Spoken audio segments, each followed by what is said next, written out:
Chapter 27. Xin Xiaoru performed emergency treatment and only breathed a sigh of relief after the bleeding stopped, then asked him about the situation inside.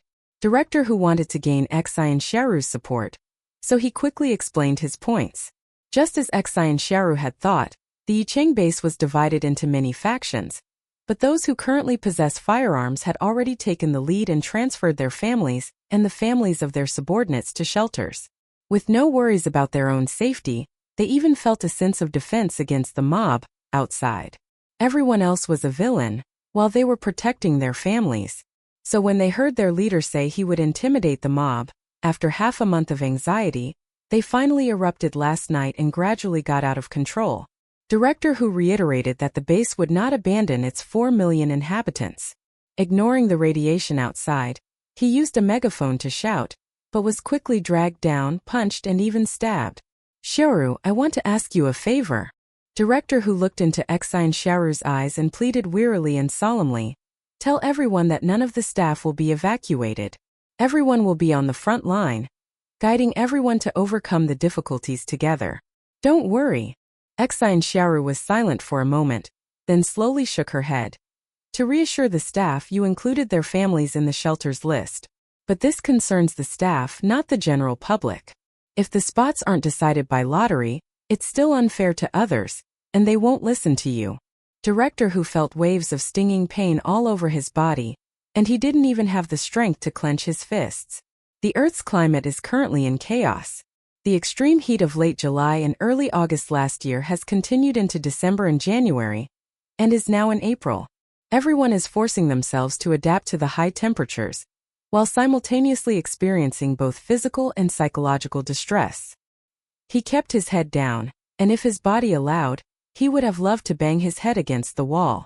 But he had no strength, his wound hurt, and he could do nothing but let anxiety, despair, and helplessness spread through him. "Xiaoru, what do you think?" Director Hu murmured, more as a question to himself than to Xin Xiaoru. "Xin Xiaoru, without a motorhome, I would just be an ordinary person, and I would prefer to share the supplies with people outside." Regardless of whether Director Hu listened or not, Xin Xiaoru explained her views in detail. The refuge has 4,000 acres of land, which is quite large compared to many other bases. The soil and water sources inside are also well protected. If you manage it well, there shouldn't be any major problems with farming and scientific research for the time being. The people at the Yicheng base are different. They have to fight against the increasingly severe radiation. For them, in these precarious times, the more supplies the better. If you are in the shelter and the radiation protection is in place, the probability of people, animals, or plants mutating into zombies will be very small. As long as outsiders don't force their way in, you are safe. If you change your stance and attitude, and get along well with outsiders, then the superhumans and ordinary people at the Yicheng base will not only not become your death warrant, but will instead become a fortress isolating you from the outside world. But if this happens, the leadership within the shelter will automatically relinquish control over the areas outside the shelter. Director Hu said knowingly, continuing the conversation, and may even, to some extent, obey the arrangements of outsiders. Xin Xiaoru nodded. "Your shelter has firearms and your fists are strong. But E-City doesn't have a military base. Its weapons and troops are all temporarily transferred from the military region, and they're gone once they're used up. However, the 5,000 superhumans operating outside the shelter and within the E-City base are constantly upgrading. If the shelter can't afford to support superhumans, then the superhumans are destined not to obey the shelter's commands. In 6 months to a year, the strength of both sides will shift, and whatever you did that caused conflict with the superhumans, they will be able to make up for it later. Delegating authority is a given, and returning resources is also necessary," Xin Xiaoru said. "To improve the situation of the shelter, it would be best to help Yicheng establish a new order. You can find a reliable superhuman to be the new manager of the Yicheng base, and help him build an urban management system. Once the Yicheng base is stable, you can then focus on research and technology transfer, while outsiders can help you obtain electricity, conduct research, and repair the materials needed for the shelter. It's a win-win situation. Of course, the problem of excessive radiation levels in the water cannot be solved, and the situation at the Yicheng base will remain dire. unless the shelter can kill all 4 million people at once, along with the dense hordes of zombies wandering around outside the base. Both the civilians and the zombies outside the shelter will threaten its survival. Xin Xiaoru shook her head secretly.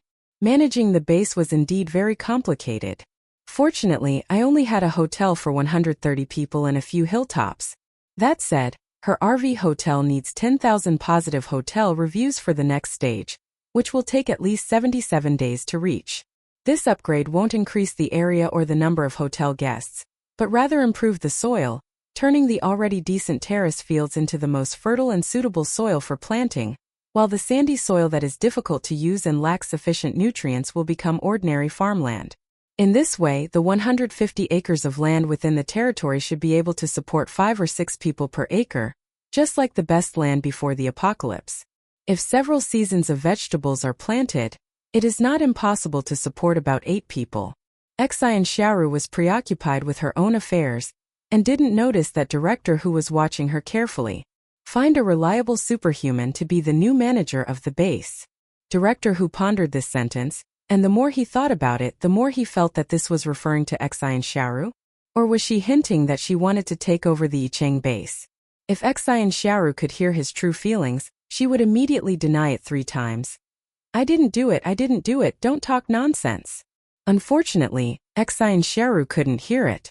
Director who unilaterally believed that Xin Xiaoru was giving a hint, and this hint was very reasonable. Although it has been almost a year since the apocalypse, Xin Xiaoru has always remained outside the Yicheng base, but to the people at the base, Xin Xiaoru is very reliable. Putting aside the immense help she provided and the many lives she saved during the drought, the variability of this special RV itself is a powerful tool for protecting an individual in the apocalypse. She has the ability to protect herself and others, her subordinates are strong in combat, and her character is evident from training with the 5,000 other ability users at the base. Each of them has their own strengths and she gets along well with the ability users, at least better than the leaders do. It's likely that after Xin Xiaoru takes over, she will have the support of the ability users and can also communicate well with the leaders of the shelter. There's simply no better candidate than her. Chapter 28. In addition, director who also knew in his heart that once Xin Xiaoru took over, his own status in the leadership would rise sharply, and he might even become one of the most influential people in the shelter. I understand what you mean. Director whose pent-up frustration vanished, and he said firmly, Xiaoru, don't worry, I'm definitely on your side. I support you. Xin Xiaoru, did you mishear me? What are you supporting me for? Director who gave her a knowing look and couldn't help but say, send me to a shelter, I'll talk to them right away. Xin Xiaoru was about to ask another question when director who suddenly started coughing violently, vomiting blood, and urgently needed treatment from a healing type ability user. He struggled to pull out a map of the shelter from his pocket and told her where there was a small door with a skylight and fewer people, where he could be taken. Xin Xiaoru immediately sent him there. The shelter's roof is constructed from many specially made panels. Half of each panel is a special type of transparent glass, allowing a view of many neatly cultivated farmlands from above. The other half is a solar panel. She parked the RV at the skylight entrance that director who had mentioned, helped him out of the vehicle, and handed it over to the staff. Coincidentally, at this moment the rooftop changed. The solar panels, which originally only occupied half of the roof, shifted and extended from the lower layer, with new solar panels extending outwards, leaving only 1/4 of the area for sunlight to reach the ground inside the shelter. The base went from bright daytime darkness to gloom. Xin Xiaoru, what is this? Crops need sunlight during the day. The staff member explained quickly after handing director who over to the medical team. Now that there is enough sunlight during the day, we will use the remaining sunlight to generate electricity. Of course, what the staff didn't mention was that Yicheng had been experiencing continuous rain for several days. On the rare day when the sun finally came out, the agricultural and electromechanical departments had a fight over it. One side thought the land should receive sunlight, while the other thought more electricity should be generated. In the end, after arguing back and forth, they came up with a compromise that was neither here nor there. Xin Xiaoru thought of her own land. Recently, she no longer had to worry about water for farming, and the 150 mu of protected area would not be affected by radiation. The only problem was the insufficient sunlight. If we had upgraded to LV8 earlier, the soil would have become high-quality soil, and we might have been able to grow high-yield crops even with insufficient sunlight. However, this matter cannot be rushed. After all, the beds are already full, and it is impossible to squeeze in more people at the last minute. After parting ways with Director Hu, Xin Xiaoru continued to wander around the Yicheng base. After upgrading the RV, the stamina consumption increases significantly. Maintaining the radiation protection of the area requires a steady deduction of 300 stamina points daily. Guest reviews and popularity points provide approximately 460 stamina points daily, resulting in a daily surplus. However, if the weather is harsh with solar storms, acid rain or other disasters, both the RV and the resorts area must consume even more stamina to improve defenses. A moment's inattention can cause stamina to drop by several hundred points. Unfortunately, the system in her mind, which had a child's voice and was usually quite talkative, didn't pay attention to the changes in her stamina. It was only when Xin Xiaoru glanced at her stamina that she noticed a significant difference from when she woke up in the morning and realized, oh, so the environment has worsened again today. While things were in chaos at the Yicheng base, Xin Xiaoru wandered around the streets. Those who didn't know her thought she was just watching the drama unfold or considering taking sides. But those who did know, like some busy superpowered individuals and those she had rescued, realized that Xin Xiaoru was saving people, and incidentally gaining popularity points. The zombification of humans will not stop because of their internal struggles. Radiation-laden rainwater soaked the earth, and in countless bright and dark corners of the Steel City, many people were mutating. On April 21st, mutated cockroaches were first discovered at the Yicheng base. It grew to the size of a fist, could fly, and bit anyone it saw. When Xin Xiaoru and He Gang arrived, more than 50 people had already been bitten.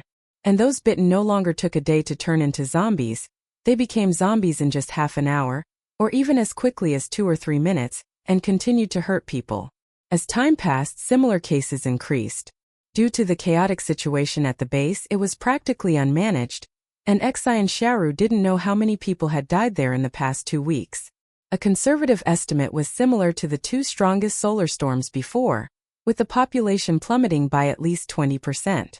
Over 4 million people were mutating and tearing each other apart, and the virus spread rapidly, likely killing hundreds of thousands more. They turned into zombies, and Xin Xiaoru and the more than 5,000 ability users at the base simply couldn't keep up with their numbers. In late April, the people at the Yicheng base, hungry and fearful, charged into the shelter under the guns of the guards, risking their lives to break through the defenses. Those behind used those in front as shields, pushing frantically forward. Before long, the largest entrance to the shelter was a mountain of corpses and a sea of people. The artillery blasted people away, and those who weren't quite dead were grabbed by the swarms of zombies that surrounded them, numbering just as many as the humans. They were either bitten to death and devoured, or quickly zombified, becoming part of the horde of zombies devoid of human consciousness. It's hard to say which scenario was more tragic. At some point, the crowd of people demanding justice outside the shelter gradually turned into a horde of zombies. The gunmen and artillerymen in the shelter were sweating profusely in the sweltering heat, but they could only continue firing.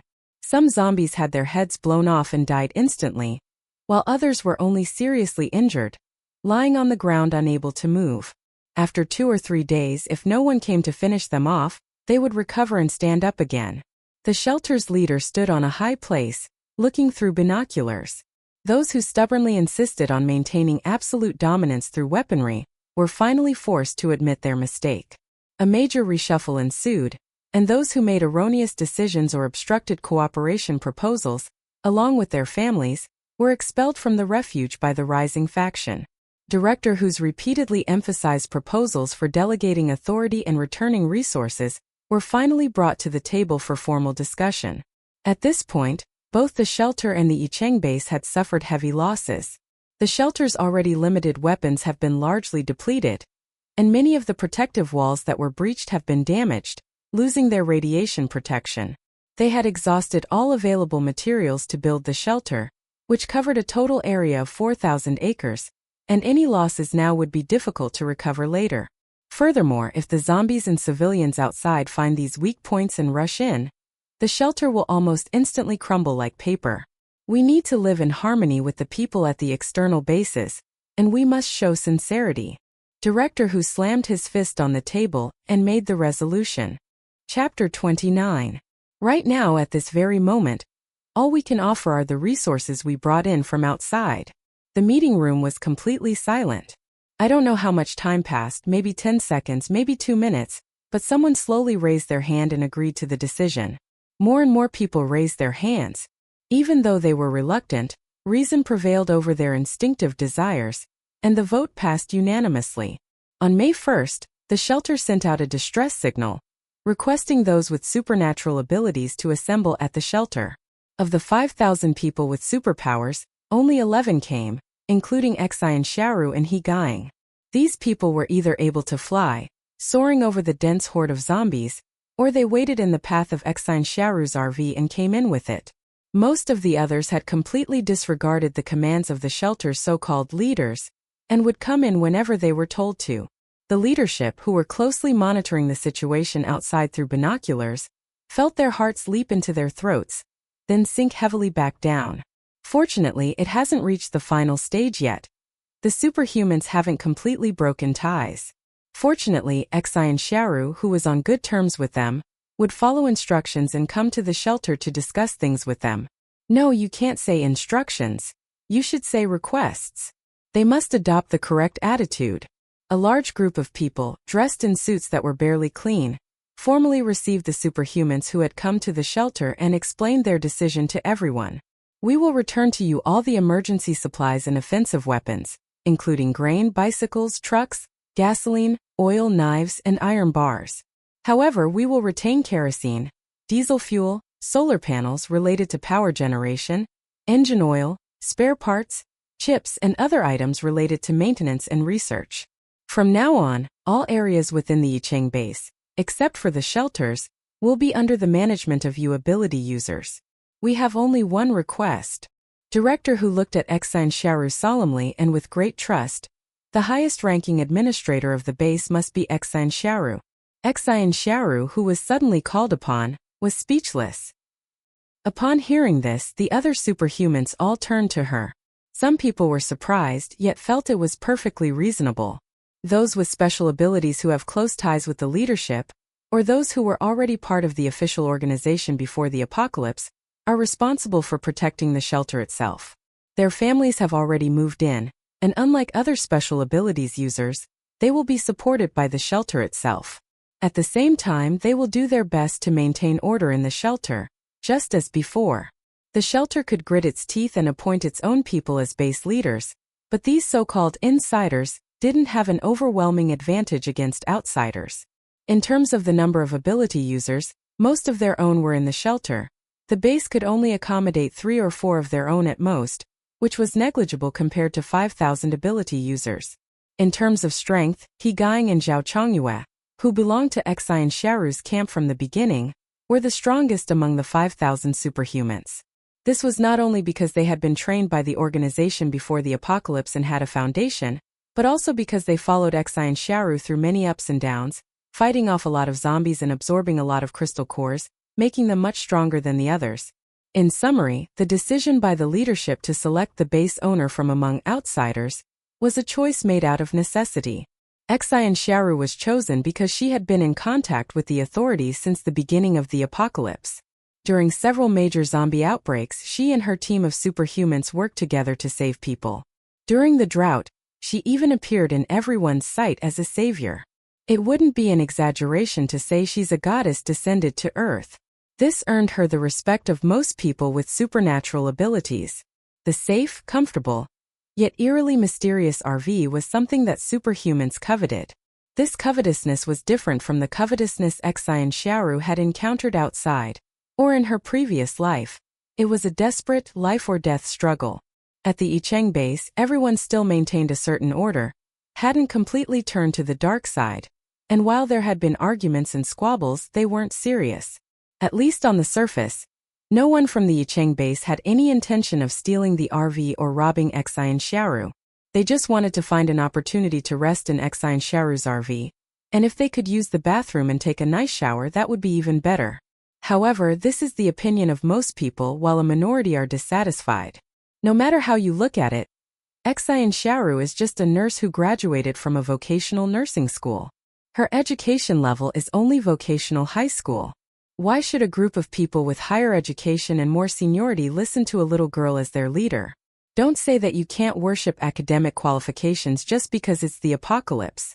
If you don't talk about academic qualifications and seniority, how will she convince people? Should we use that RV that can transport water? Now that there's no water shortage, and the base no longer needs her RV to carry lights for nighttime construction, what's the point of her RV? Xin Xiaoru found it troublesome and shook her head to refuse, but someone was faster than her and immediately jumped up to object. Yicheng base is so big it covers the area of a large region. She doesn't understand anything. How can she convince the masses? Xin Xiaoru. The rebellious streak kicked in immediately. Are you trying to boost the entire region's GDP? Do you need to understand finance, geography, and the unspoken rules of every industry? You're sick in the head. The man was also furious. He turned his fat, bald head around and roared. Or what? You're just a little nurse who can't even explain anything logically. Yet you're supposed to manage such a large base. In the Flower Kingdom, the Yicheng base is arguably one of the largest bases. All the bases have been out of contact for more than half a year now, but based on previous understanding, the more than 60 cities that initially chose to completely cut off power and reduce the impact of radiation on humans are roughly several hundred square kilometers or hundreds of thousands of acres in size. Perhaps they couldn't withstand various disasters later, and there were many casualties and losses, but everyone knows in their hearts that the Yicheng base must be one of the relatively well-preserved ones. Given this, controlling the Yicheng base essentially makes one of the most powerful newly emerging people in the Flower Kingdom. He's a superhuman with ambition. How could he possibly let such an easy opportunity slip through his fingers? Absolutely not. Xin Xiaoru sneered. However, before she could speak, the people in the shelter and several other superhumans said, "This is a post-apocalyptic guy. It's no use talking about poetry and philosophy in the post-apocalyptic world. Now it's all about farming, fighting zombies, finding resources, and surviving. You're using the same expectations you had for a district chief before the apocalypse to demand things of a base chief? Are you kidding me? Even if you're the district head or a superhuman, this damn management system has collapsed. Your methods for governing the government don't work anymore. What good are you even if you're the district head? And what are you? A salesperson for disposable chopsticks? Tell me, what do you have to do with the current management of the base?" Xin Xiaoru's original words were spoken by others. She smiled and said, "If you're so dissatisfied, go out and shout it out. Those who are willing to go with you can go to a private place outside with you, and resources will be distributed fairly according to the number of people." Director Hu was startled upon hearing this, but the next moment he received a reassuring look from Xin Xiaoru and swallowed his words. "Fine, from now on the Yicheng base outside will be under her management, and she'll be responsible for handling these matters." He couldn't verbally say he trusted her, yet blindly interrupt whatever she was doing. Xin Xiaoru. "I can be the base chief of Yicheng base or I cannot. But in order to make my former city more pleasing to the eye and not be given orders by someone like you, I'm willing to meddle." The meeting room where everyone is now is located at a relatively high position, and the outside scenery can be vaguely seen through the windows. Xin Xiaoru pointed to the throngs of zombies outside the window. "Whether it's you or anyone else who doesn't want to come with me, let's all gather together and deal with the large number of zombies gathered at the Yicheng base first, then find a safe place to discuss this. Those who don't want to listen to me, take the resources and leave. As for ordinary people who are willing to leave with you, I'll let them go with you. Those with superpowers consume 5 times more food than ordinary people, so each of you with superpowers can take 5 portions of food. Other resources will be distributed equally to everyone, regardless of whether they have superpowers or not." The bald man sneered. According to her, such a small amount of resources should be divided into 3 million portions, with each person in the Yicheng base receiving 1 portion. Ridiculous. A person's leg is so small, what good is it? Now that he's all alone and can't sway so many people, He can only remain silent and go outside first. Xin Xiaoru watched his retreating figure and added, "If you still want a share of the loot, you'd better honestly clean up the zombies in the base. If you don't contribute, it will be considered that you've automatically left Yicheng and won't participate in the distribution of supplies." You, Xin Xiaoru. Killing zombies will yield crystal cores. We have psychic ability users who can sense the intensity of supernatural abilities. If the zombie clearing at the base is over, and you don't have enough crystal cores, and your own supernatural ability reserves haven't increased, then it means you haven't absorbed or collected any crystal cores. You're useless to the base because you haven't killed any zombies, and you'll be kicked out of the base. No objections. The bald man was furious and glared at her. Does your support type ability mean you have to get out of here just because you don't have a crystal core? Xin Xiaoru said, "Oh. But I have teammates to support, you don't." The bald man was furious. However, seeing He Gai's silent yet icy gaze, he still didn't dare to utter the words of cursing his ancestors.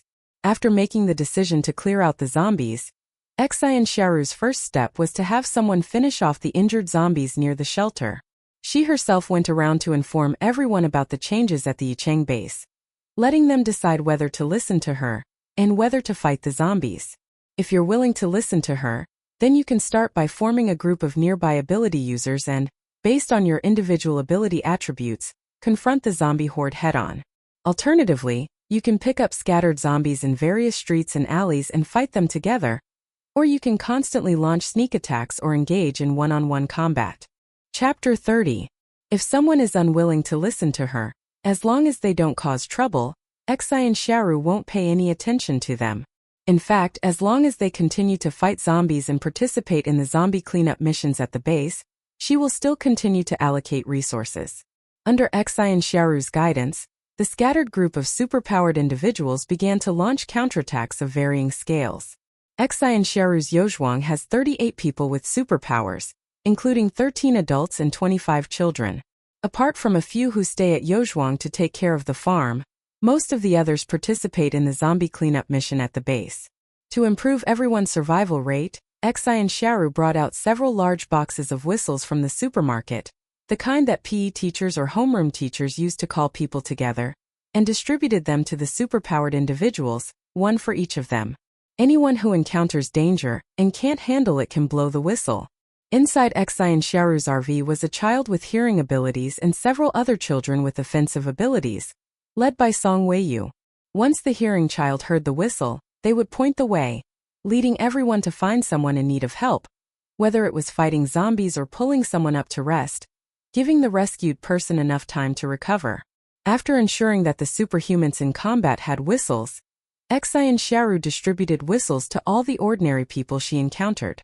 On average, one whistle was given to every 2 or 3 people, and they were quickly exhausted.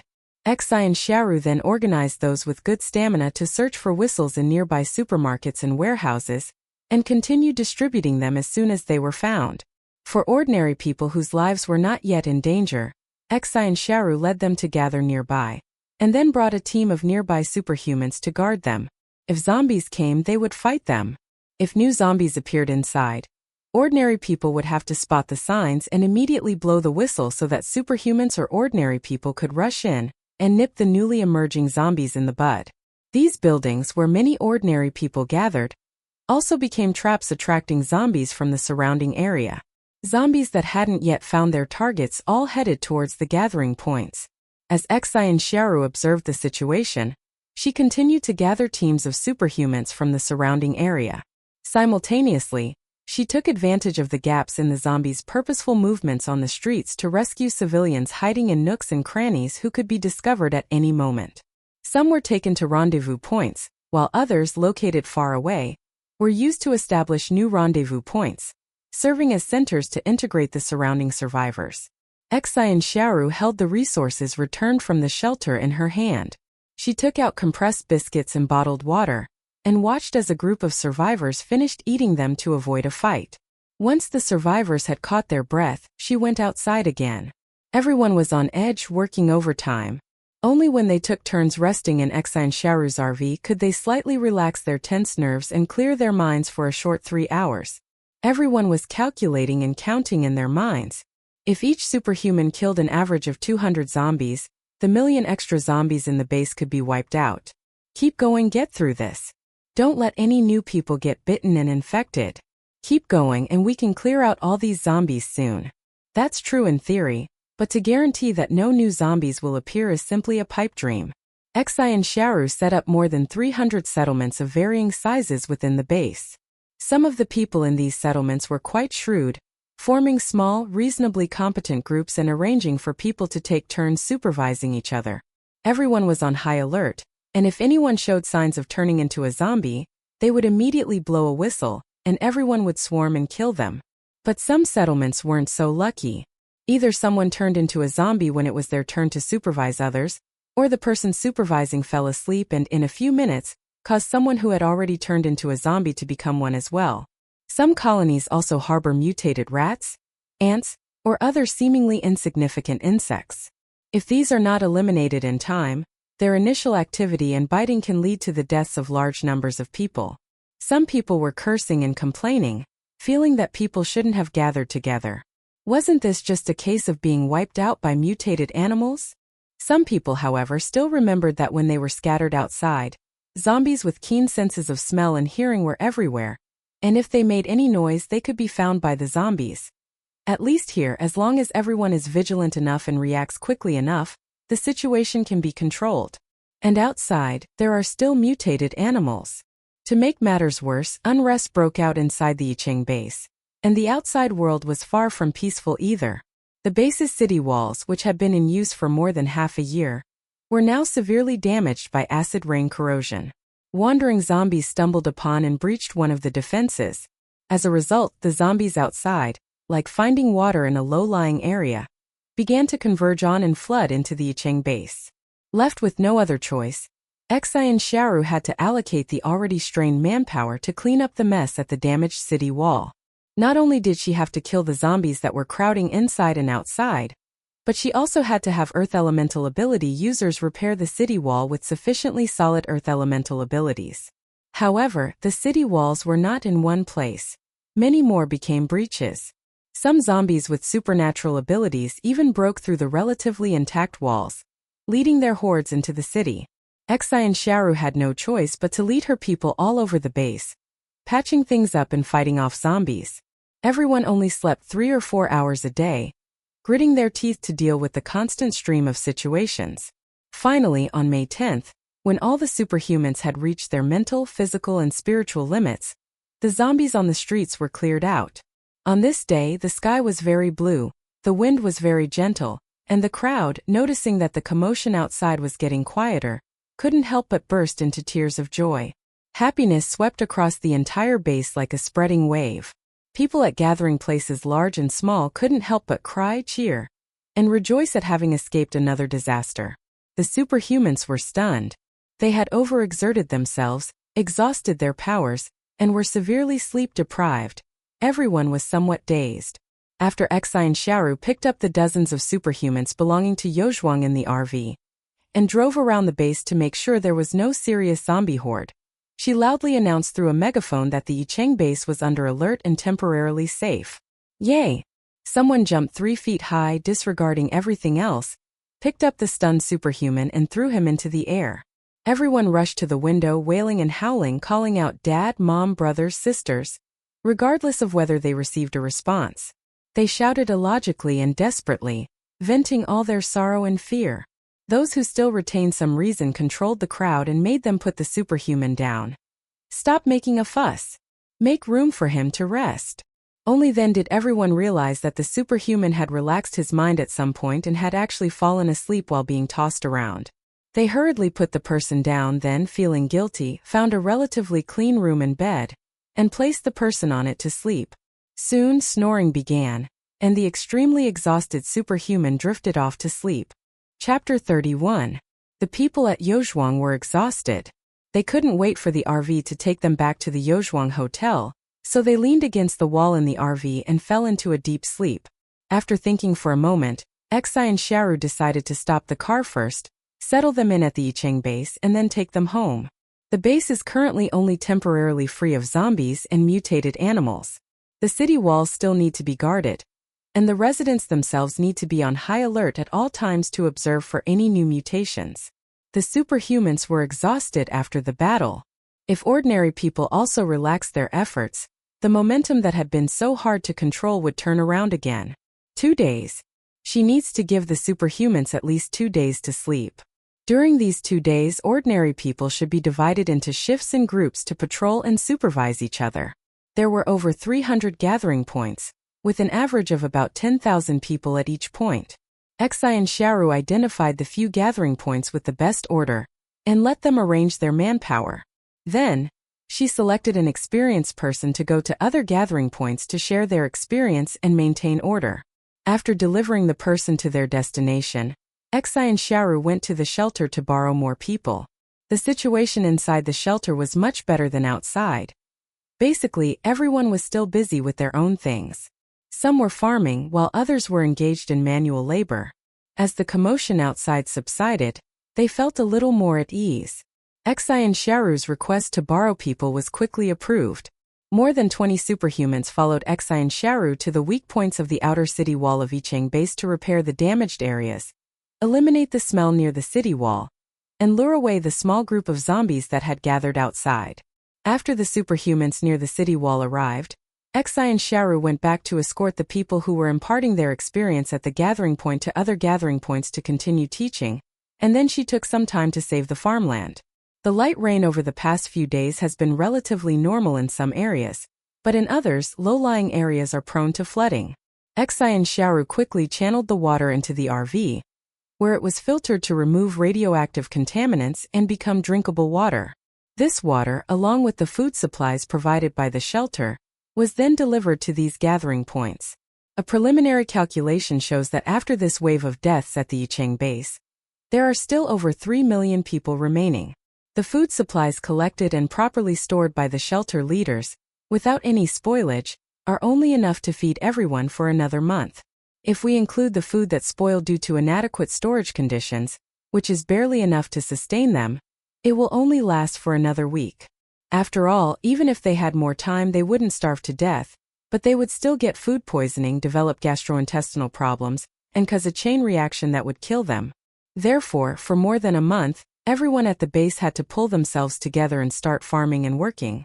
She calculated that the Yicheng base covers a total area of 400 square kilometers, 600,000 mu of land, and has 3 million people.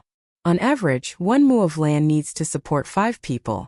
Without considering expanding their territory for the time being, they must make full use of these lands and spend about 40 days growing a batch of vegetables.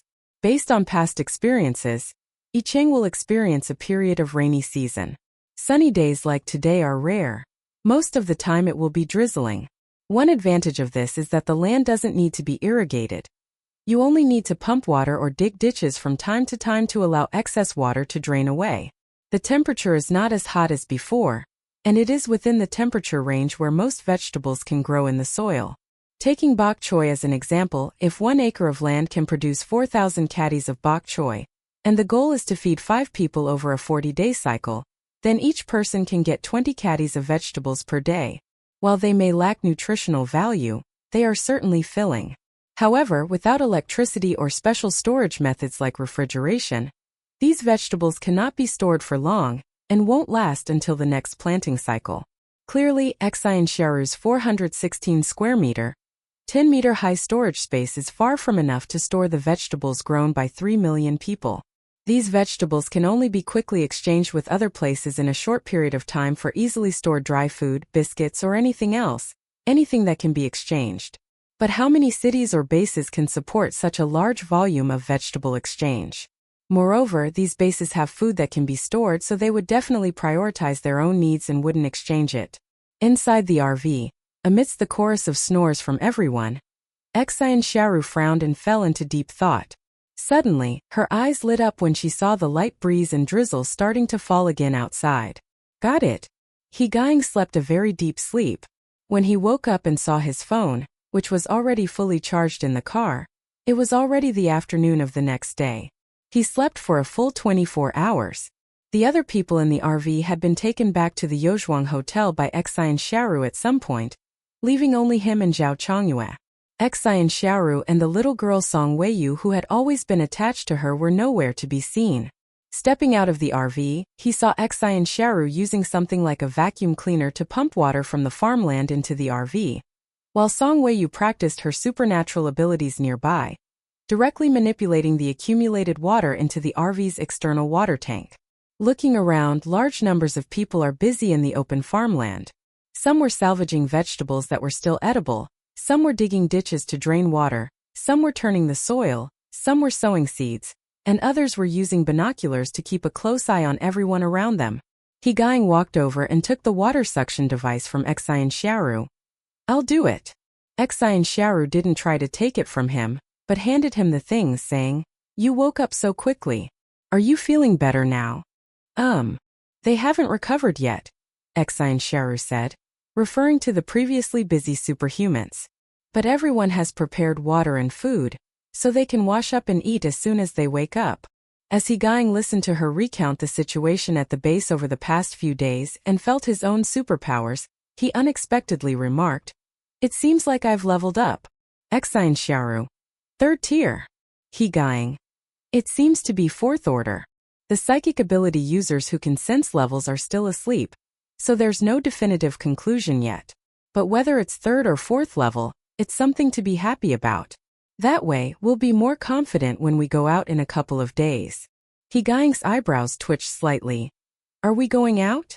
Xin Xiaoru nodded, briefly explained her plans for going out, and then took out a piece of paper with a long list of arrangements for the Yicheng base. There are many superhumans in the Yicheng base, and most of those who take the lead in managing the 300 gathering points are responsible people who were appointed to their posts in times of crisis. Xin Xiaoru felt relatively at ease handing over the task of settling the base to them. Of course, there was nothing I could do about it. She had more important things to do. So, after another day, once all the superpowered individuals had woken up and recovered, Xin Xiaoru called everyone together for a meeting. To everyone's astonishment, she said, "I'm going to go out and investigate, and try to build a warehouse in the coldest place in the north. I'll pile up everything that's difficult to store after we grow it there." Well, how should I put it? It was a bit sudden. Now everyone is completely unfamiliar with places outside the base, and they feel that everywhere else is overrun with zombies.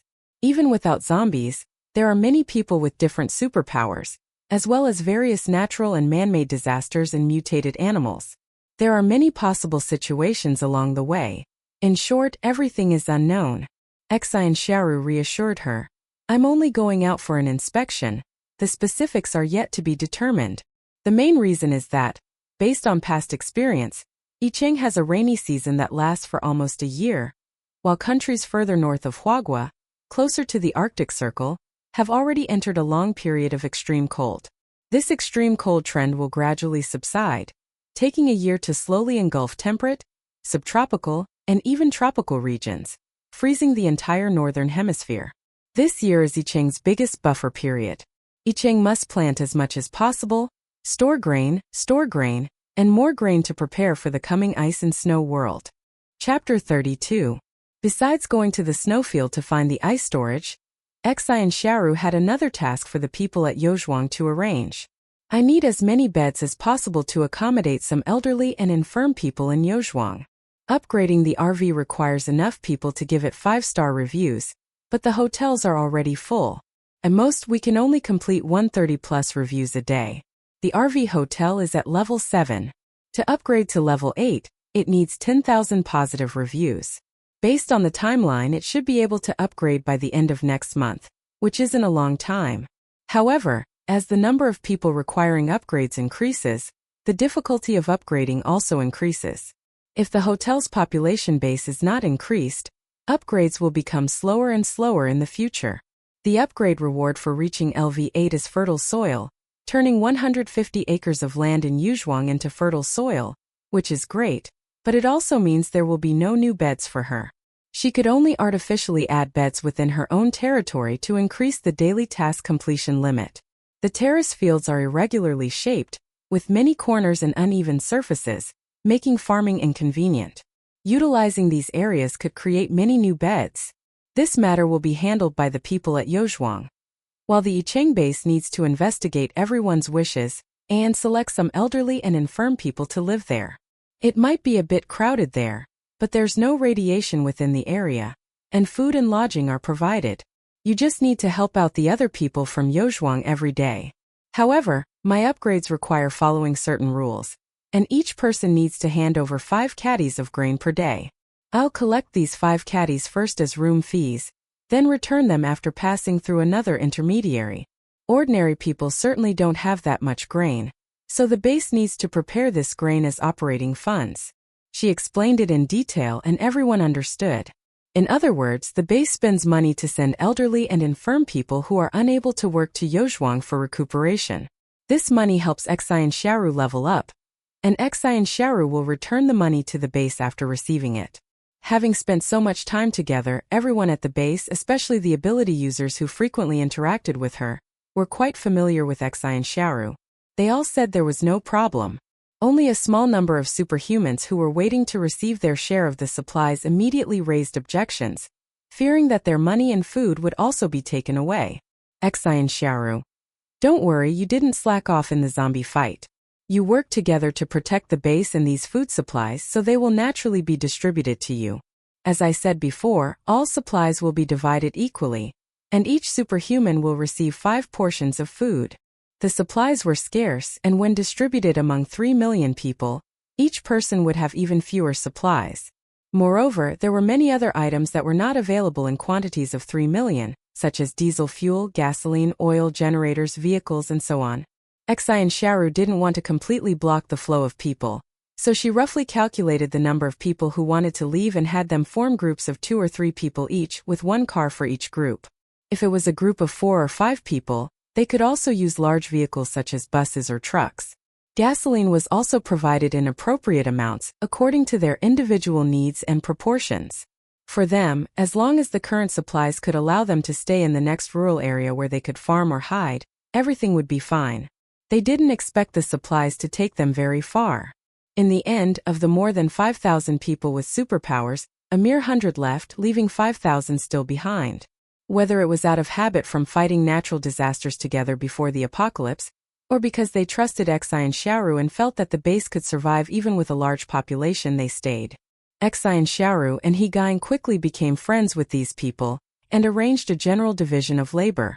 First, the base needs to change its existing structure, shifting from management by ordinary people to management by those with supernatural abilities.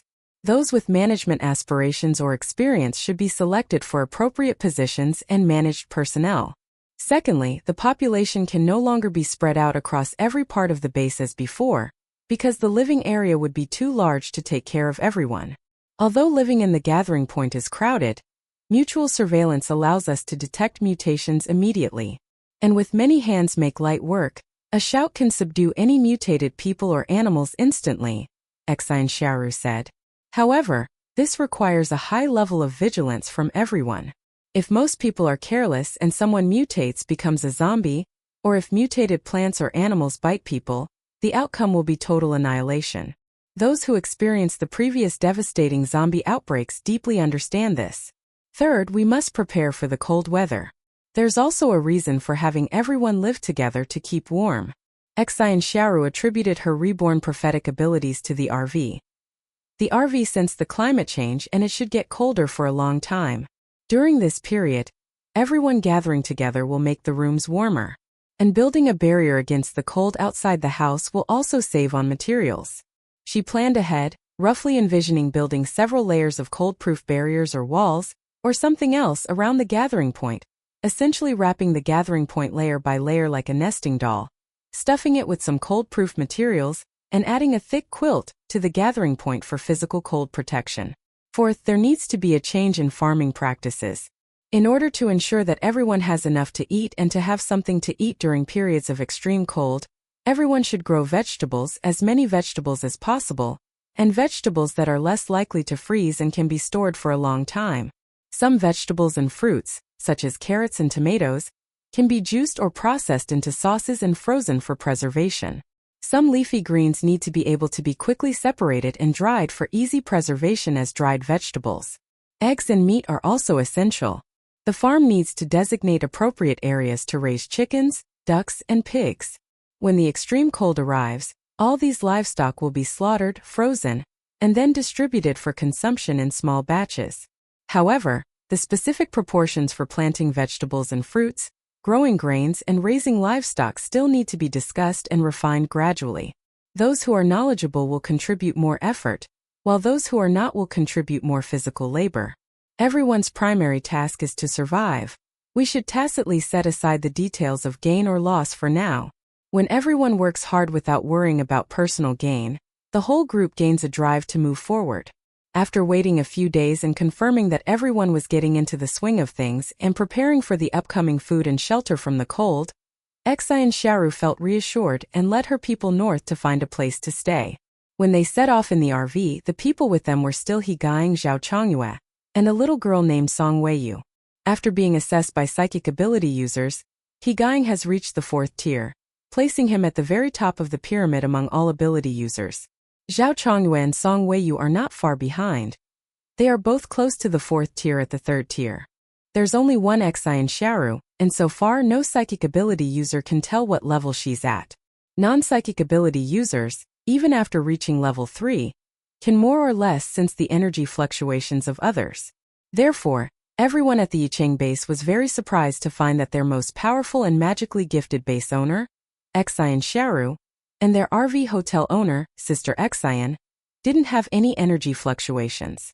No one considered the possibility that she didn't have any special abilities. They just felt that she was different from the special ability system they belonged to, which was why no one could detect it. This inadvertently added to Xin Xiaoru's mystique.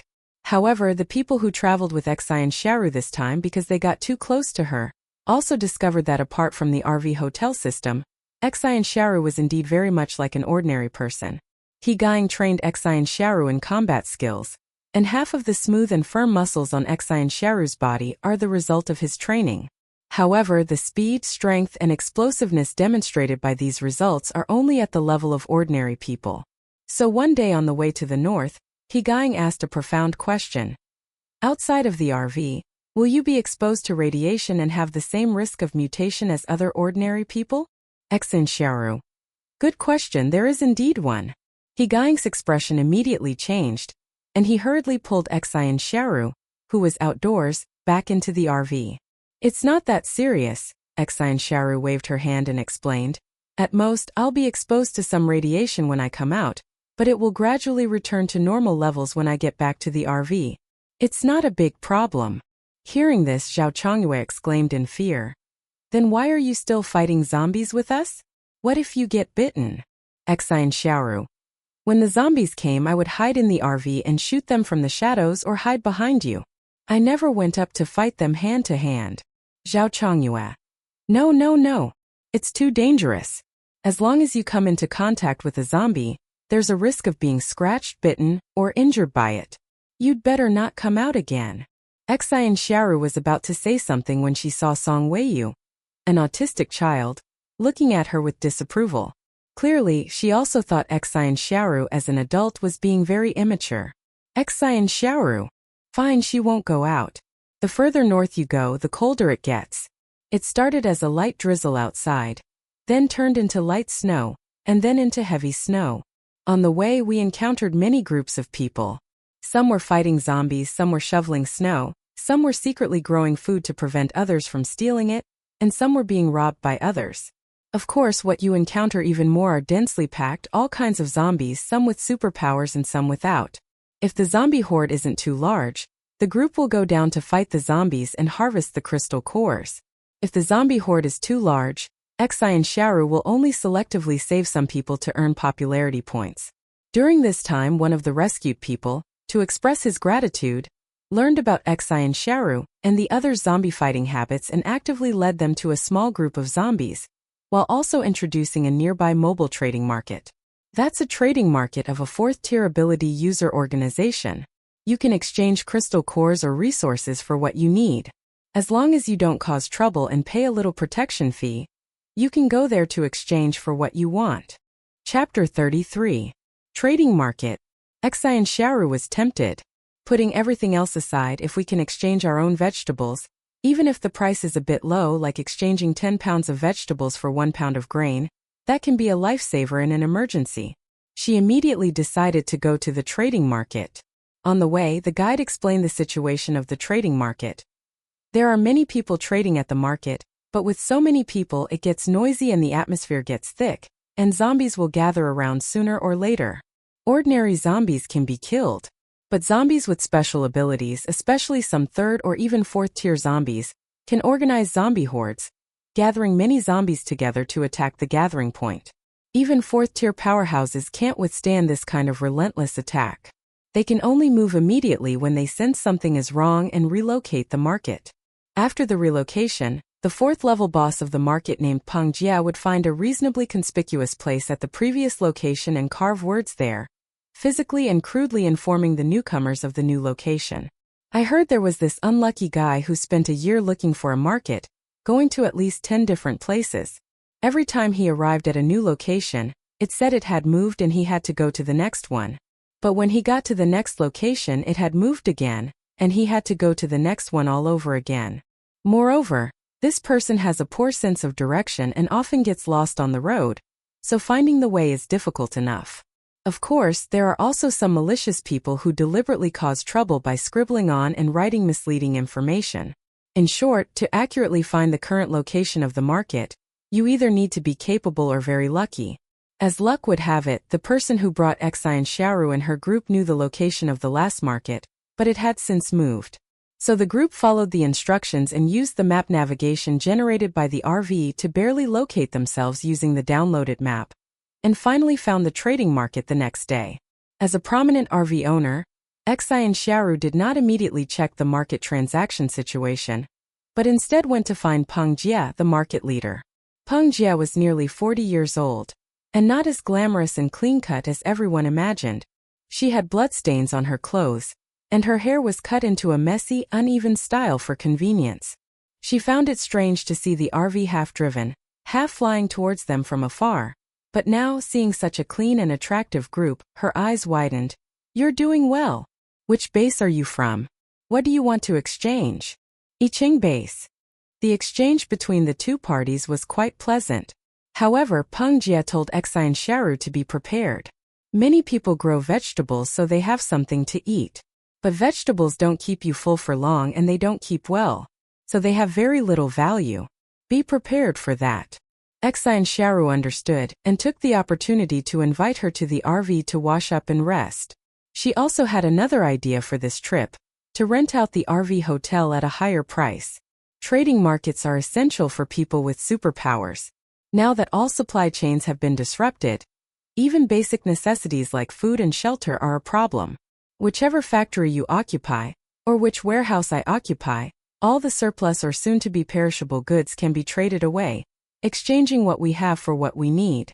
And the person who maintains order in the trading market, that is, the existence of this 4th-tier superhuman who can keep the place in check, is very important. For a moment, Xin Xiaoru considered setting up her own trading market and hiring a 4th-tier powerhouse like Peng Jia to guard it. But this idea remained just that, an idea. After all, the apocalypse had arrived, and capable people sought different interests and considerations than others. They weren't simply looking for a peaceful existence. They either need a lot of benefits to secure their position, such as if a base wants to invite them over, in which case they will make high demands such as what they want to eat and drink, how many crystal cores they want to be supported each month, and so on. In short, there needs to be something attractive to them in order to get them to work for them. Alternatively, they might establish their own bases or factions and make the decisions themselves. Peng Jia clearly belongs to the latter, as do most powerful superhumans. Xin Xiaoru couldn't help but look at He Guying. They were teammates. From the apocalypse to now, no matter how her RV or his superpowers upgraded, they were always together, tacitly agreeing to let Xin Xiaoru make the decisions, and there was never any fighting over them. However, He Guying is an exception. She doesn't think she has any powerful attributes that would attract other powerful figures to work for her. Besides, she hasn't managed the Yozhuang and Icheng bases well yet, so she can't take on too many responsibilities. So she decided to stick to the most basic approach, running a hotel. That evening, she asked the RV owner if there were any more alternate dimension hotels available for future upgrades, And the reply was, yes. Xin Xiaoru felt relieved, so the next day, which is now, she found the boss of the trading market and told him her thoughts. In the alternate dimension hotel that extends from the RV, there are no problems with water and electricity, and the room temperature will be kept at a constant temperature. Fighting and using superpowers are not allowed inside. Peng Jie had just taken a shower in the RV's bathroom. Now, dressed in clean clothes, she felt refreshed and comfortable as she enjoyed the cool breeze inside the vehicle. For a moment, it felt like I was back in the summer before the apocalypse, enjoying the air conditioning. She had already discovered that she couldn't use her superpowers, but she wasn't too panicked. Instead, she said, "You have a rule-based superpower? I have a mental superpower, and I can't even sense your level." Xin Xiaoru smiled but didn't say anything, but in her heart she thought, "So there are rule-based superpowers too. That sounds really powerful." Peng Jie, you said that there would be more hotels after the upgrade. If the hotels are really like you said, able to attach to a selected object, and have water, electricity and constant temperature inside, then I will definitely want that hotel no matter how expensive it is. Because then, the problem of the trading market needing to be mobile will be solved. She can have the RV owner place the alternate dimension hotel on a small rock. When the zombies surrounded them and formed a huge and difficult to handle zombie horde, she let these superhumans leave in advance. Those who didn't want to leave or couldn't leave could pay to enter the Little Stone's Otherworld Hotel, and then she would take Little Stone with her and leave easily. Once the sense of human presence dissipates and the body can no longer detect human presence, she can return to her original spot and continue to maintain order. At that time, she could officially train 2 speed-type and flight-type subordinates, spread the information about opening and closing the trading market, and wait for these people to come. As long as the market remains stable, her profits will continue to grow. She smiled and looked at Xin Xiaoru. "I just don't know how much your hotel room costs." Xin Xiaoru also laughed. "Not much, 30 caddies of food per bed per day. Note that it is food, not vegetables, or 30 crystal cores per day. This is just for a bed. If it is a private room, it will be more expensive. If you want to contract the Otherworld Hotel, you need to pay for the entire hotel first. After that, you can arrange the hotel beds and rooms yourself or sublet them." Chapter 34. This price is 6 times the current price. She doesn't care about 5-star reviews. She just wants more crystal cores and food to make more money from the rich. Peng Jie hissed in pain, her teeth aching. "So expensive." Xin Xiaoru smiled and said, 30 crystal cores for a bed is really not much for a big boss like you. Besides, if you run the business and sublet it, you could easily earn 50 crystal cores. What do you think?" Peng Jie nodded slightly to Xin Xiaoru, but said nothing more. She went to sublet, and in this critical moment people would be willing to give up not just 50 crystal cores but 500 or even 5,000. Peng Jie, can I choose how many beds and rooms the hotel has? Xin Xiaoru doesn't know what the hotel will look like after the upgrade, so she can't give a definite answer. "I'll come back to you after I upgrade, and we can discuss it then." Both sides agreed that they had lost out, but they still enjoyed a meal together with smiles. Peng Jie even treated everyone to a meal of meat, and everyone had a good time. In the afternoon, Xin Xiaoru and her group did not linger and set off again northward. They continued to walk and rescue people, earning popularity points and crystal cores along the way. Some of the superhumans who seemed down to earth but were not doing well were willing to go with Xin Xiaoru, so Xin Xiaoru let them follow her and become interns at Yozhuang or Yicheng bases. After traveling for half a month, the group crossed the border and kept approaching the Arctic Circle, surveying the vast land. Finally, in early June, they selected an ice field with no people, no zombies, no animals, and no plants, and then they finally stopped. The ice storage facility will be located here. Xin Xiaoru refused to believe that such a remote place could be harassed by zombies or mutated plants and animals. Once the location was confirmed, the RV immediately turned back, working day and night at full speed, and finally returned to Yicheng on the 3rd day after 2 full days. Of course, along with them came a dozen or so other ability users they had picked up along the way. They eventually stayed at the Yicheng base, training and recuperating alongside more than 5,000 other ability users. Meanwhile, under the arrangement and management of the Yicheng people, Yozhuang had squeezed out a full 100 beds from all sorts of tricky corners.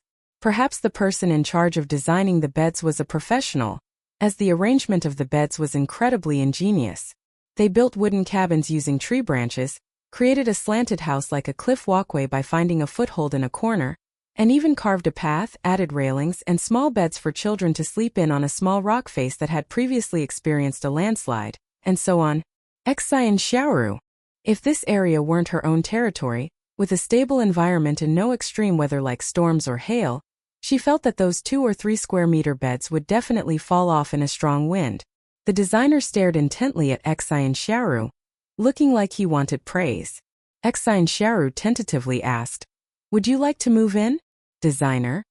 Is it possible?" He's not actually a professional designer, but a skilled craftsman who does handicrafts. Yicheng really needs someone like him to guide the infrastructure development, so bringing him in like this doesn't seem like a good idea. However, under the expectant gaze of the designer, coupled with her own selfish desire for Yozhuang, and considering that the designer himself was over 50 and could not withstand any more trouble, Xin Xiaoru decided to keep the person. Master Zhang was very happy. Other people from Yicheng who came to help were also tempted, but they knew that these beds were for the elderly and children, and that they were just doing their part, just like the people in Yicheng who were farming or doing various handicrafts. They didn't receive any special treatment, so they didn't feel comfortable saying anything. After being away for more than half a month, the superhumans in Yicheng had also devised a lottery system.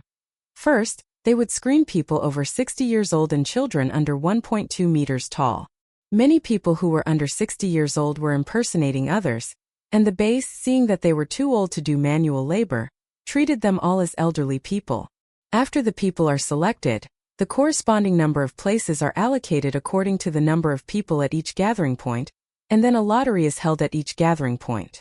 There are now 300 gathering points at the Yicheng base, so 300 people have been drawn out.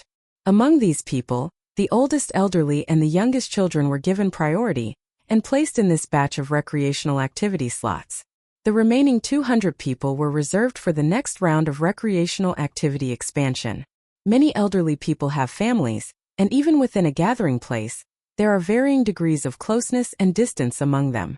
Therefore, most elderly people feel that they don't have long to live, so they would rather give their spots to younger generations, giving the children a greater chance to live. As a result, out of more than 100 spots, only a dozen or so were for elderly people. After a quick check of the sturdiness of the beds at Yozhuang, Xin Xiaoru placed the elderly and children inside. The elderly slept in beds with relatively better locations, while older children were given beds in higher, more challenging positions, such as those at the top of a tree or the closest to the center of a cliff face. The elderly need to take care of the children around them. It's been almost a year since the apocalypse, and most of the surviving children are at least 2 years old and can walk. The elderly and older children were responsible for taking care of these children, which was not an easy task, but at least in Yozhuang they didn't have to worry about radiation and food and accommodation, and everything was relatively stable. Yicheng was also clearing out new zombies every day with everyone helping and monitoring each other. Everything was going well, except for one thing. There wasn't a suitable person willing to go to the distant northern icehouse to guard the warehouse for everyone. Whether you call it seeking stability or inertia, everyone is used to the relatively decent environment and interpersonal relationships at the Yicheng base.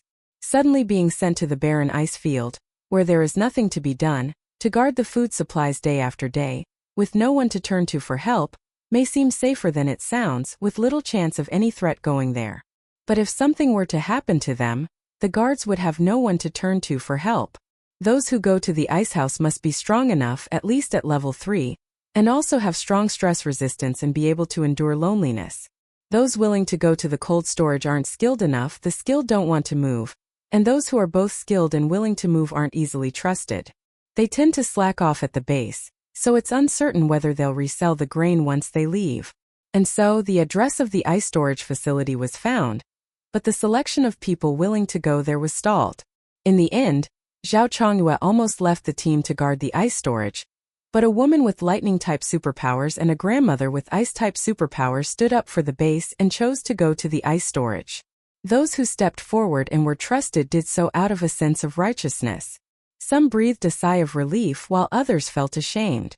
So when Xin Xiaoru said she would give them 2,000 crystal cores each month as a salary, no one objected.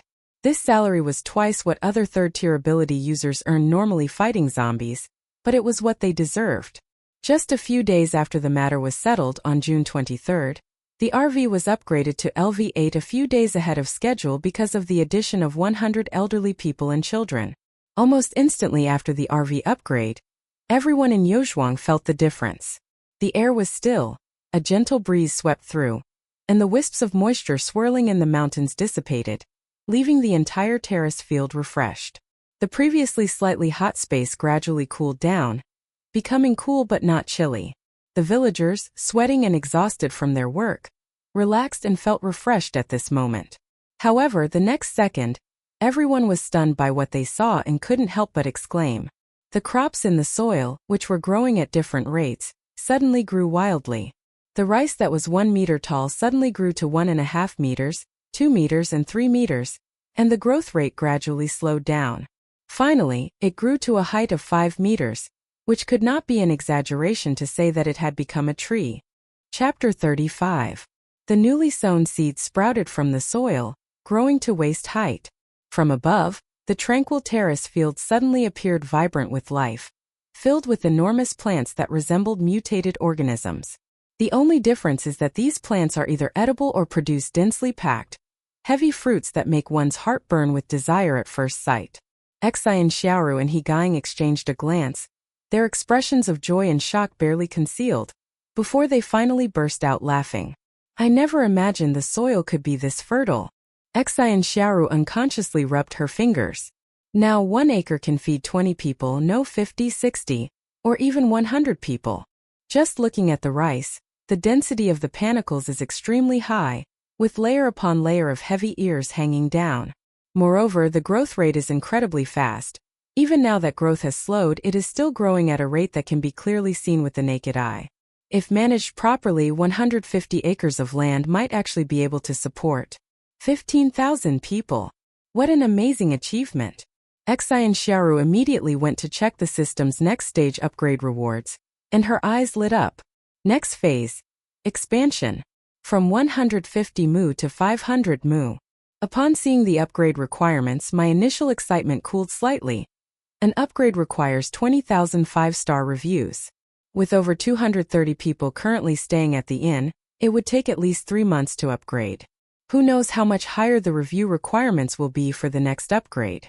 Can the upgrade speed and scale keep up with the arrival of the cold wave?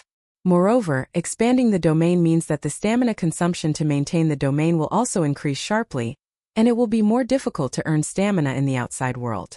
After all, there will be fewer people walking around outside, and it will not be so easy to rescue people. The RV currently has a total of 140,000 stamina points, which seems like a lot, but the consumption of maintaining the area and daily operation of the RV has also increased significantly after the upgrade. The climate has gradually cooled down from its hottest point at the beginning of the apocalypse, and now it's around 28 or 29 degrees Celsius, which is quite comfortable. The energy expenditure required for temperature regulation in this area is close to zero. However, just resisting radiation and regulating the microclimate of the domain and its surroundings consumes over 500 stamina points daily. Later, as the weather gets colder, the domain will need to maintain a temperature above 0 or 5 degrees Celsius to ensure crops can grow properly in winter. At that point, the domain will have expanded several times over, and the amount of stamina required will be unimaginable. The only advantage is that, with over 230 people in the area, the maximum stamina they can contribute per day after upgrading their RVs is 10, resulting in a daily stamina gain of 2,300.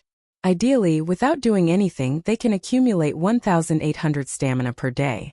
This daily reserve is a sustainable pool that can be used after the cold wave arrives. The extreme cold would last for at least 3 years. In her previous life, 5 years after Xin Xiaoru died, the long icy night had not yet subsided. What would happen next, Xin Xiaoru did not know. But at least, given the current information, Xin Xiaoru doesn't feel safe with a physical strength score of 140,000. She also needs to find as many ways as possible to earn stamina. Many thoughts flashed through her mind, but only a few minutes had passed. Xin Xiaoru's mind locked onto a newly added icon on the system panel. This is a new feature of the system, the online store. Xin Xiaoru took a deep breath and started solemnly. I wonder what they'll be selling inside. Will it be food that can be bought and sold? The interface swipes and a brand new layout pops into my mind. This layout resembles a simple, unillustrated menu, with the product name on the left followed by the price. The first line that catches the eye is the exchange between stamina and crystal cores. 2 crystal cores equals 1 stamina. Xin Xiaoru's eyes lit up. Stamina depletion? You can replenish it with crystal cores. I was just worried about how to get stamina, and now I have a solution. My gaze moved down and below were rows of hotel listings for sale. She realized there was a new way to play. Her heart pounded, and she stared intently at the menu from beginning to end. Yes, you read that right, buying and selling hotels. The hotels sold in the mall are purchased with crystal cores and stamina points. However, crystal cores and stamina points are equivalent in value here. For example, a bed costs 200 crystal cores / 200 stamina points, and Xin Xiaoru can choose to trade with crystal cores or stamina points. Given that her stamina was likely insufficient and that stamina was more valuable in exchange, Xin Xiaoru naturally chose to trade crystal cores. Hotel prices are as follows. 1 bed 200 crystal cores. Mini studio apartment, 3.06 square meters. 1,000 crystal cores. Single room 7 square meters. 2,000 crystal cores. Large single room 14 square meters. 4,000 crystal cores. Suite style room 20 square meters. 6,000 crystal cores. The hotel's bathroom is charged separately. Squat position 500 crystal cores. Mini toilet 2 square meters. 1,000 crystal cores.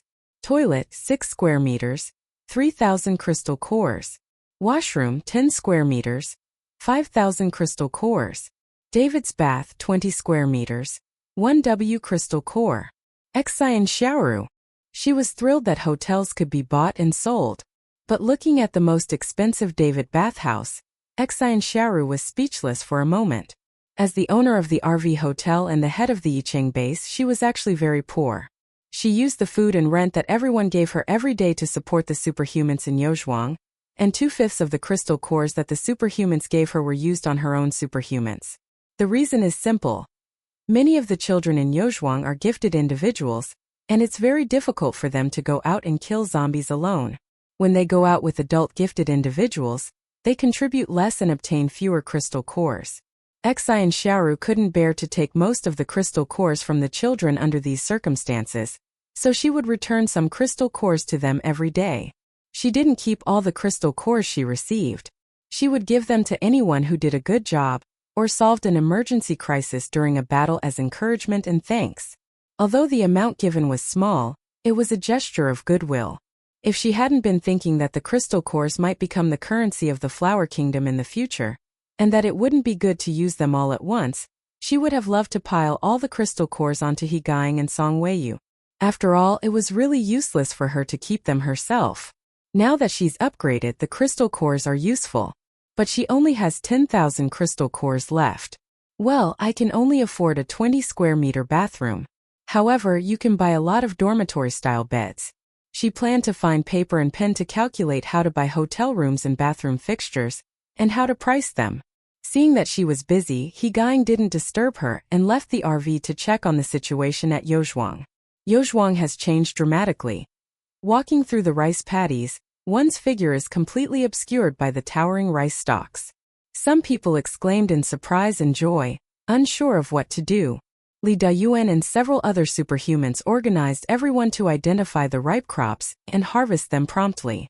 The crops were too tall to reach from the ground, so plant-based and metal-based ability users conjured ladders and distributed them to everyone to help them reach the higher ground to harvest the crops.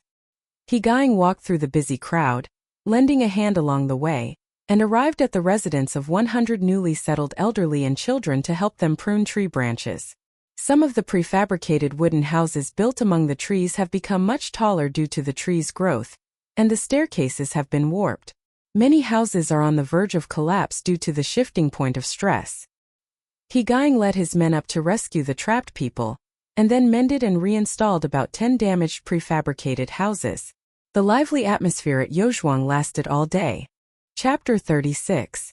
In the evening, everyone stood on the edge of the field, holding their bowls as they ate. They were physically exhausted but mentally very excited. Now they won't have to worry about food. The newly arrived elderly and children were also infected and became happy. The next day, everyone pitched in to continue harvesting the ripe crops. Then everyone discovered that after rice and other crops were harvested, new ears of grain and fruits would sprout again, and they did not enter a period of decline after one harvest. Everyone was full of energy and continued picking. 5 days later, the mature crops were harvested one after another, and the various crops that were just seedlings before also began to mature. Yuzhuang is short-staffed. Xin Xiaoru immediately recruited a group of people from the Yicheng base who had no land to farm but still had labor capacity, to come and harvest together. Master Jiang, who was in charge of designing the new model houses for the newlyweds in Yuzhuang, also led dozens of people to design the new houses in full swing. They plan to build new houses on the trees that have already grown from normal trees into towering giants. Yuzhuang belongs to Xin Xiaoru's territory, and the environment is very stable. There is no situation where a tree that stands out in the forest will be destroyed by the wind, so building houses among the trees is feasible. The only problem is that we don't know how big or tall these trees will grow. What if the design is done here but the trees look different a few days later? Xin Xiaoru asked Master Jiang to design it first, and then she would observe it further.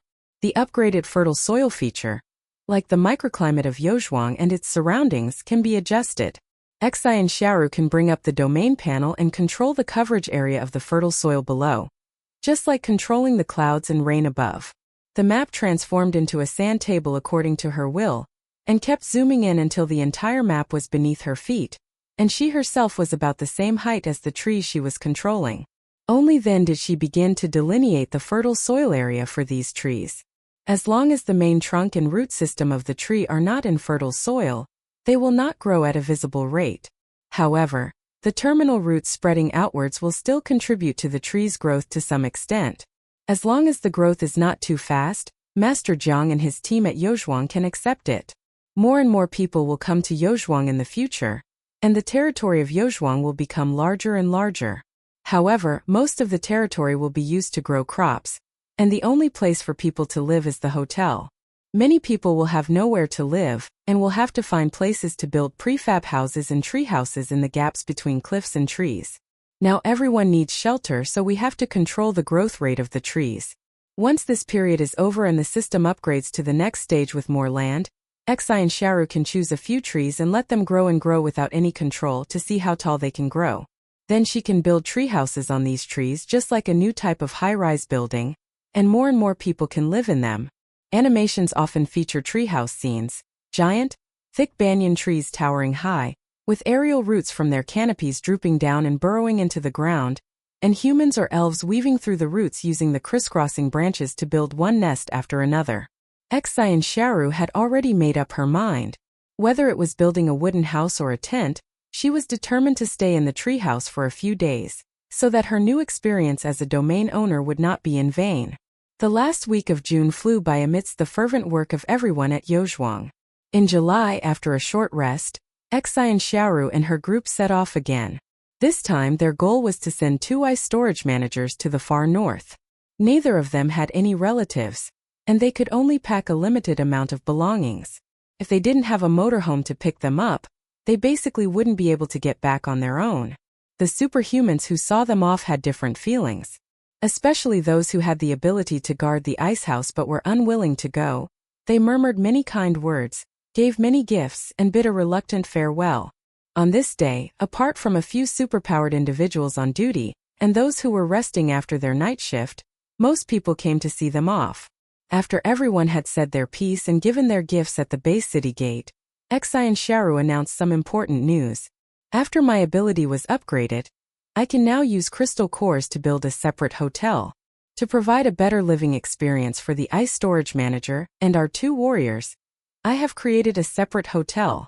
As she spoke, she took out an inconspicuous pebble, placed it on the ground, and it sprang open a door in front of everyone. A small room only 7 square meters came into view. 2 single beds, each 1.0 m x 2.0 m, occupy most of the room. There is a passageway in the middle.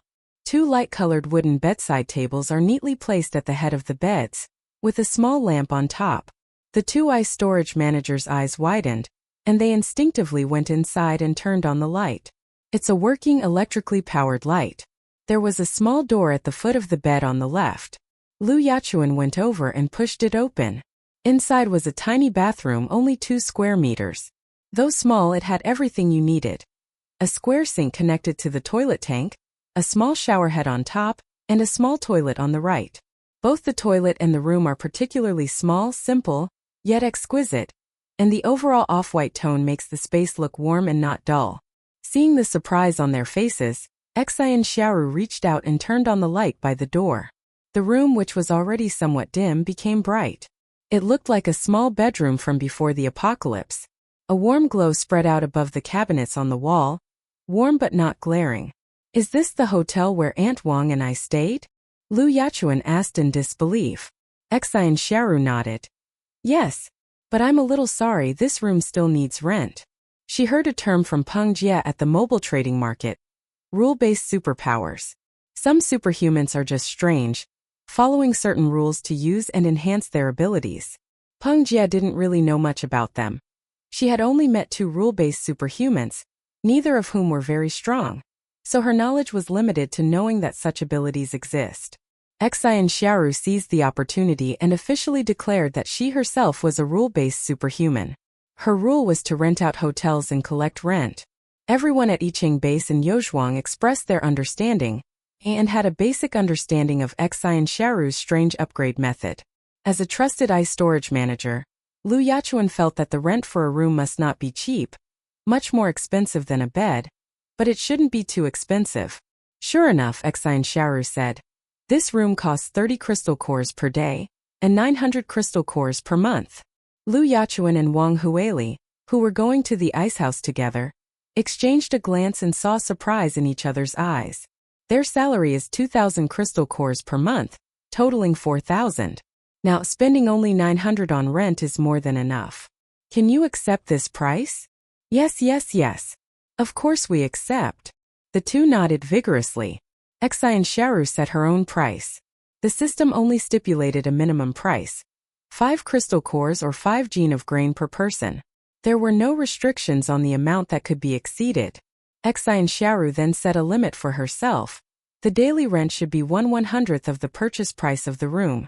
For example, the small room for the ice storage manager is priced at 2,000 crystal cores for a 7 square meter bedroom, and 1,000 crystal cores for a 2 square meter toilet in the system store, totaling 3,000 crystal cores. So the daily rent she sets after buying it is 30 crystal cores. Chapter 37. This is the standard price. The target group is our own people or lower-level ability users who don't have much money. The price for external sales will likely fluctuate greatly. For example, during this trip, Xin Xiaoru will look for Peng Jie's trading market again, and then check the hotel prices. Xin Xiaoru thought to herself, but didn't show it much on her face. She continued to answer questions for the ice storage manager, and helped them put their few pieces of luggage into the cabinet fixed to the wall. The others looked on with envy. One of the superhumans who often trained with He Gaiying and Zhao Chongyue couldn't help but ask, "Can we rent a house like this?" Xin Xiaoru shook her head. "Not for now. As you know, I can't absorb crystal cores, but creating these rooms would require consuming a lot of crystal cores, and I don't have that much money." "We have them." Unable to contain their excitement, the superhumans inquired about the price. Xin Xiaoru replied, "You've already given me money, so I still have to charge you for the room according to the rules. That's like paying twice. I can do this to other people, but not to you. Give me half a month at most, and I'll earn some crystal cores before selling them to you." Upon hearing this, the first and second tier ability users nodded silently. To be honest, they didn't have many crystal cores on them. After all, they were just small fry. They obtained crystal cores by fighting zombies and mutated animals, and they couldn't wait to absorb them and improve themselves. Only third-tier ability users could easily advance to fourth tier in a short time, so they stored some crystal cores for future use. It's still quite difficult to get them to readily spend thousands to buy hotels. The weather is pleasant now, with temperatures of 28 or 29 degrees Celsius, which is quite comfortable. The water pipeline between Yicheng and Yozhuang is still in place. There is now sufficient rainfall, so we no longer need Yozhuang's water for irrigation. However, the filtered drinking water from Yozhuang is still available for everyone to drink with peace of mind. Regarding electricity, ordinary people generally keep as far away from electrical appliances as possible to reduce the combined effects of electromagnetic and solar radiation. Those with superpowers who frequently patrol the area around ordinary people also don't use electronic devices much. They always charge them at Yozhuang and then use them at their own superpower camp, tacitly agreeing not to bring them out and disturb ordinary people. Taking this into consideration, Xin Xiaoru immediately spent 200 crystal cores to buy a bed, attached the bed to a coin, and handed it to a wood-type ability user who worked in logistics. She was a manager here. Xin Xiaoru said, "If you need to charge your phone or flashlight, you can use the plug in this bed. However, the bed costs 5 crystal cores per day, which will be deducted from the base's public account. Just make sure you remember to pay." The woman quickly took the coin and, amidst everyone's anticipation, tapped it. A small square door appeared above the coin. When you opened it, you found that the bed inside was exactly as the name suggested. There was only one bed. A single bed 1 meter high with walls above and around it, and an electrical outlet near the door and foot of the bed. Holy crap! Someone stepped forward and touched it. A capsule hotel. You know what, it really does look alike. If someone is willing to rent a capsule hotel alone, she can do so, and it might be more popular than a dormitory-style hotel. But that's not necessarily true. If she had to choose, a dormitory-style hotel would be better. It's like a student dormitory, spacious and not cramped. Unless she's surrounded by unfamiliar people and needs a capsule hotel for isolation. And so, Xin Xiaoru left a capsule hotel for them to place at the superhuman camp, and then set off with her RV and the group. Without Xin Xiaoru's control, the RV traveled to its destination on its own, half flying and half running. The system didn't need rest, happily adjusting itself to the most energy-efficient mode of transportation and speed to reach its target location. Along the way, if they encounter people who need to be rescued, they will remind Xin Xiaoru to rescue them to earn some stamina points, and then send them down again from a different location. Upon arriving at the ice field, the RV's stamina consumption increased, and correspondingly, the small standard room belonging to the ice storage manager also began to continuously deplete stamina after being taken out. Xin Xiaoru silently noted down the consumption values, reminding herself again to quickly accumulate stamina points, or to collect crystal cores to buy stamina points. After placing the pebbles on the ground and binding Lu Yachuan and Wang Huili as users, they can come and go freely. As for building the ice house, that's simple. The metal-type ability user who came with the RV will build a basic warehouse framework. Grandma Wang Huili is an ice-type ability user, so she can exert even more power in the icy world. She and Hegang, who also possessed ice and snow-related supernatural abilities, covered the outside of the ice house with a thick layer of solid ice, leaving only a movable door. Inside the freezer area, the group divided the storage space according to the types of food they would be storing. Foods that were easily damaged by freezing and needed to be eaten quickly were put together. Food that could still be eaten even if damaged by freezing was put together. Food that was more resistant to freezing was put together. Lean meats were put together. High-energy fatty meats were put together, and so on. With basic functional zoning completed and staircases erected for going up and down the floors, this ice house on the remote ice plains was essentially finished. Xin Xiaoru helped Lu Yachuan and the others tidy up the room, looking for any small parts they needed. They could take anything they were missing from the RV's storage room, or have one of the metal-type ability users in the group temporarily transform into it. The two shook their heads. It's already very good. Like everyone else, they had lived in the superhuman camp for so long without electricity or air conditioning, and they had gotten used to all the inconveniences. They were already very happy to have checked into Boss Xian's hotel before their companions. Putting everything else aside, as long as you stay in a hotel, where the temperature is pleasant, even phones and watches that have been out of power for a long time can be charged and used normally. Xin Xiaoru even used the car's data cable to send them many downloaded movies, variety shows and novels, and they even had toys to pass the time. When the two of them first signed up to be administrators, their only thought was to contribute to the base. They were willing to endure hardship, even if others weren't. After all, someone always needs to be there to guard the warehouse for the base from afar. So what if it's a bit remote, a bit dangerous and unknown, a bit cold and a bit lonely? But that's not a big deal. And now, it seems they've inadvertently become the two happiest people. They weren't fond of crowds to begin with, and they entertained themselves in their own little world every day. They didn't have much work to do, at most going out for a quick look around. They always carried hotel pebbles with them, conveniently and safely hiding inside if they encountered danger they couldn't overcome. On the other hand, the people in the base still have to continue killing zombies every day, patrolling every room and corner of the base, and looking for any small mutated plants and animals that might appear. In short, they have to keep their spirits up and work hard, which is much harder than what the two of them are doing now. They thought so, and so did everyone else in the base. Why did they back down when they were recruiting candidates? If they had been braver, wouldn't they be enjoying this comfortable life now? There's no point in overthinking it. All we can say is that good deeds are rewarded. Liu Yachuan and Wang Huili were willing to give, and the benefits they're receiving now are a reward for their kindness. While the group in the ice house were still fixing some minor details, Peng Jie's mobile trading market had already moved to several different locations. I've been changing locations frequently these past few days, not because of the zombies gathering, but because it's getting colder and colder. Chapter 38.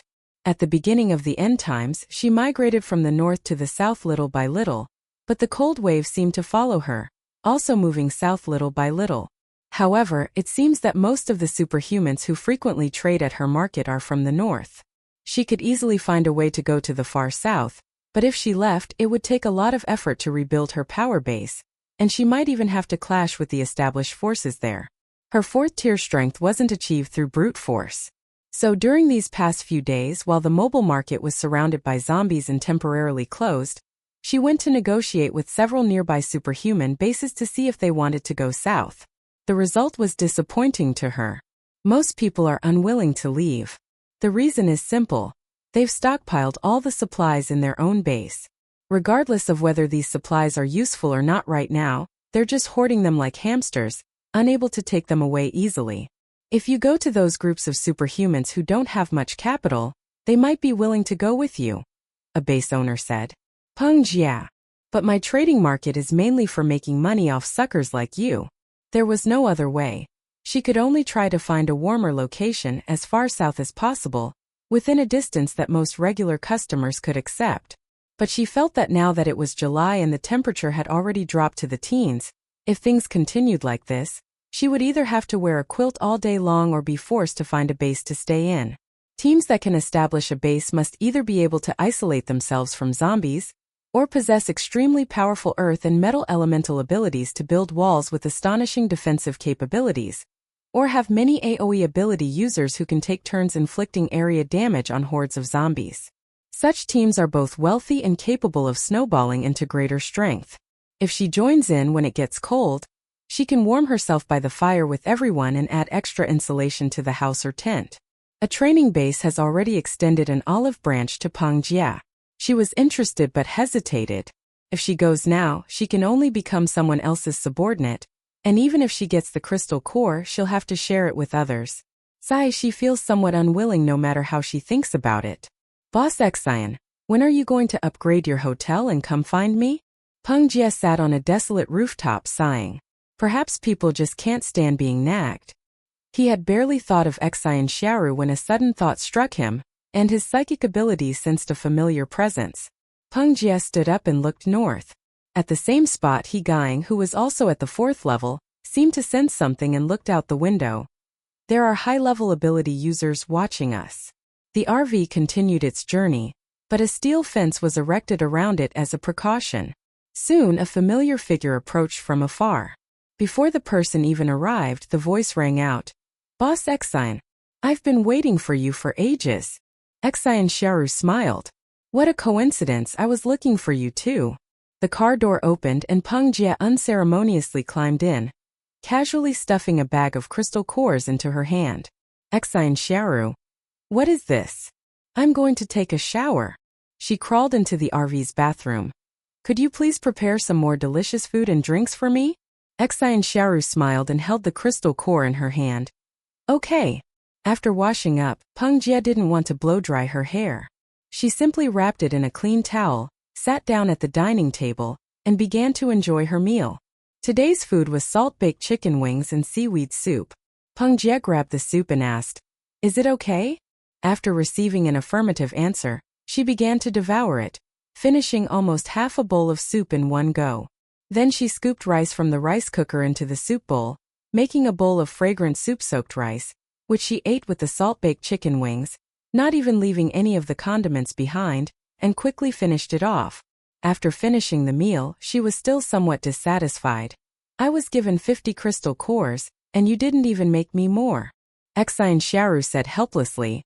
"We met unexpectedly and didn't prepare this much food." Peng Jie glared at her. "Are you kidding me? You have 5 superhumans in this car, and you only eat this little bit." The higher the level of a superhuman, the greater their need for food. 4th-level superhumans like Peng Jie and Hegain can eat up to 50 kilograms of food a day if they eat freely. 3rd-tier ability users aren't quite that extreme, but their need for food is still very high, so we've been eating all the time in the car, whether we have something to do or not. Xin Xiaoru gestured for Peng Jie to look at Song Weiyu in the child seat next to them. The autistic child who had clung to Xin Xiaoru ever since she rescued him has now lost much of the gloom in his eyes, and is happily munching on homemade bear-shaped cookies from the RV. His popcorn bucket is full of cookies, cakes, and other snacks, and the children's table in front of him is piled high with fruit and vegetable salad. My old acquaintance Zhao Chongyue and another woman with a metallic aura were also eating. They were eating crispy chicken breast and chicken legs, along with a large amount of iced drinks such as cola and orange juice. Peng Jie spat out a mouthful of saliva, then shifted her gaze to Xin Xiaoru and Hegain. "So what I ate was the lunch you two prepared?" "No, it's not lunchtime now, it's already past 3 o'clock. Xin Xiaoru. "So we've been eating all the time in the car whenever we feel like it. This is an extra meal. Deep frying and baking cookies are relatively simple. We just turn on the oven and the electric fryer and wait for them to cook on their own. We only cook if we want something home-style." Despite his exceptional martial arts skills, Hegain also possesses a surprising talent for cooking. He can transform readily available ingredients or those acquired on short notice into delicious and edible dishes. For example, the meat we ate today was from a group of mutated chickens we encountered on the road. We caught them all, fried and boiled them in the RV, allowing the RV to filter out the mutated factors, and then we ate them as normal food. Of course, Peng Jie intercepted this extra meal before Xin Xiaoru, and Hegain even had a chance to eat it. Peng Jie felt a belated sense of embarrassment. "What do we do now? I've already paid." "It's all right." Xin Xiaoru walked into the RV's interdimensional storage compartment and took out another batch of bear-shaped cookies that she had just finished baking. "Want some? There are plenty more. We can keep making more in the oven." "Eat." Not only did she eat by herself, but she also stepped out of the RV, used her mental energy to summon her only subordinate, who was out searching for a new base, back to eat with her. Of course, 20 more crystal cores were also included. There were still quite a few chickens left from the morning's hunt, so Hegain called over his good friend Zhao Chongyue, who was still eating, and together they went to pluck the chicken feathers, clean the innards, and prepare the oven and seasonings, planning to fill the oven to roast a few more chickens. Peng Jie and her subordinates were still eating when they saw that new ingredients were being prepared. They used great willpower to resist drooling. After a long while, she let out a long sigh. "This is life." Xin Xiaoru. "You can have this kind of life if you rent a place from me. How about it? Are you interested in renting?" "Rent?" Peng Jie clapped her hands. "What kind of house are you upgrading now? Let me see." In her imagination, the hotel that Xin Xiaoru upgraded should be like her RV, with a space of more than 50 square meters, like a small home before the apocalypse. As a result, she led the two of them outside the RV, took out an ordinary pebble and placed it on the ground. A door appeared out of thin air, and after opening it, there was a 7 square meter standard room inside. This room is the same as the one Xin Xiaoru gave to the ice storage manager. A 7 square meter standard room with a 2 square meter bathroom, mini and cozy. This was an unexpected treat for ordinary superhumans. But for Peng Jie, a fourth-level superhuman who had just been enjoying a delicious meal in a 50-square-meter RV. It was rather frustrating. Chapter 39. It's so small, I can't even fit an oven in it. She was also really craving those roast chickens and ducks. Xin Xiaoru shook her head. There are even smaller ones. She took out 2 more stones and opened the 2 doors. The rooms corresponding to these 2 doors are identical, each containing 5 beds and a small 2-square-meter bathroom. They are essentially 2 5-person rooms. Considering that people outside might be unfamiliar with each other and even wary of one another, Xin Xiaoru installed partitions on each bed, and the entrances and exits were sliding doors. Guests could decide whether to open them for ventilation or close them themselves. In a sense, this was a simplified capsule hotel. In the 5-person room there are 3 bunk beds, upper, middle, and lower, and 2 other bunk beds, upper and lower. The empty space in the middle is a storage compartment, which can be used to store things or as a desk. Xin Xiaoru's design exploited a loophole in the system. The hotels generated by the system are square and rectangular, so it's impossible to buy a spot with 5 beds, and then have 3 beds on one side 1 level higher and 2 beds on the other side 1 level lower. The staggered layout creates an extra space for a bed, which can be used as a table or a dining table. Both beds are against the wall, with a narrow aisle in the middle, which is considered a system bonus. At the end of the corridor is a door. Pushing it open reveals a mini toilet measuring 2 square meters. If a team of superhumans were to stay at the hotel, booking a basic 5-person room would be sufficient to meet their most basic living needs. If the guest is traveling alone, then treating this as a capsule hotel would be quite nice. Because the 5-person room was small, Xin Xiaoru didn't want to take Peng Jie inside to look around, so she indicated that she could go in and have a look by herself. The price for this bed is what we agreed on beforehand. 30 crystal cores per day. There are 2 rooms with 10 beds, so the monthly cost is 9,000 crystal cores. If you want to lease this hotel, you will have to pay the room rate regardless of whether anyone stays or not. The small standard room next door, which is 7 square meters, costs 4,000 crystal cores per month. Peng Jie's teeth ached. Isn't this standard room ridiculously expensive? Xin Xiaoru smiled very nicely. Actually, there are even more expensive ones, but let alone you, I myself can't manufacture them right now because I don't have enough crystal cores. Peng Jie's eyes flickered, noticing something different. How expensive? Tell me. A 50-square-meter 2-bedroom, 1-bathroom apartment is about the same size as my RV, and the monthly rent is 25,000 crystal cores. Peng Jie. If I had that much money, I would have ascended to heaven long ago. Xin Xiaoru settled for second best. A 1-bedroom, 1-bathroom apartment of 26 square meters, with 14,000 crystal cores per month. Boss Xin, Peng Jie's eyes widened. I'm just a middleman in this transaction, setting up a platform for them and collecting protection money. Where would I get so much money? Do you think this price is reasonable? Xin Xiaoru smiled and offered another package. A 20-square-meter room, no bathroom, but a sink and a squat toilet, 10,000 crystal cores per month.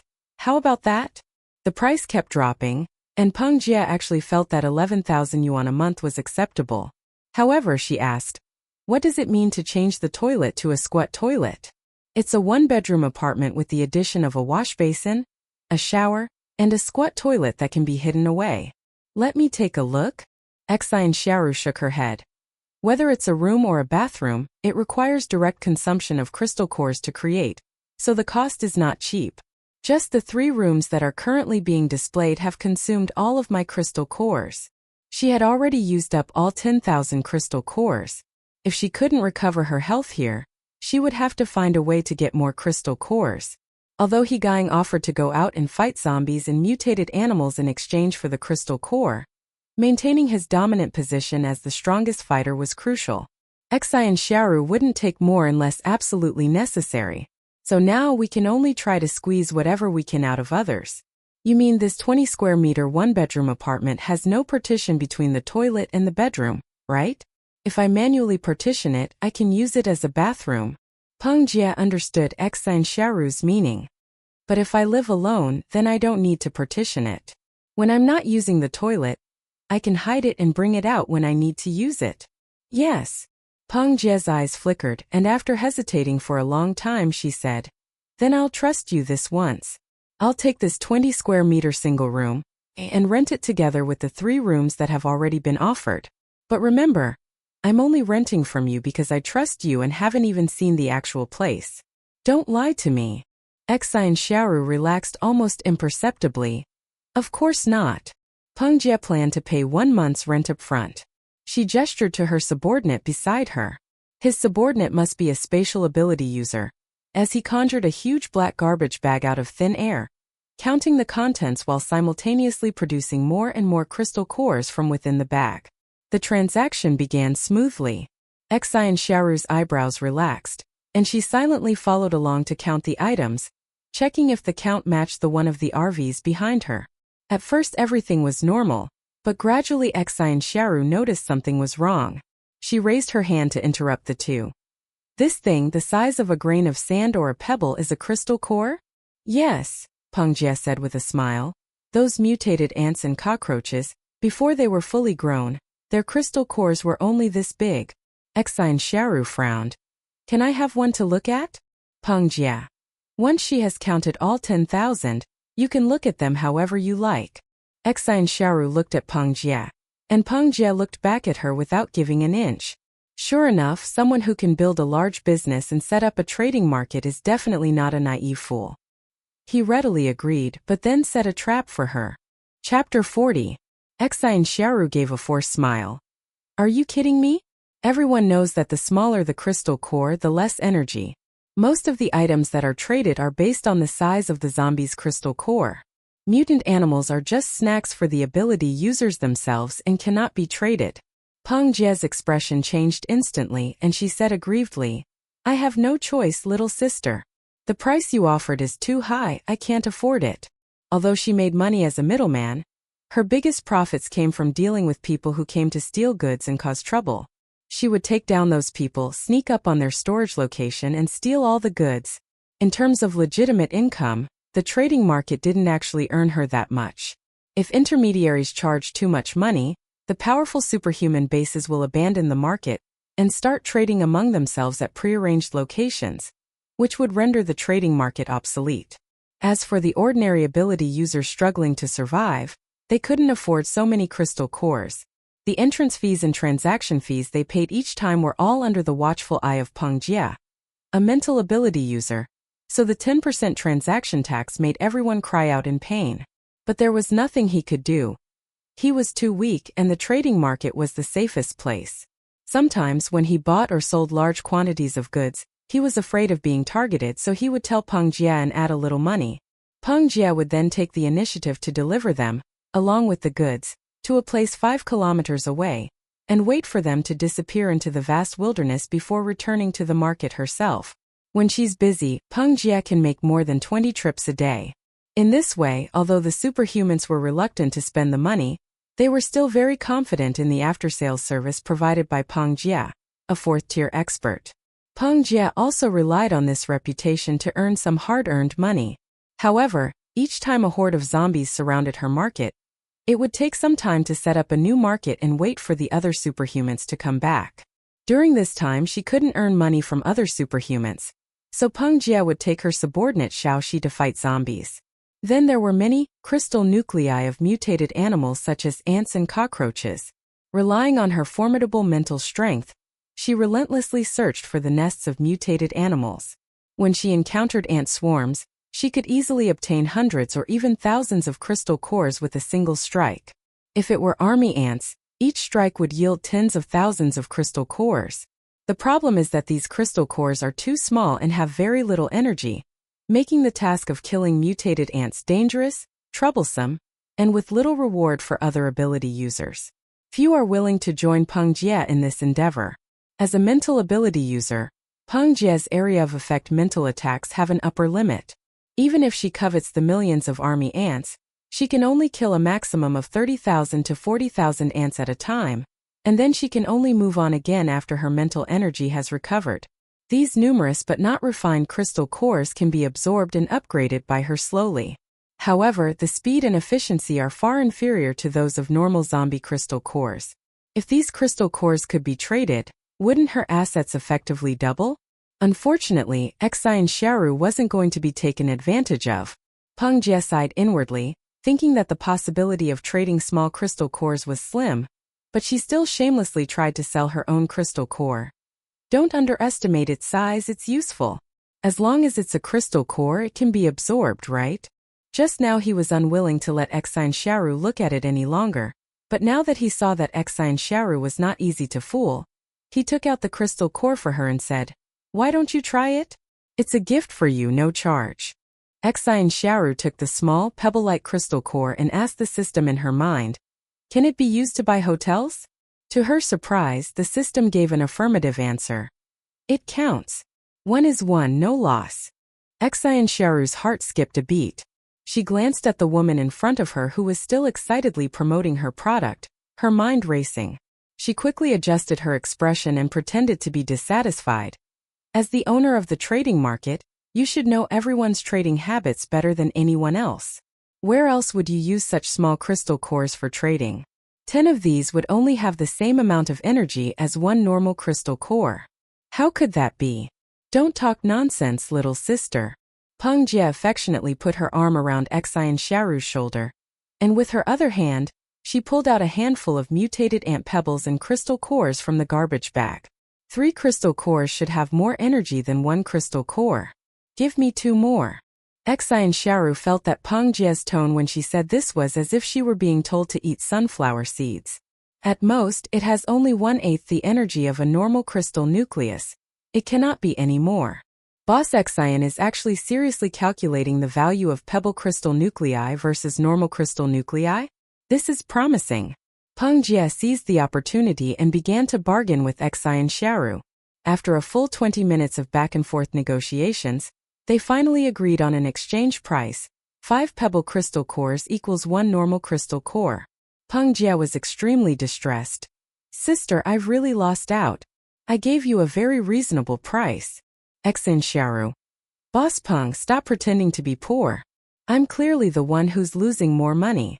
The two shared their hardships and overjoyed finalized the terms of the deal. Peng Jie. "Hey, I've made a killing." Xin Xiaoru.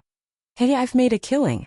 In the end, Peng Jie booked a total of 4 rooms, and according to the normal calculation of crystal cores, the monthly rent was 23,000 crystal cores. In Xin Xiaoru's hands, she had 23,000 times 5 is equal to 115,000 crystal cores in the first month. Sudden wealth, that's all there is to it. If it weren't for the generous sister right in front of her, Xin Xiaoru's lips would be curled up to her ears. To make management easier, Peng Jie asked Xin Xiaoru to combine the 4 rooms into one. Xin Xiaoru tried it and was surprised to find that it actually worked, and she could even get a free narrow corridor. It's like a corridor in an ordinary building with doors to 5-person rooms, small single rooms, large single rooms, and then back to 5-person rooms from left to right. The hotels won't be connected due to the merger. If that's the case, there are even more ways to arrange the rooms. Large dormitories like those at Yuzhuang, which accommodate 100 people, could be purchased in batches. For example, you could buy 5 beds each time, and do 20 purchases to create a hotel that still accommodates 100 people but has 20 rooms. And you wouldn't need each room to correspond to a specific stone attached to the hotel. In addition, to make the hotel safer, Peng Jie suggested carrying a hotel stone with her. However, given Yuzhuang's situation, wherever the hotel is attached, that attachment needs to remain there for guests to come and go. If Peng Jie takes the stone with her when she goes out, the hotel will follow. Then how will the guests in the market get in and out? Peng Jie. If I put the stone on the ground and someone comes and takes it away while I'm not there, or forcibly steals the hotel stone, wouldn't I lose everything? Could we do this? Use the stone as a switch to control the hotel door, and instead of placing the entrance to the alternate dimension hotel on the stone, place it on flat ground? Only when I control it and choose to make it accessible can guests enter and exit.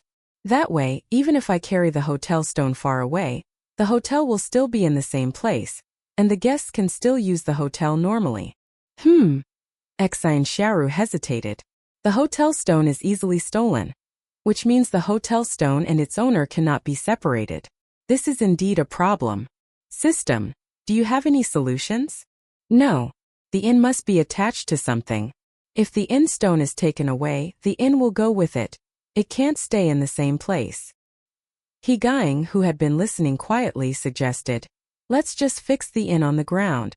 Originally, Boss Peng wanted his market to be a permanent storefront, so that people could find it whenever they came. In that case, let's just set it up.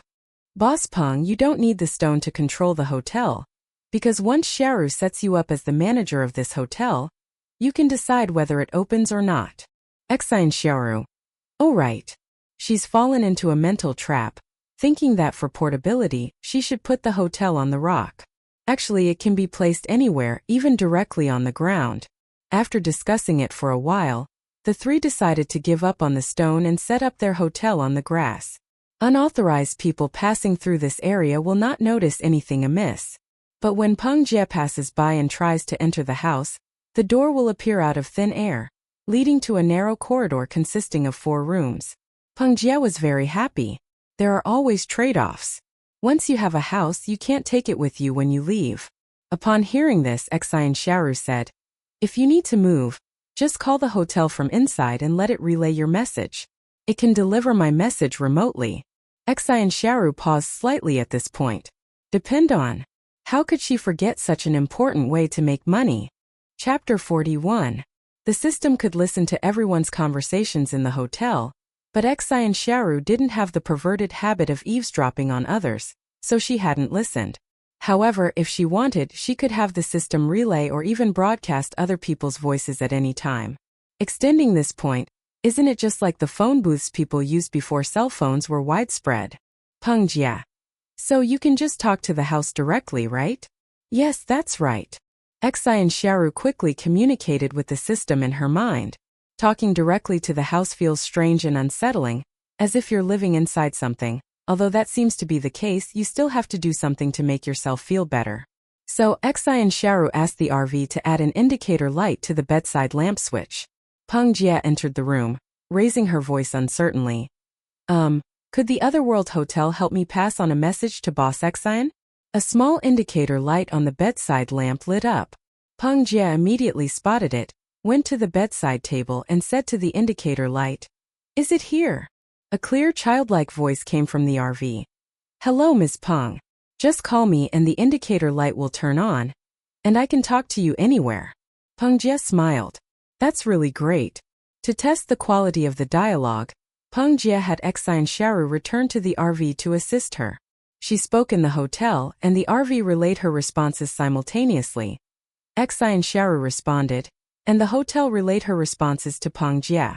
There was almost no delay between them. If it weren't for the fact that the voices in the hotel were from children, Peng Jie would have thought it was Xin Xiaoru talking to her on the phone. Peng Jie was very satisfied, and Xin Xiaoru was also very happy. Peng Jie held Xin Xiaoru's hand. Let me run it for a while first. If it goes well, I'll buy a portable stone hotel from you next time. That way, I'll have both a fixed place to live and a mobile place to live, ha ha. Xin Xiaoru nodded with a smile. To celebrate the housewarming of her family's contracted hotel, Peng Jie treated everyone to dinner in a large private room. The hotel's facilities were very basic. There was no electric cooker or anything like that. Electricity was unavailable in the apocalypse, and Xiaoxi didn't have an electric cooker in her space either. Xin Xiaoru took the spare, unused electric cooker and rice cooker as gifts and gave them to Peng Jie, saying, wishing you a prosperous opening. So, for the first time in nearly a year since the apocalypse, Peng Jie was able to properly use electronic products. Unlike before, when cooking rice required finding a firewood stand and slowly burning the fire, and the rice was often undercooked and tasted terrible. The rice cooker was a lifesaver for her. They had plenty of ingredients and seasonings. The meal was a pleasant one for both hosts and guests. Peng Jie and Xiaoxi in particular wished time could stand still. However, time doesn't stand still and they still have things to do themselves. 4 rooms require 23,000 crystal cores per month, which translates to 115,000 crystal cores equivalent to the tiny pebbles of insects like ants. Although raiding mutated ant nests 3 times a month could cover the costs, if there were no income and only expenses, they wouldn't need to rent so many rooms and pay exorbitant rent. Xin Xiaoru thought that the large single room in the 4 rooms was reserved for her by Peng Jie. But that was not the case. Peng Jie plans to live with Xiao Xi in a small 7-square-meter single room, a space that belongs only to the two of them. The larger single room next door can be used as a living room for receiving guests, or as a place to temporarily accommodate someone. When the trading market is crowded, there may be 200 or 300 superhumans active at the same time. If the outside is surrounded by zombies during a transaction, it will be difficult for low-level superhumans to escape, so she will need to use the living room to put everyone inside. Don't let the fact that this living room is only 20 square meters fool you. It has a high ceiling of 5 meters. That's enough to be considered a loft, or even 2 stories high. Xin Xiaoru said that she could do whatever she wanted with the hotel, so she would convert the large single room into a 2-story building. In an emergency, she could definitely fit everyone into both floors. If both floors aren't enough, she can allocate some space from her bedroom.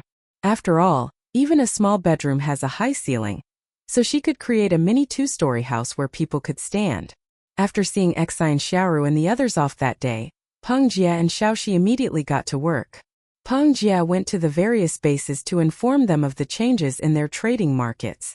Xiao Xi went to the supermarkets that were no longer frequented and collected the necessary electronic devices.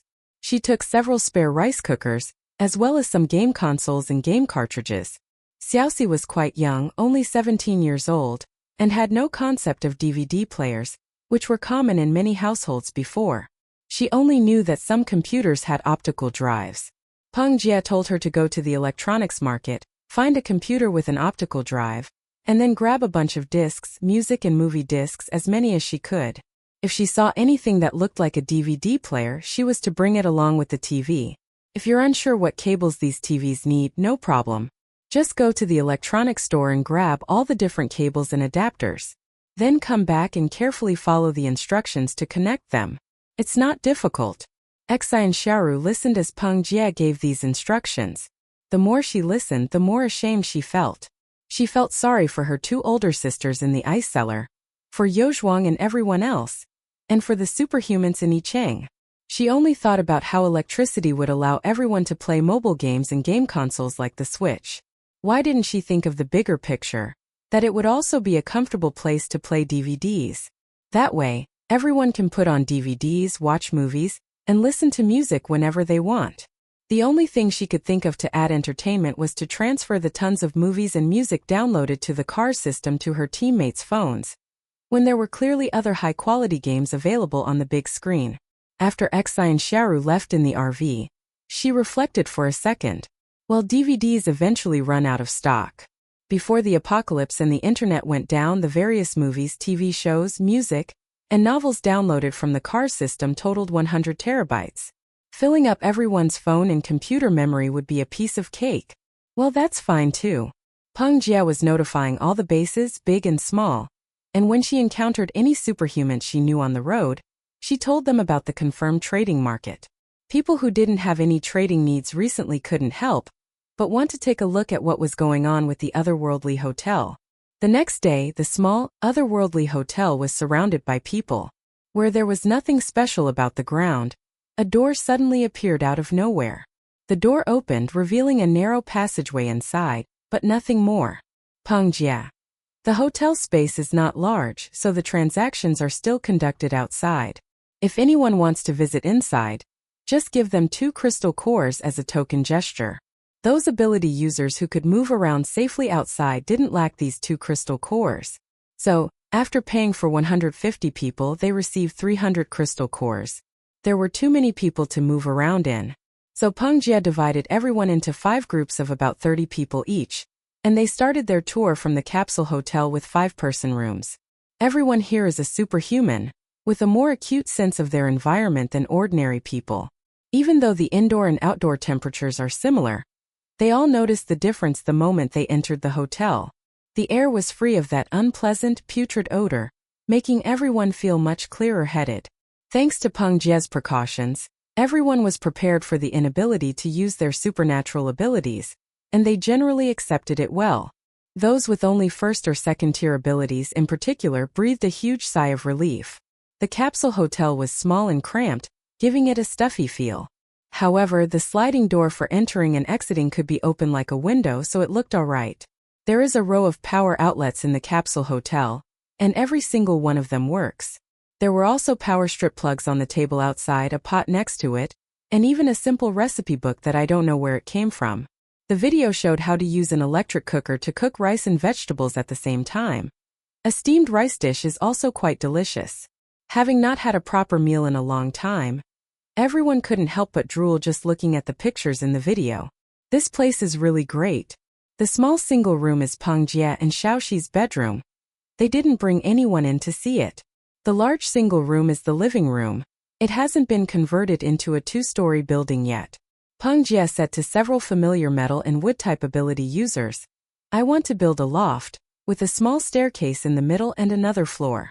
If you're interested, we can talk about it later. The price is negotiable." Chapter 42.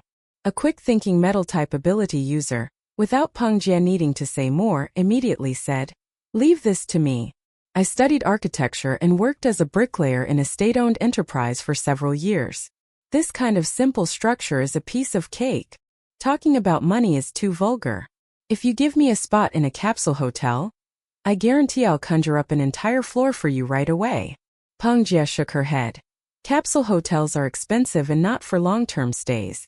This hotel costs 100 crystal cores per day, and is specifically for people who need to stay overnight for various reasons.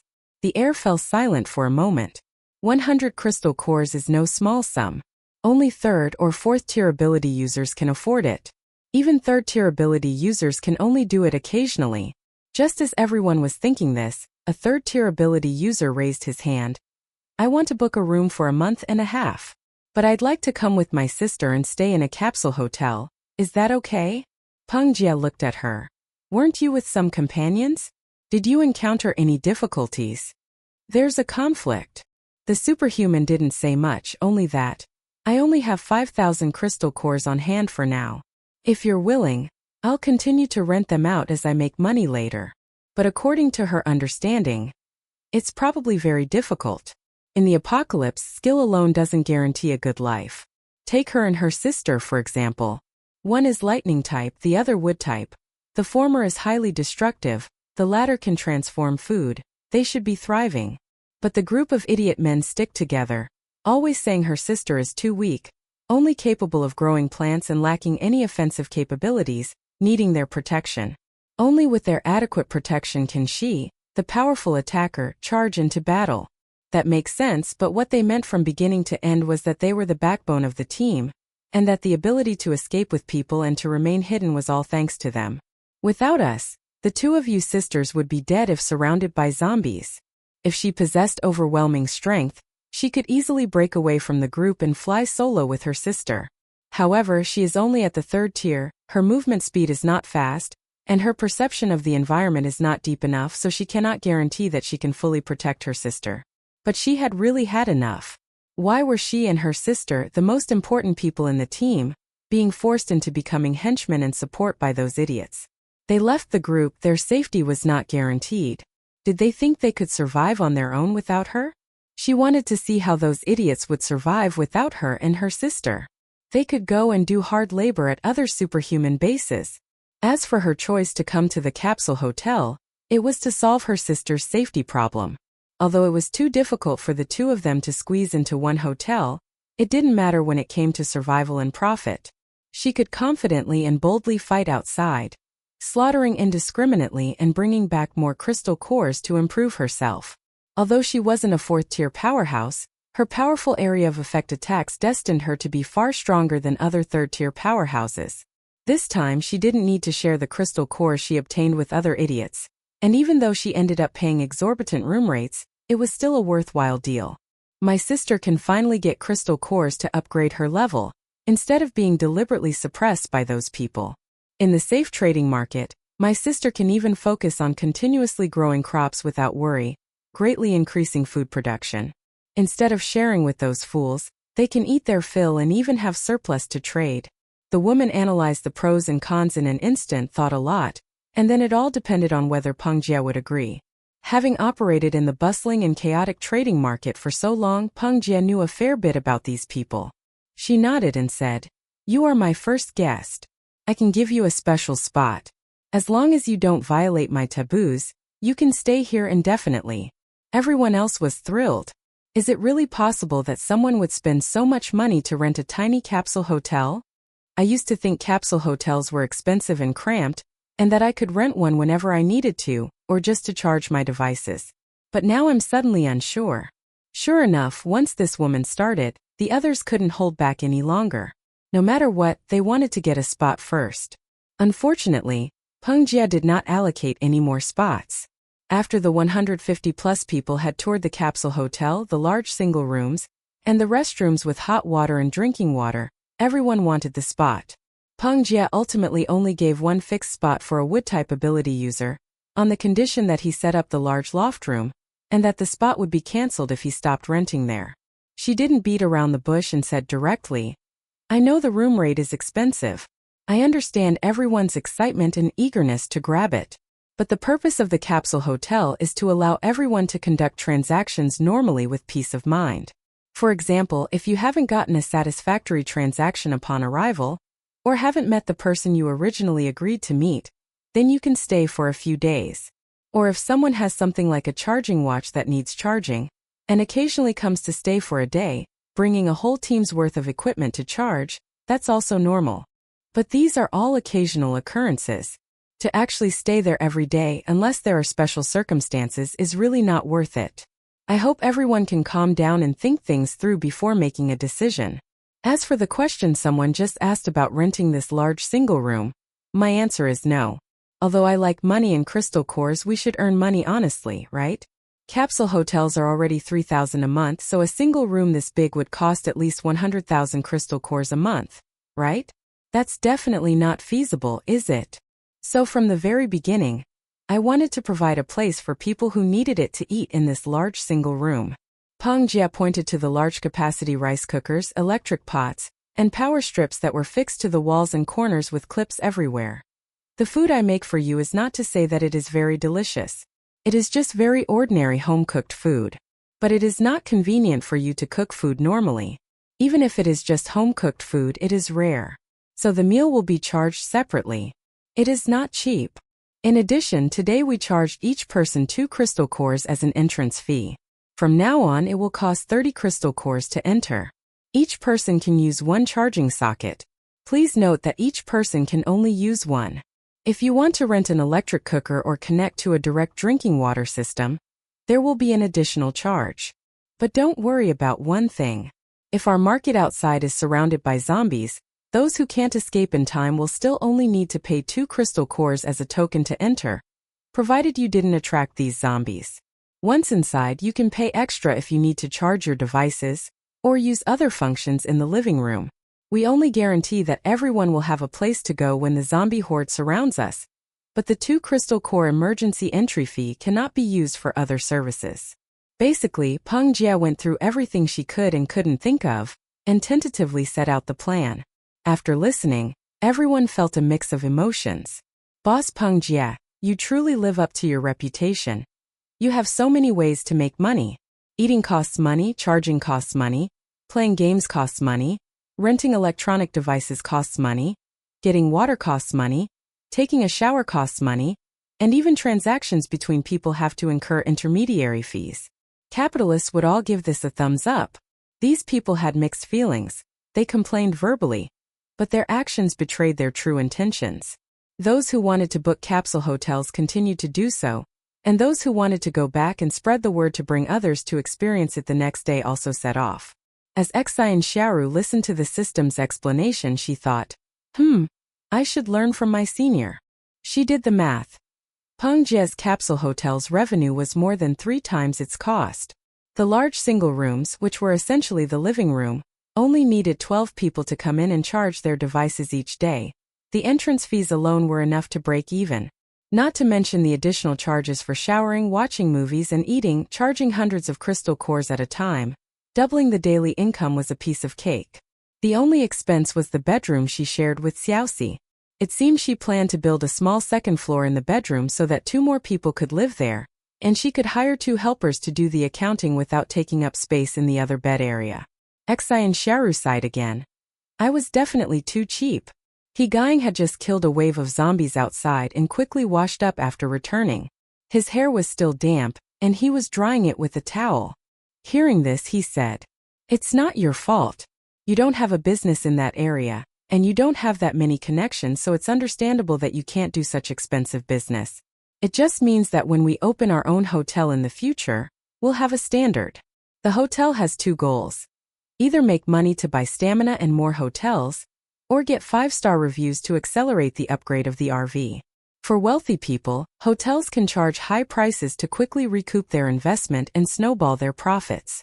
For those without money, hotels should be cheaper, allowing them to survive while also earning 5-star reviews."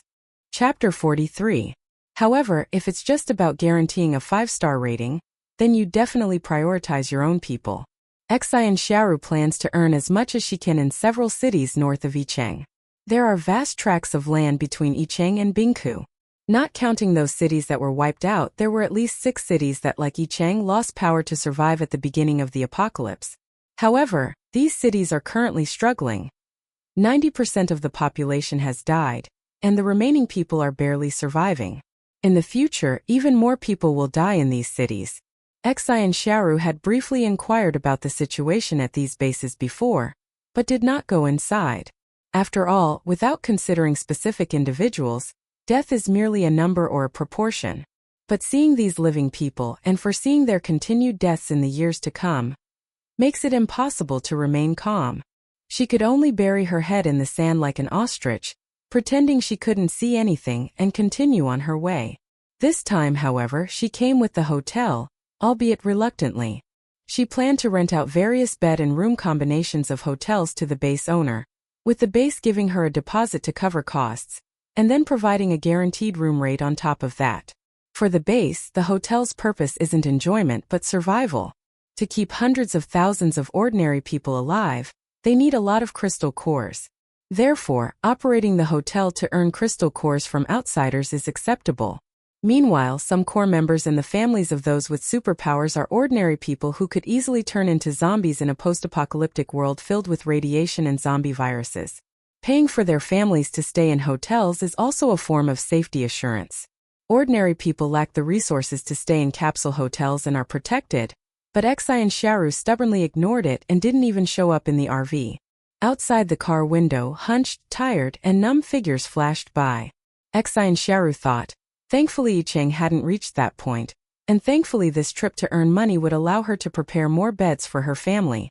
Bases with large populations are generally poor, with virtually no crystal cores left. Xin Xiaoru pretended to hesitate, then reluctantly told them, "We can use the crystal cores from insignificant mutated insects to pay for it.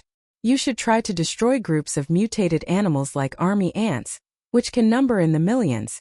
That will provide more crystal cores." However, the exchange ratio between this type of crystal core and a normal crystal core is 5:1. That's how I've always exchanged them. You can offer a cheaper rate 3:1, but if anyone asks, you must keep it a secret and give the same answer to everyone. 5:1 otherwise. Before Xin Xiaoru could finish speaking, the base leader quickly agreed. He wasn't unaware of the rumors circulating outside. The rent at that trading market was significantly higher than it was now. However, the base couldn't produce many crystal cores in a short time. Even after emptying their pockets, they only had a few thousand or even a few hundred. The rest were all absorbed by the plant-type ability users who had the highest demand but were exhausted every day. Xin Xiaoru only rented out capsule hotels and small hotels of 7 square meters, with a deposit of more than 1,000 yuan. It was secondary to provide accommodation for several leaders of the base, and the main purpose was to use them as telephone booths. Whether it's a capsule hotel or a small private room, there are indicator lights near the lamps. Whenever guests call out to the hotel system, the hotel will respond and relay a message. Once they've collected enough insect crystals to trade with Xin Xiaoru, she will arrange a time to come over. Xin Xiaoru traveled a long way in the north, and in every base that was still sheltering ordinary people, she established a trading network by using a combination of cost deposit and guaranteed room fee. The housing conditions she provides for the various superhumans she encounters on the road will vary greatly depending on the circumstances. Chapter 44.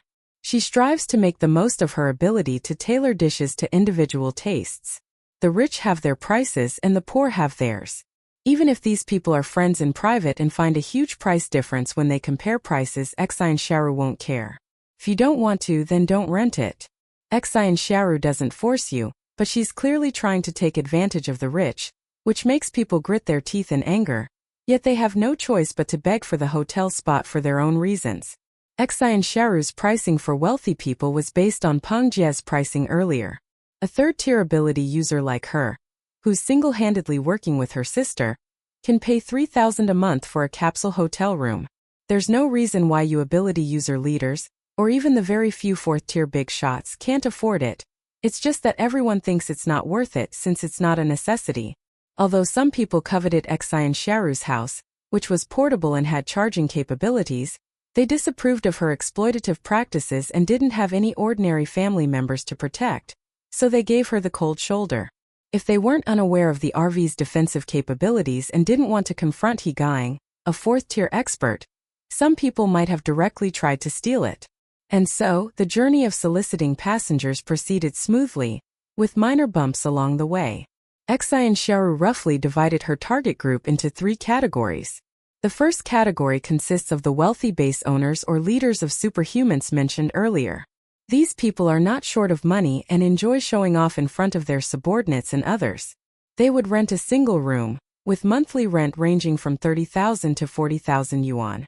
If they were given insect crystal cores, that would be around 150,000 to 200,000 crystal cores. Note, from now on, rent refers to normal crystal cores. If Xin Xiaoru receives insect crystal cores, multiply the amount by 3 or 5. Just get a rough estimate. The second category consists of mobile teams of superhumans, or powerful lone wolves. Their strength varies and they are generally self-sufficient, but like Peng Jie, they cannot establish a stable foothold in a zombie-infested world, lacking comfortable, long-term accommodations. Now they have a portable hotel, a safe home that follows them wherever they go. These people survive entirely on their own, and regardless of their level, they have very little money. They only kept a portion of the obtained crystal cores for emergency trading, absorbing the rest. That's why Xin Xiaoru set a slightly lower price. For example, a team of 7 low-level superhumans would need 7 capsule hotels, a 6-square-meter bathroom with 2 toilet stalls and a wet/dry separation, plus a 3.6-square-meter mini single room, costing 5,900 each, with a monthly rent of 10,000 crystal cores. The third category consists of teams with ordinary people in their families or groups. The superhumans grit their teeth and try their best to survive in the harsh apocalypse, but their families cannot. For these people, Xin Xiaoru usually charges a monthly rent that is slightly higher than the cost. She breaks even in the first month, and afterwards it's pure profit after deducting the physical effort required to maintain the house. As Xin Xiaoru walked, she expanded her hotel network. Everyone then learned that the hotel could send messages. For just 1 crystal core, one could send messages to friends also staying at the hotel, even those thousands of miles away. Paying 2 crystals not only allows you to hear messages relayed by the hotel system, but also lets you hear the voice of that friend or relative. However, if the call lasts a long time, the system will charge additional fees based on the duration. While Xin Xiaoru and her group along with the system were busy outside, Yicheng experienced its most comfortable month since the apocalypse. The temperature gradually dropped from below 30 degrees Celsius to 25 degrees Celsius. The crops at the base are growing diligently, with seedlings being planted one after another. Any surplus is stored in the warehouse or exchanged for staple food with yozhuang. Vegetables that don't grow well or rot due to improper storage are used to feed the chickens and ducks. As temperatures in the north continue to drop, everyone, following Xin Xiaoru's reminder, prepared for the cooling down by gradually building new walls outside the gathering point to serve as insulation. Designers and workers with architectural skills conceived the insulation measures that Yicheng could have, and also envisioned what kind of houses could be built among the trees in Yozhuang. After all, the area of arable land is limited, and it should be preserved as much as possible. However, Yozhuang is also a precious place that protects ordinary people from radiation. If we want to house enough people, we must make full use of and develop it. The crops in Yozhuang are growing incredibly tall, reaching 10 times the height of normal crops. Moreover, each harvest doesn't end after just one batch or a few days. Take the wheat as an example. On the day Yozhuang was upgraded to fertile soil, the wheat was already mature. After expanding tenfold, it was covered with ears of grain from top to bottom. For the next 20 days, ears of grain were harvested every day, but new ears of grain grew every day until late July, when the rate of ear formation began to slow down. Farmers and experts estimate that the wheat will run out of nutrients and enter a period of decline and death in another week. They had already figured out what to do with the wheat that was about to die. The farm's pigs, sheep, and cattle were all waiting for this fresh food. Wheat, however, has a kind of centipede-like quality that doesn't die easily. Even though the yield is lower, it continues to produce grain. Xin Xiaoru had them conduct an experiment, transplant some wheat to ordinary land in Yicheng, and then plant new grains on the vacated fertile soil to see whether it was more suitable to plant new crops or to let the old seedlings continue to produce. Another month passed, and by the end of August, everyone in Yozhuang had come to a rough conclusion. When the wheat yield dropped to half of its peak, it could be transplanted to ordinary land at the Yicheng base. Once returned to a normal environment, the wheat ages more rapidly and dies within a few days. However, the ears of wheat that form during these few days still far outnumber those of wheat growing normally outdoors. As for the fertile soil of Yozhuang, the newly planted seeds will grow rapidly and begin to produce after about 4 or 5 days. They will reach their peak after 7 or 8 days, and then begin a peak rapid growth period that lasts for 20 days. The daily harvest is 2.5 times the total harvest of ordinary wheat. After that, it enters a period of decline. After 10 days, when the daily yield drops to half of its peak, it can be transplanted to Yicheng to continue its production. The vacated land will then be used for a new round of planting. The entire cycle takes about 40 days, and the harvest is more than 60 times that of wheat grown outside. If the soil environment in Yozhuang remains stable, and the planting is carried out at this rate for 9 cycles a year, the yield will be 540 times that of wheat grown outside. What an astonishing figure! Conservatively speaking, 1 acre of land can feed 1,000 people, which is 10 times the figure Xin Xiaoru estimated. This means that 150 acres of land in Yozhuang can support 150,000 people. Once upgraded to the next stage and expanded to 500 acres, the food problem for at least 500,000 people can be solved. The day of the upgrade came quickly. The upgrade, originally expected to take 3 months to complete by the end of September, was finished ahead of schedule at the end of August. The day after Yozhuang sent over their rough estimate, the RV was upgraded from LV8 to LV9. The territory starts from Yozhuang and extends towards Yicheng, with 2 mountains forming the boundary. 1 second the mountains and forests were shrouded in thick fog, and the next second the water and mountains were clear, and the trees sprang up from the ground and instantly grew into towering trees. Chapter 45. The wind howled through the trees and across the land, and the frightened wild animals and mutated creatures lay prone on the ground, looking around in terror, as if they were being pressed down by something and dared not move. Having experienced a domain upgrade, the people of Yozhuang weren't confused for long this time. After a brief commotion, everyone returned to the safest spot near the hotel, following their previously agreed-upon plan. Upon receiving the system notification, Xin Xiaoru directed the RV back to Yozhuang, while simultaneously organizing the terrain of her new territory on a mental sand table map. Unlike the terrace fields of Yozhuang, these mountains only had a few scattered farmlands cultivated by individual farmers. Now the farmers are long gone, and the fields are abandoned. Apart from those few scattered acres, the rest of the area is forest, and it would be too laborious to cultivate it purely by hand. She had the system, like a cheat code, show her the terrain, indicating where it was suitable to level the land and create terraces, and where the slopes were too steep, allowing her to create step terraces to divide the surrounding area into upper and lower levels. With a general idea in mind, she began to create a map and modify the terrain. As the map was moved, a gust of wind drove the animals in the mountains to the foot of Yozhuang Mountain. Regardless of whether these wild animals have mutated or not, most of them won't associate with humans. But to say they want to attack humans is also unlikely. After all, those who have attacked humans have already been dealt with by the superhumans coming and going from Yozhuang and Yicheng. Most of the animals still alive are very well hidden. After the territory became entirely under Xin Xiaoru's control, these animals unexpectedly became her prey. Xin Xiaoru planned to look back and see which animals possessed a certain level of intelligence and could communicate. If there was a possibility of working together, they could become the animal employees of Yozhuang. If they couldn't communicate and were harmful to humans, they would be slaughtered for the crystal cores. If they still retained their original foraging instincts, especially scavengers like crows, they would be released to fight the zombies. The forest changed. Plants that had just grown into towering trees fell to the ground. Only those mutated plants that usually kept a low profile and pretended to be normal started to move. They struggled to entangle the large trees around them that were about to fall on them, uprooted them in one go, and threw them far away. The system even detected a mutated tree that seemed to have a grudge against another mutated tree 50 meters away, deliberately throwing its fallen tree at the other. The other tree, angered by this, uprooted a nearby tree and threw it back at it. System. Xin Xiaoru didn't have the energy to pay attention to that. She was currently focused on planning the terrain. While she was out running business deals, she wasn't completely ignoring the affairs of Yozhuang. She had already planned to significantly increase the number of farmers in Yozhuang after the upgrade. Currently, Yozhuang has only 230 permanent residents, of whom 100 are elderly or infirm, and more than 30 are people with special abilities. Therefore, only 100 people are actually engaged in farming. This is far from enough.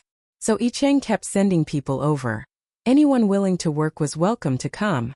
Yozhuang added 300 laborers in total, but it was still exhausting. Just tending to crops that were often 5 or 6 meters tall was enough to keep them up and down. Not to mention some fruit trees that grew to 20 meters high. Ordinary people couldn't reach them. Only those with special abilities could pick the fruit. Ignoring the fruit trees and focusing only on the grain, Xin Xiaoru plans to build a framework for people to walk and work on, with a height of 5 or 6 meters, dividing the farmland into 3 layers, each 1.8 meters high. This is equivalent to erecting large scaffolding structures interspersed among the rice seedlings on each terrace, with railings installed on the scaffolding to protect the farmers working there. Crops then need to be planted systematically in the open spaces between the scaffolding structures. Different crops occupy different areas and heights after they grow up, so the specific size of the scaffolding should be determined based on the crop growth observed over the past 2 months. What Xin Xiaoru is doing now is to create terrace fields, knocking down most of the plants, but preserving some trees in good locations. These trees can serve as natural supports for the scaffolding or as beds for people to rest on. With the system upgrade, the area under cultivation has reached 500 mu. According to Xin Xiaoru's idea of arranging 60 people per mu, the number of farmers in the area can be expanded to 30,000. The accommodation for the 30,000 people was determined by referencing the 300 new laborers who arrived in July and August. These people had no hotels to stay in, nor were there any specially built houses. The ability users could only provide them with some makeshift sleeping mats. Basically, they would set up a mat around the field they were responsible for and then sleep there. Under Xin Xiaoru's control, there was neither rain nor wind in the area. So, although everyone used the sky as a roof and the ground as a mat, they were not uncomfortable.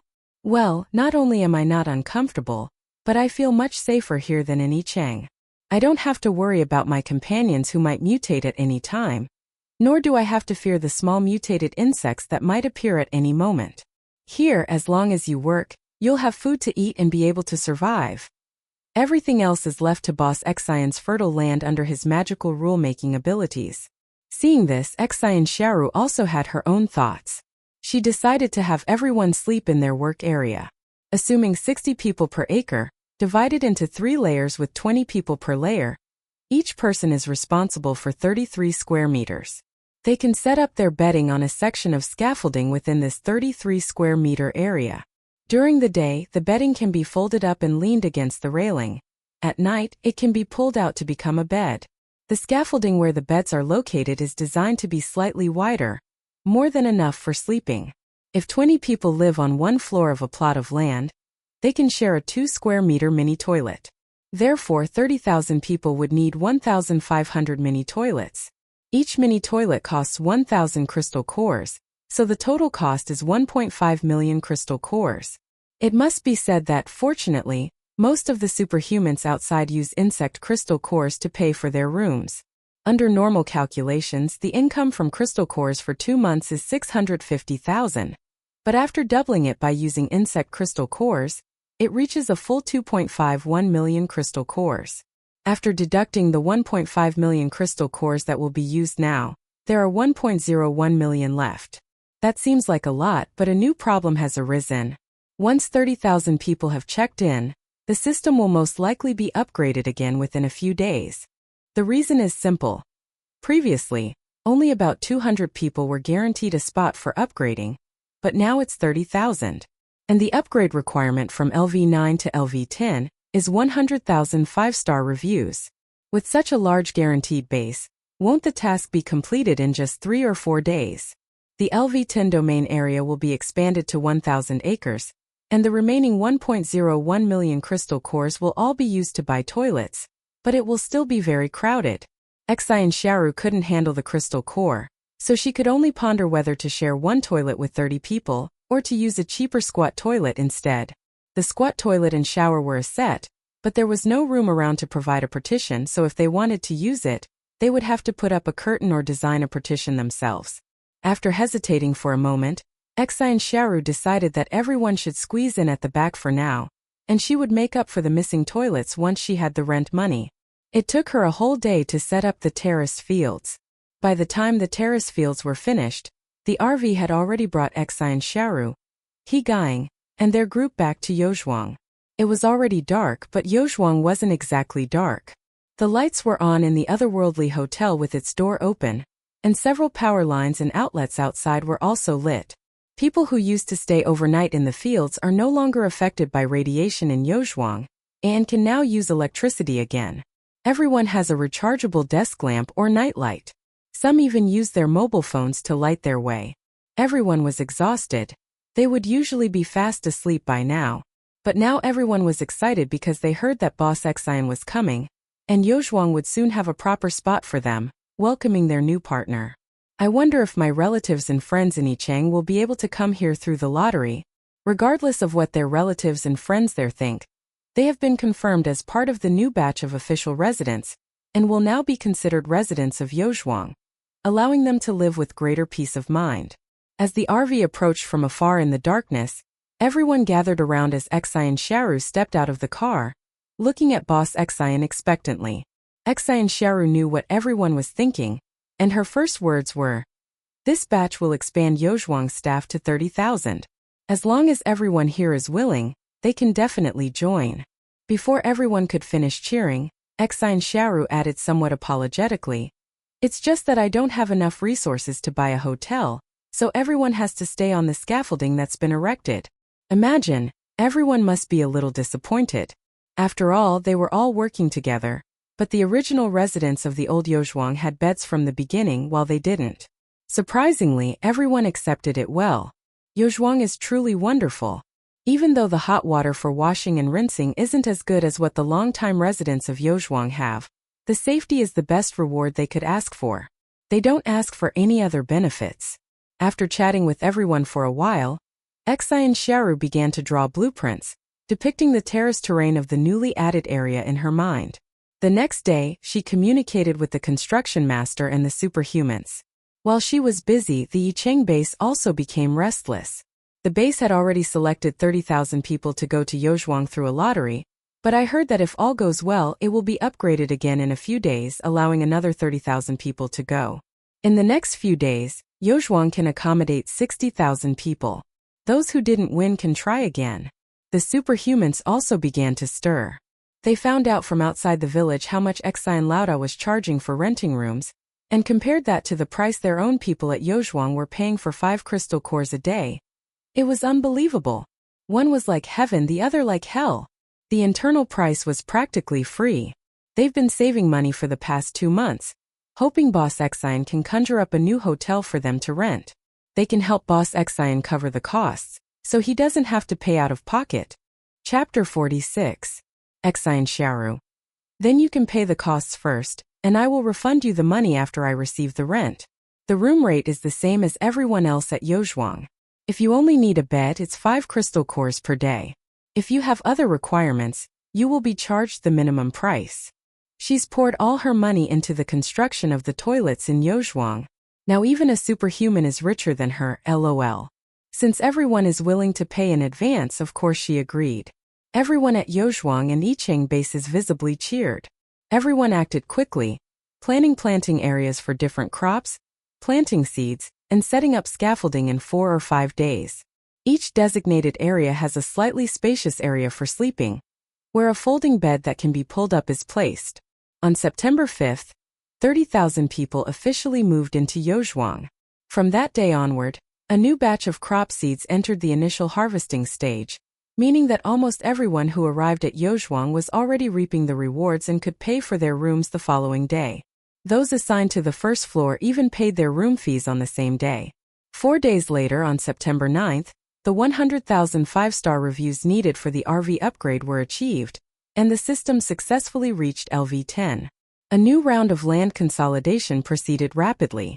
Following the pattern of the previously added 500 mu of land, 3 layers of scaffolding were erected. On September 12th, 30,000 new residents moved in, officially expanding Yozhuang's population to 60,000. However, this is not the end. The next stage requires 500,000 5-star reviews, which is expected to be achieved by 60,000 people in 9 days. Therefore, after breaking through the initial limitations, the upgrade of RVs entered an accelerated phase. Having just broken through to LV9 at the end of August, it broke through to LV10 on September 9th, and then quickly entered LV11 on September 13th. The territory area increased from 500 mu to 1,000 mu, then to 1,500 mu, and the number of people also increased to 90,000 at LV11. To outsiders, it seems like we'll be ruling the world soon. Xin Xiaoru knew that wasn't the case. If the expansion rate of a domain increases along a steady slope, then the upgrade requirements increase exponentially.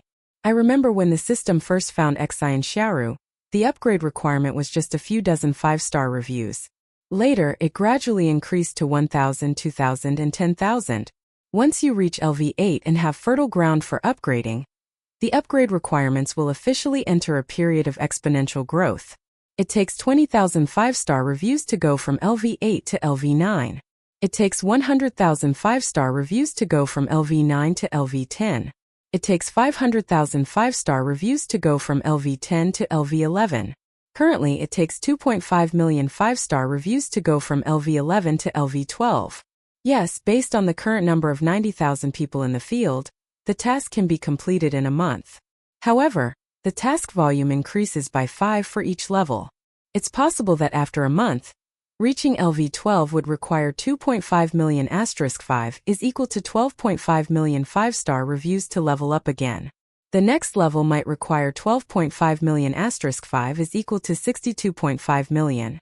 If that's the case, after upgrading to a certain point, the system may find it difficult to continue upgrading. Therefore, she couldn't resist returning to her old ways, wanting to engage in some back-and-forth trading.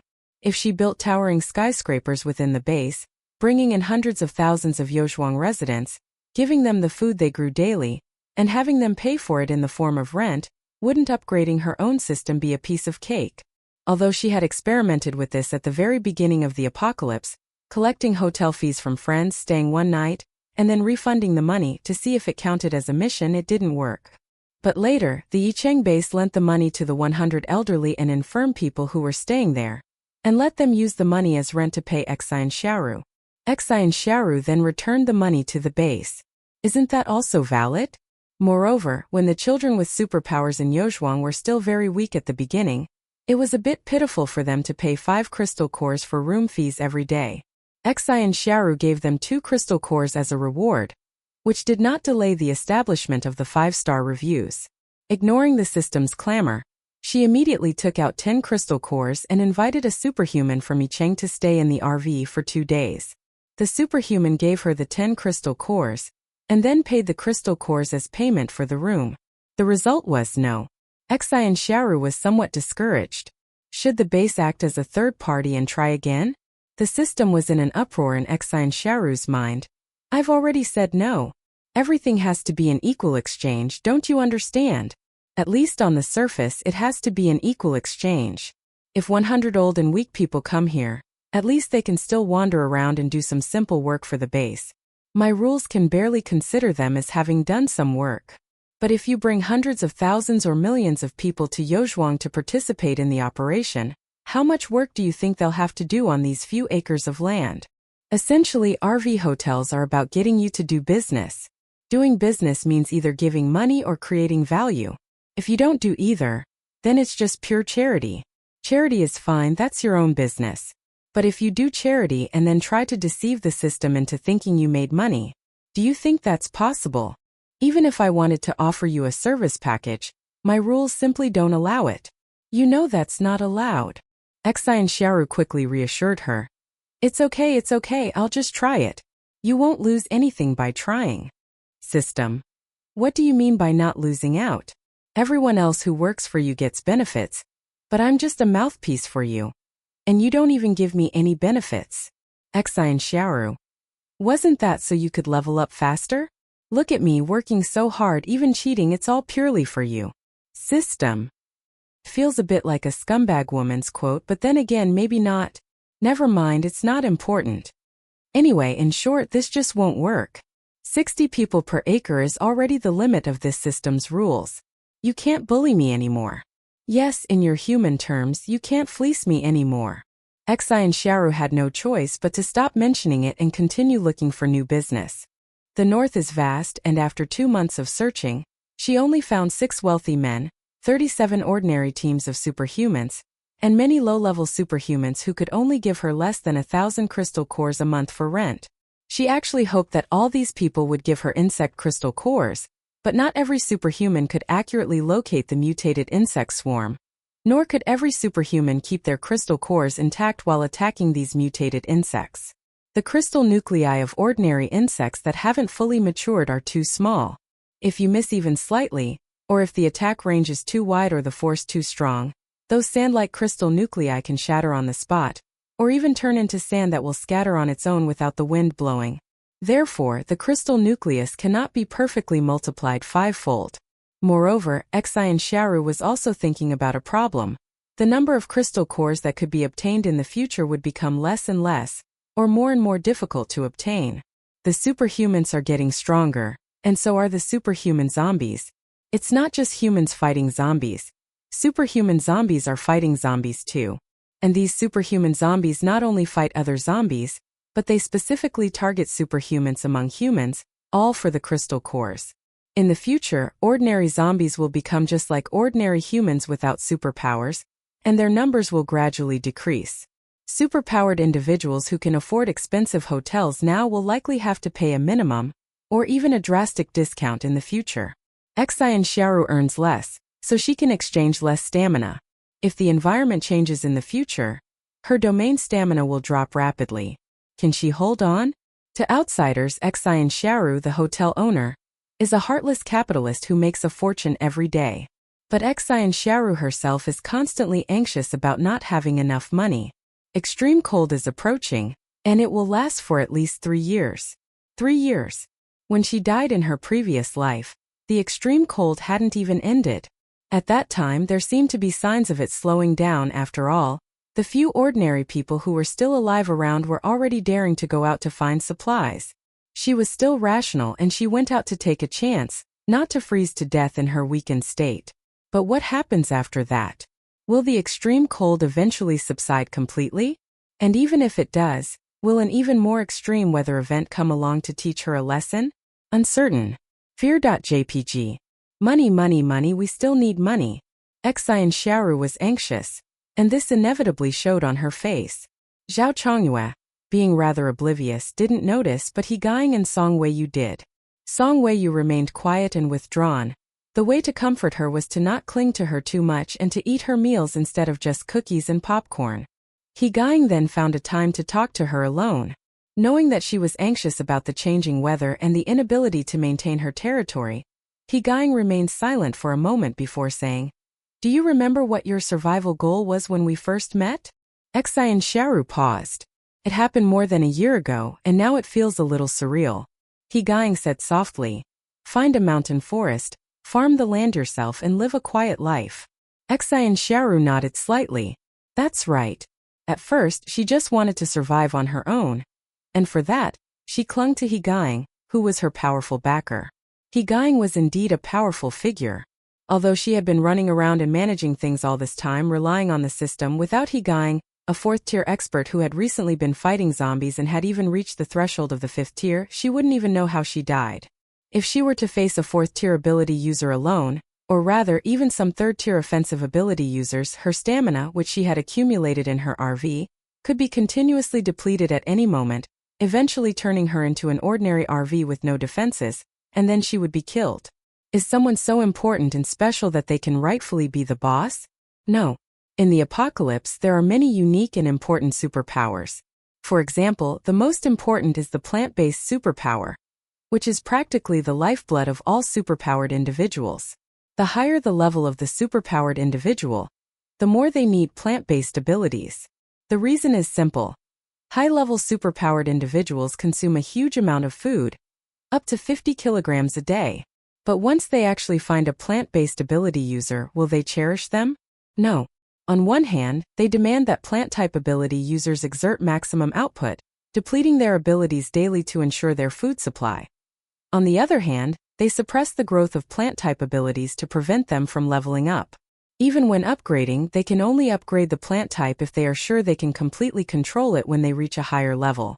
During the 2 months that Xin Xiaoru was trying to drum up business, she encountered a 2nd-tier plant-type ability user who was covered in wounds. 2nd tier is considered low tier now, and he had only just upgraded from 1st tier. It was only because his companions had already reached 3rd tier that he was bestowed the upgrade to 2nd tier. Chapter 47. However, the instant he upgraded to the 2nd tier, he used his special ability to communicate with the mutated plants lurking nearby, giving them the illusion that he was one of them, and lured the mutated plants from a kilometer away to the place where everyone was resting. A fierce battle is about to break out. He was attacked after being betrayed by his human comrades, and then attacked after being discovered not to be one of them by his plant comrades. But in the end, the battle between humans and mutated plants was far more brutal, and he managed to escape by finding an opportunity in the middle. When he met Xin Xiaoru, the man said that he didn't have any crystal cores, but there was a bunch of crystal cores fighting a few kilometers behind him, that was his exact words, and that as long as he went over there and took advantage of the situation, he could harvest a lot of 3rd or even 4th order crystal cores. He can take them there, on the condition that they give him a hotel spot. Even a small capsule hotel spot would be fine. Let me stay for 5 days for free. After 5 days I can heal myself, and then I'll pay you the room rate as usual. I must say this person is really something else. A plant-based superpower, yet he possesses both the ability to communicate with mutated plants and the ability to heal himself, plus the basic plant-based ability to accelerate crop growth. Quite comprehensive. Having escaped the team and now fighting alone, plus a capsule hotel, things should be much easier from now on. The only problem is that he's only at tier 2 right now, which is quite dangerous, so he needs to cautiously survive for a while longer. Xin Xiaoru had collected the mutated plants and the crystal cores of the deceased superhumans. She neither rescued nor finished off the severely injured but still alive superhumans, simply passing by them. This was just a side story. Scenes from the apocalypse flashed through Xin Xiaoru's mind, finally settling on the moment of her rebirth. She had nothing, no money, no land, so she wanted to use all the resources she had to stockpile as much stock as possible. Coincidentally, he met Gang again at that time. Gang's custom-made RV was still unfinished at the conversion shop, but he had already ordered the most cost-effective parts he could buy with his resources, based on the RV's space. After filling the RV and roof with these parts, there was no extra space left, so he had nowhere to spend his extra money. By a series of unforeseen circumstances and for various reasons, he ended up spending the money on Xin Xiaoru. Xin Xiaoru was so excited back then. She flew her RV, bringing her 2 new teammates, Gang and Zhao Changyue, to the deep mountains and forests when the apocalypse broke out, intending to live there until the end of time. If it weren't for the fact that their appetites had increased and the food they had stockpiled wasn't lasting as long as they had imagined, they wouldn't have gone out to find new ways to make a living. Things are different now than they were at the beginning. They have territory, they have land. If such a large territory can no longer sustain them, then they can shrink it. If it's just the three of them, maintaining only 1 acre of fertile and habitable land, their current physical strength is more than enough for them to live to the end of time. Xin Xiaoru had extra resources. Besides her 2 teammates who had been with her from the beginning, there were also Song Weiyu Nan Shuasu, Li Deyuan Guan Naiqing Zhang Jai Master Jiang Director Hu, Officer Lu many people who belonged to Yozhuang Yicheng Base or even Yicheng Shelter. These people had different personalities and sometimes clashed with each other, but they were generally good people. The same was true for the ordinary residents who were not very familiar with her. When poor, one should cultivate one's own virtue. This is instinct. When successful, one should help others. This also seems to be a kind of inertia. Without realizing it, Xin Xiaoru subconsciously wanted to bring as many people as possible to live together. So much so that even though her own situation was getting better and better, and her RV and teammates were getting stronger, she became more and more anxious. In fact, as long as we recall our original intention of cultivating one's own virtue, and do our best to leave the rest to fate, we can't control how far we end up, so we should just go with the flow. Thank you. Xin Xiaoru looked at He Guang and said sincerely, I understand now. In just half a month, Yozhuang has seen a significant increase in its population, and the scale of farming has become somewhat cyberpunk, with layers upon layers of crops. People moving among the enormous crops feel much smaller.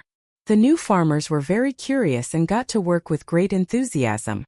The year of turmoil in the apocalypse had aged them considerably and weakened their bodies. But having come to Yozhuang, they were all determined to do their jobs well and stay here for a long time. Although the superhuman who assigned them the positions told them that the workload wouldn't be heavy each day, the new farmers were all worried because everyone who had been transferred to Yozhuang in July and August was extremely busy, and they felt that it wouldn't be easy no matter what. Surprisingly, their assigned work area was only 33 square meters. At a height of 1.8 meters, even crops on higher ground could be reached with a simple reach. Every day, I harvest the fruit, tend to the leaves, and clear away any withered branches. I make sure to check on everything every hour to ensure that the ever-growing leaves and fruit receive enough sunlight. But each check takes less than 10 minutes, so I only spend less than 2 hours a day on this task.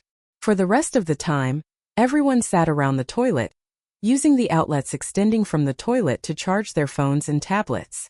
These devices were found by everyone in any electronics market within the Yicheng base. Most new devices are usable once charged.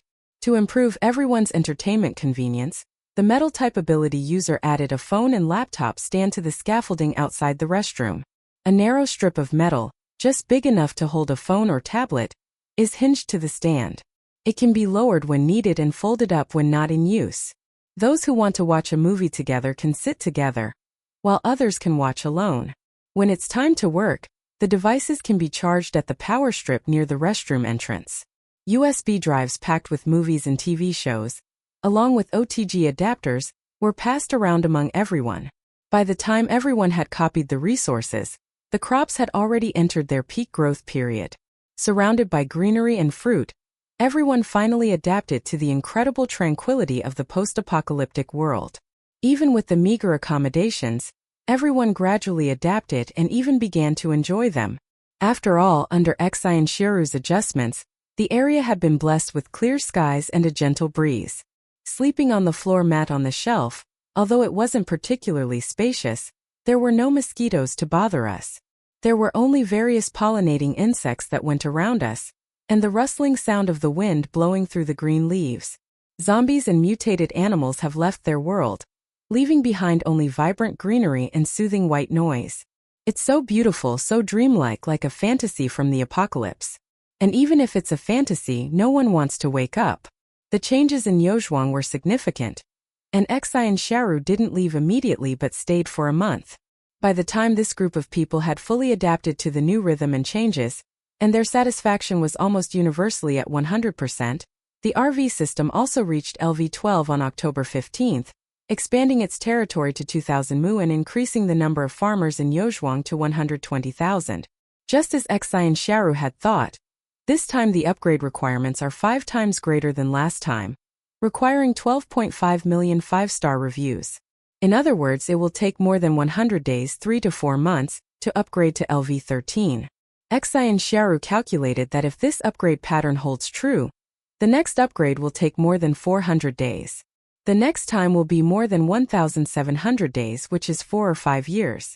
The next time will be more than 7,400 days or 20 years. The next time will be over 32,000 days or 89 years. Chapter 48. Therefore, in her lifetime she can only upgrade the system to LV16 at most. At that time the area will be 3,500 acres, the domain can accommodate 210,000 people, and the output of crops within the domain can feed 4 million people. This is the limit of what she can achieve in upgrading RV systems. I wonder what the world will be like when she gets old.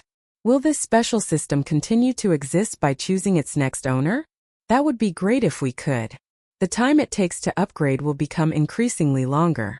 But that's only relative to humans. Judging from the system's voice, it's still a child. It has unlimited time to grow. That's good, Xin Xiaoru said to the system in her mind. The system didn't understand why the host was suddenly feeling melancholy, but seeing that the host seemed to have figured things out, it became happy as well.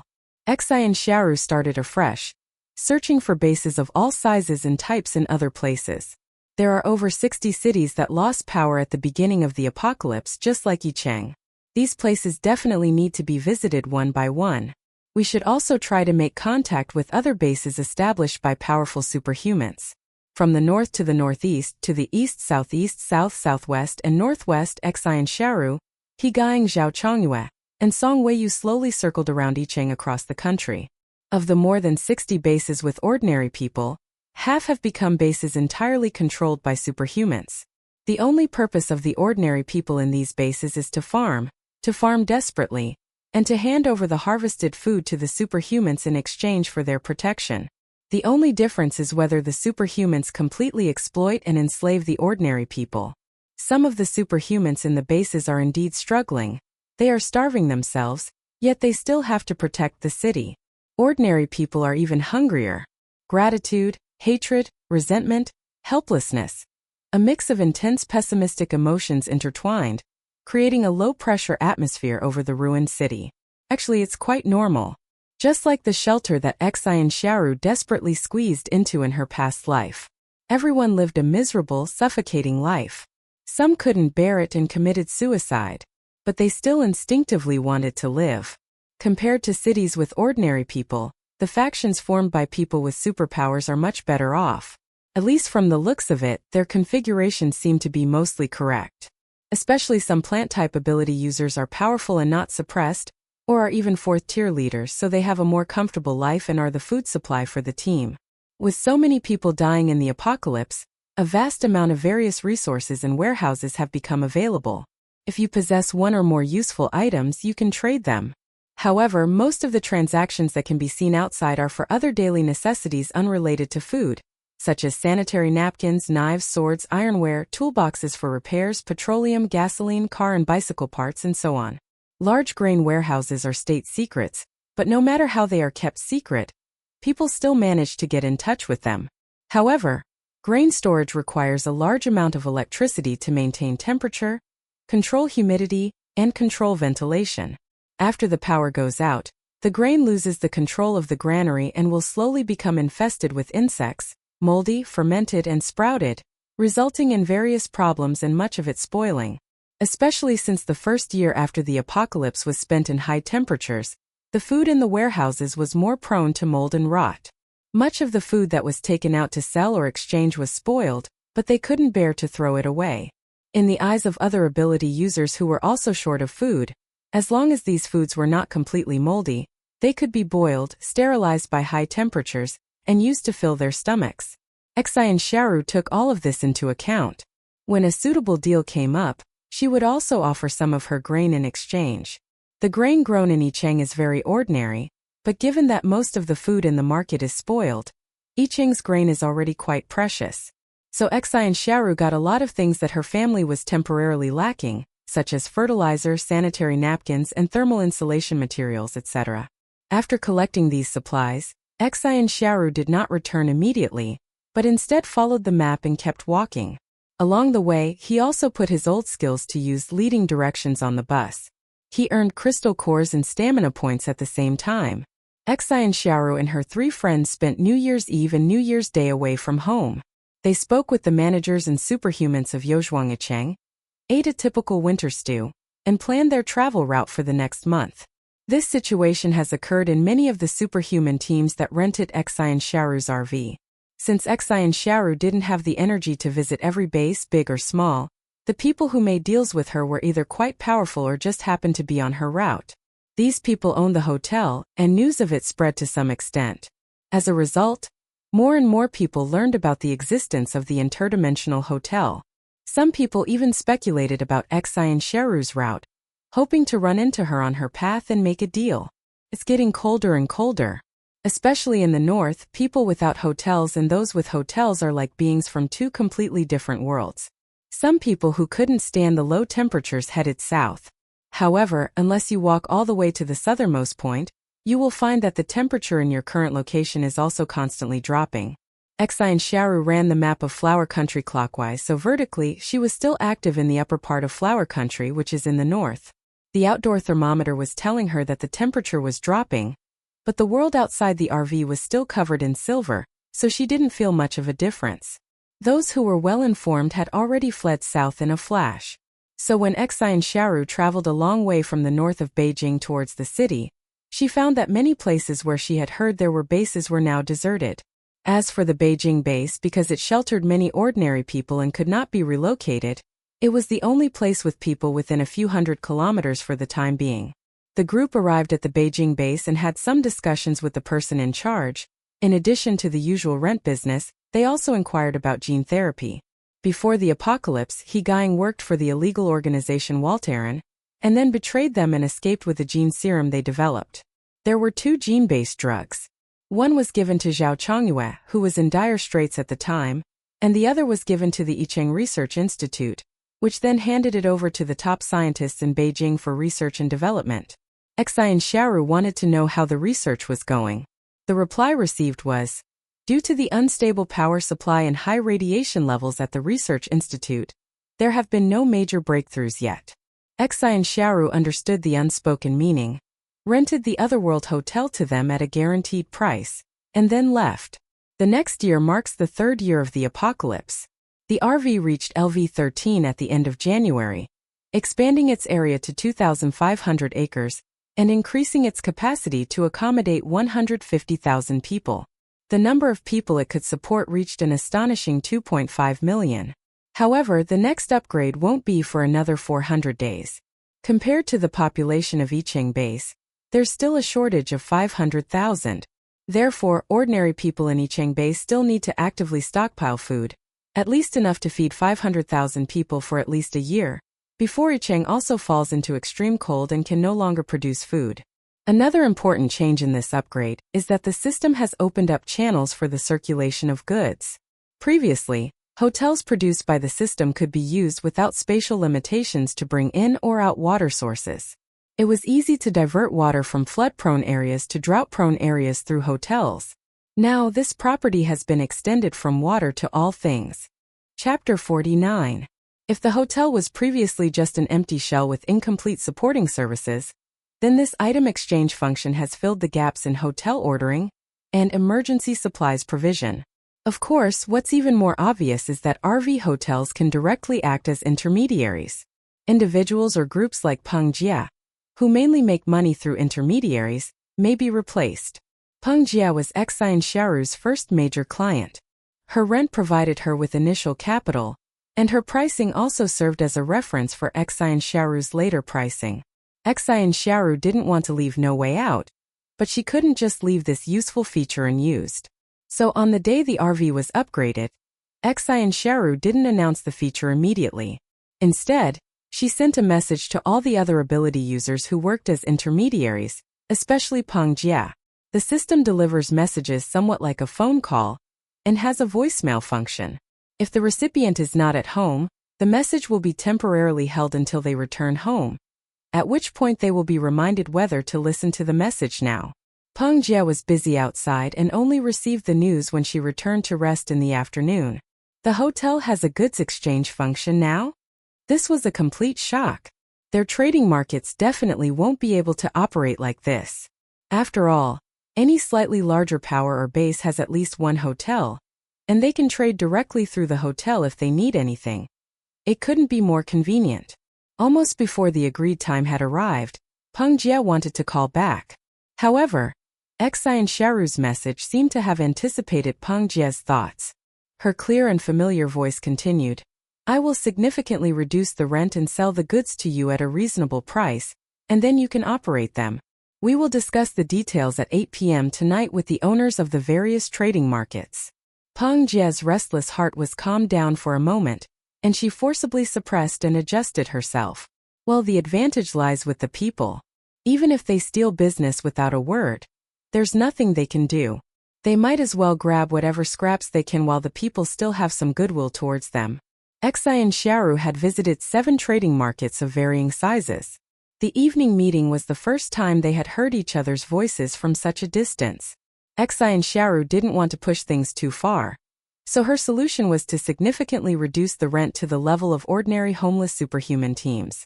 For example, the capsule hotel that was originally rented to them cost 900 crystal cores per capsule bed per month. If it were an ordinary homeless team, it would cost around 400 crystal cores per month. The price we're offering to market vendors now is essentially half off the original price. You will still be responsible for the hotel you have booked, Xin Xiaoru said. As for the sale of goods apart from food, you can buy in bulk at prices lower than the market price, and bear the profits and losses yourself, using it as your own supermarket. Of course, if you don't want to continue operating as a hotel or supermarket and don't need so many rooms, you can return them to me. I will return the crystal cores to those who have paid a deposit before. Peng Jie thought about it for a moment and immediately realized that there was room for profit in this matter, but compared to the profits from the previous large-scale transactions it was much smaller, and she could only earn a small amount of money from ordinary ability users who didn't own hotels. But that was still better than not making any money at all. The room is non-refundable. Absolutely non-refundable in this lifetime. Peng Jie understood because she knew this was like a technological monopoly, you couldn't argue with it. But the other markets either didn't understand, didn't want to understand, or were simply unhappy and wanted more benefits. If I'd known it would be like this, why would I have paid you so much rent before? We gave you so much money so you could do big business. If you won't let us do big business, then give me back the rent. One of the superhumans shouted and another chimed in. The other 5 quieted down and listened to what Xin Xiaoru had to say. Those who can run a trading market need at least a 4th-tier strength to maintain order. They wanted to know if Xin Xiaoru was afraid of the threat posed by a 4th-tier ability user. Xin Xiaoru said amicably, "I made money off you and you also made a lot of money from the hotel. So, if I refund your money, will you also refund the users?" "Of course. If you dare to give me a break, I dare to give it to them." Xin Xiaoru said, "Oh. Then there's no need to trouble yourself. Just give me the difference, and I'll help you contact the customer and get the money back." That's impossible, of course. Both sides are boasting and both know the other is boasting. The other side was still shouting, but Xin Xiaoru didn't want to pay attention to this pointless bickering. She said to the system, "Withdraw the management authorization of Liqing Trading Market. Withdraw Boss Hong's residency qualification, put all his belongings into a cardboard box, and ask him to leave. All crystal cores paid today, and thereafter will be refunded." "Yes, master." The next moment, the noisy chatter paused, and before anyone could say anything, they were kicked out of the group chat. The chattering was silent. Those who had previously agreed with him fell silent instantly. "Does anyone have any other questions?" Xin Xiaoru asked kindly. "Oh." Deathly silence. Finally, Peng Jie, who hadn't really objected throughout, broke the deadlock. No. Oh, it's already great. Think about it, even though we'll earn less in the future, it'll be more convenient to buy things. We won't even have to wait for delivery. Mr. Xin, please let us know in advance what you need. Also, whether we need to buy a room specifically for storing the things we buy is another issue we need to discuss. Don't you agree?" The others followed the lead, suppressing their complex and displeased emotions, and joined the discussion. However, 2 others, Unwilling to put up with this or earn the money they looked down on, left the group chat. Of course, the room won't be refunded, and the benefits won't be reduced, but making money is up to fate, and ordering goods depends on my mood. The current structure of Yozhuang is vastly different from its original primitive agricultural state. However, the initial trading market is still there, and the interdimensional warehouse is still intact. But the warehouse has limited capacity. It can't even hold Yozhuang's own belongings, let alone supplies from all over the world. Xin Xiaoru's idea was to build an infinitely tall skyscraper above her own internal trading market. After all, with the architect's guidance, it wouldn't be a problem for metal-type and wood-type ability users to create a prototype. Those outside who have supplies but are not confident they can protect them can leave them here and pay a storage fee based on the size of the goods. If they don't accept this arrangement, they can sell these goods to Xin Xiaoru at a low price, and once they're sold, the goods will be no longer their concern. Xin Xiaoru can then gradually clear out her inventory. She negotiated prices with these gifted individuals, then invited former market regulators and experts from Yicheng to discuss pricing together, and finally provided a price list that fluctuated based on supply and demand. Xin Xiaoru's hotel represents the official stance, but players can also trade independently. Those who want to open a shop pay a certain handling fee and register in the system. The system will display the new registration information of these people, but it is marked that the consequences of the transaction are borne by the individual, and the hotel is not responsible for any after-sales service. Everyone can see the publicly available registration information. Customers interested in a particular registered shop can pay a communication fee to have the system call that shop to confirm the transaction. The system takes an 8% cut from each transaction. Transactions less than 1 crystal are calculated as 1 crystal. In this way, the initial framework for goods trading was established. Chapter 50. To showcase the products, Xin Xiaoru searched through many shopping malls, buying up all the screens of various sizes and models, and then used a system to install the screens on the walls of every hotel room. This screen is only used for selling goods. Currently, the only items sold are various useful and useless supplies that the Yicheng base has scavenged from the surrounding area, ranging from cars and bicycles to towels, socks, and slippers, basically all sorts of things. There is grain but very little. It is mostly food that is of poor quality, such as melons and fruits that should have grown to a certain size but fell prematurely, and were sold to see if anyone would buy them to try to force them to grow further or to eat them. In addition, a small quantity of mutated chicken eggs, duck eggs, pigeon eggs, and various other strange eggs are also available for sale. These are products from the farm next to Yozhuang. As Xin Xiaoru expands her territory, she inevitably clashes with the birds, beasts, and mutated plants that originally inhabited these mountains and forests. The plants are doing well. They actually thrive in the fertile soil of Yozhuang and don't want to leave at all. So these mutated plants were distributed throughout the Yozhuang territory, earning nutrients from the fertile soil through working, as arranged by Xin Xiaoru. The jobs involved providing support for scaffolding and acting as elevators for ordinary people doing farm work. There are also some particularly tall mutant plants, or vine-like plants that extend infinitely, working in the warehouse of Yozhuang, helping everyone to move goods up and down in an orderly manner. The first time an ordinary person rides the mutated plant elevator, they feel both fear and curiosity. But after a month, finding that nothing unexpected has happened, they begin to treat the mutated plants as colleagues they can communicate with, and their worries lessen. However, the existence of mutated animals presents a challenge. These mutated carnivores consume food at an alarming rate, and even if they were willing to cooperate with humans, humans simply cannot afford to feed them. Therefore, in the end, most of these animals either fled, were driven away, or became meat because they attacked humans. Those that remained were animals with small appetites, as well as various birds that could survive on a vegetarian diet. A key characteristic of poultry: they can lay eggs and produce a stable amount of protein even without mating. The mutated herbivorous birds have an additional attribute. They can survive by eating the leaves of other crops, even without readily digestible plants like vegetable leaves and millet. Not to mention corn leaves, which many poultry could eat before the apocalypse. There were also rice leaves, tomato leaves, sweet potato leaves, pumpkin leaves, and so on. All kinds of leaves were edible. Plants that no longer produce crops can be fed to herbivorous birds. Meanwhile, the crops in Yozhuang grow wildly every day. And some branches, unable to compete for nutrients with the others, wither and turn yellow. These branches and leaves are constantly being produced, and farmers prune them every hour during the day. The 2,500 acres of land produce a large number of newly withered leaves every moment. Feeding them to herbivorous poultry, as well as pigs, cattle, and sheep, solves a major problem for the farm. If ordinary livestock cannot adapt to this change and die, they will simply become meat and be eaten. If they can adapt, they will be kept indefinitely. With 150,000 residents in Yozhuang, it's impossible for everyone to have eggs every day. Residents can use Yozhuang's internal currency system to save their earnings and periodically buy an egg or some meat. A small portion of the eggs are sold on the platform at a significantly higher price, 20 to 50 crystal cores per egg. While many people were still carefully reading the item trading rules, all 1,000 eggs had already been sold out. By the time most people realized what was happening, the remaining oddly shaped and cracked vegetables had already been sold out.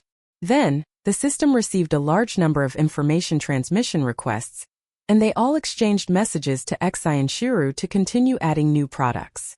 There's no way we'll release new products. We'll talk about it next month. Thus, starting with the supplies from the Yicheng base, Yozhuang's high-priced egg-throwing game officially launched the system's online store.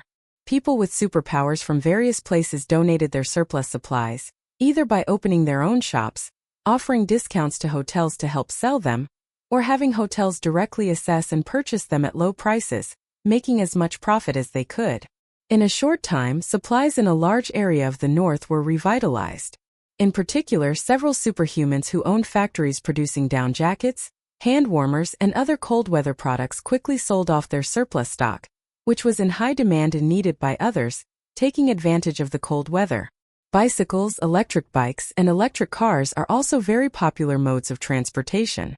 Having a motorhome to charge an electric car makes it incredibly convenient for them to go anywhere. However, Xin Xiaoru also announced that charging is currently free. But as the temperature continues to drop, reaching a certain point, she will adjust the charging model. That is, the base fee will be significantly reduced, but the energy consumption will be displayed visually on the official screens in each room. It was only then that everyone realized that Xin Xiaoru's hotel business was not a risk-free venture. When objects attached to a house are worn or damaged, the house itself is affected and requires crystal nuclei for repair. Maintaining a suitable temperature inside the house requires crystal nuclei.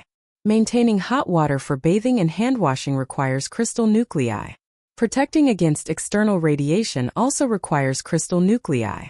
Previously, we were able to cover the rent, and temperatures in most places hadn't dropped to extremely low levels, so these expenses weren't charged separately. However, as more and more places in the north have fallen below zero, and temperatures continue to drop, the hotel's operating costs are almost offsetting the room fees paid by guests. Of course, no one knows the specifics, but that's what Xin Xiaoru, the seemingly ruthless boss, said. The change in the charging model will take place in April 2038. This is the third year of the apocalypse, and 1 year and 8 months after the apocalypse began. It snowed in Yicheng this month. The temperature dropped from 2 or 3 degrees Celsius to -1 or -2 degrees Celsius. Crossing this threshold means that Yicheng has officially entered the ice and snow season. Yozhuang has been testing the optimal temperature for crop growth. The conclusion is that most crops can maintain their best yield between 12 and 32 degrees Celsius, while a small number of frost-resistant crops can still produce quickly at 5 degrees Celsius. But any lower and it won't work. Every degree lower, the output will keep dropping. A 10% drop per degree. Doesn't that hurt? So Yozhuang gradually replaced the crops with cold-resistant staple foods such as potatoes and winter wheat, and eventually kept the temperature in the area firmly controlled at 6 degrees Celsius. As for the employees at Yozhuang, Xin Xiaoru still couldn't afford, or rather, dared not invest all her money in buying a hotel. She could only have the ability users artificially add windproof and heat-insulating partitions to everyone's living quarters. This would reduce the space for passing through, but it was a last resort. In addition, she also searched for or bought and sold electric blankets to ensure that each employee had at least one. Of course, she paid for her own family's electricity. In total, maintaining a constant temperature of 6 degrees Celsius and ensuring the normal electricity supply for the Yozhuang employees increased Xin Xiaoru's daily energy consumption to a staggering 2.18 million. The good news is that the maximum stamina each employee can provide per day has increased to 20 with the system upgrade. All told, 150,000 employees can provide 3 million stamina points per day. Adding the ability users in Yicheng and external clients, 3.2 million stamina points per day is easily achievable. The bad news is, the temperature continues to drop, and Xin Xiaoru is watching helplessly as her energy consumption increases by tens of thousands every day. In another 2 or 3 months, relying solely on stamina points might not be enough, and she'll have to use crystal cores to exchange for stamina points to sustain her consumption. Xin Xiaoru couldn't care less about what the people outside were like. But the domain itself was like a huge hole, requiring a large number of crystal cores to maintain. She needs to discuss with market regulators ways to keep the sector running. Outsiders renting hotel rooms not only need to pay for their own accommodations, but also share the cost of maintaining the sector. However, crystal cores are becoming increasingly difficult to obtain. If the price set for ability users is too high, and everyone can't afford it and then lowers the price, it won't look very good. Ideally, we should go straight to the point and offer a reasonable price. Everyone work together to calculate and estimate that during the coldest period, Yozhuang might consume 3.5 million stamina points per day. Compared to the daily income of 3.2 million stamina points, the difference is 300,000 stamina points, which translates to 600,000 crystal cores. Currently, there are over 10,000 people with supernatural abilities among the hotel's customers. Of these, 5,000 are from Yicheng, and over 6,000 were recruited by Xin Xiaoru through various channels over the past 10 months. If the costs were to be shared among these 10,000 people, each person would need to contribute an average of 60 crystal cores per day. However, the system currently earns a net profit of 30 crystal cores per customer per day from the earnings of ability users, after deducting costs. Increasing the profit by 30% on this basis is acceptable for people in the 3rd and 4th tiers. After all, some people spend thousands a day just on rent. However, most of the ability users are at the 2nd or even 1st level. It's unlikely they could produce so many crystal cores in the icy wilderness. They're already struggling to maintain their current consumption levels. These gifted individuals with special abilities set the room temperature to 1 degree Celsius, so that the water wouldn't freeze and could be drunk or used for washing at any time. Before electricity was charged separately, they could use their phones, game consoles, flashlights, and projectors however they wanted. Now, however, they don't even need rechargeable watches anymore. They only have mechanical quartz clocks bought from stores, which they wind up every day and keep running indefinitely. Difficult-to-use ability users will exploit the system by turning the small trading square meter to its brightest setting, the electricity for which is provided by the system and does not deduct from their crystal cores, to use the screen's light to move around in the pitch-black interior and toilet. As for showering, I simply stopped taking hot showers altogether. After all, cold showers are free. This saving meant they didn't pay much more than before. If the temperature warms up now and they don't need to keep the hotel above freezing, they'll hardly spend any money. Even high-level superhumans aren't fools. They wouldn't be willing to give all their money to Xin Xiaoru to cover her losses. In addition to direct income, Xin Xiaoru also receives transaction revenue and commission. However, this income is only a drop in the ocean and is extremely unstable. No one is so rich that they can buy things all the time and then pay taxes to Xin Xiaoru. To earn more money as acquiring crystal cores becomes increasingly difficult. The only way is to quickly cover the southern region and recruit more ability users to share the costs. Of course, they also wanted to take advantage of the fact that the South hadn't yet entered the icy world and make a fortune off the superhumans there. So Xin Xiaoru sped up her pace, traveling at full speed in her RV every day, heading straight to the largest base and the most powerful superhumans in each place, and frantically promoting her services. He was enthusiastic in his sales pitch, but his expression was nonchalant, as if he wasn't in any hurry at all. Whether you wanted my hotel or not was up to you. Anyway, that's the situation in the north. The cold air is constantly moving south, and the south won't be spared either. If you can endure the freezing weather, then endure it. There's nothing you can't do. What? Can we just use a hotel for the transaction and not rent for a long time? It's not impossible, but the tax rate is inversely proportional to the length of your stay. If you pay 2 months' rent, the transaction tax is only 8%. If you pay 2 hours' rent, the transaction tax is 80%. Hot showers? Of course you can take them as many as you want. As long as you can afford it, you can eat hot sausages every day. Food is certainly available. It's just that it's limited and expensive. Xin Xiaoru ran her business with a calm and collected demeanor, subtly throwing out one enticing bait after another. Electricity is now available, allowing you to charge electric vehicles and scooters, and even purchase laundry services in stores. Even small things like that are taken care of. No matter your current situation, there's always a small detail that resonates with you. For example, a level 4 superhuman with obsessive-compulsive disorder might think they don't need electricity for transportation or to buy anything. But upon hearing that laundry services can be purchased at stores, they immediately become interested. However, when he was renting the place, he discovered that people who bought laundry services were usually those who couldn't afford spacious rooms and could only stay in capsule hotels or small single rooms with many other people crammed together, with no room for washing machines. He had money, so he booked a large single room and put a row of washing machines in it, categorized by size for washing blankets, clothes, socks, and underwear. Everything was sorted out so he could wash whenever he needed to. After nearly 2 years of torment from obsessive-compulsive disorder related to cleanliness during the apocalypse, I am finally free and my soul has been purified. The world is so wonderful even though there are still many zombies in the way. Time seemed to have been sped up at some point. Xin Xiaoru was busy outside, and it felt like a week had passed in the blink of an eye, and then a month had passed in the blink of an eye. Even Song Weiyu, who followed her every day, seemed to have grown taller. Everyone in Yozhuang had heard rumors and knew that maintaining this business was very expensive. One wrong move and you could lose everything. They voluntarily reduced their salaries just enough to make ends meet, plus a little bit of savings, handing over everything else.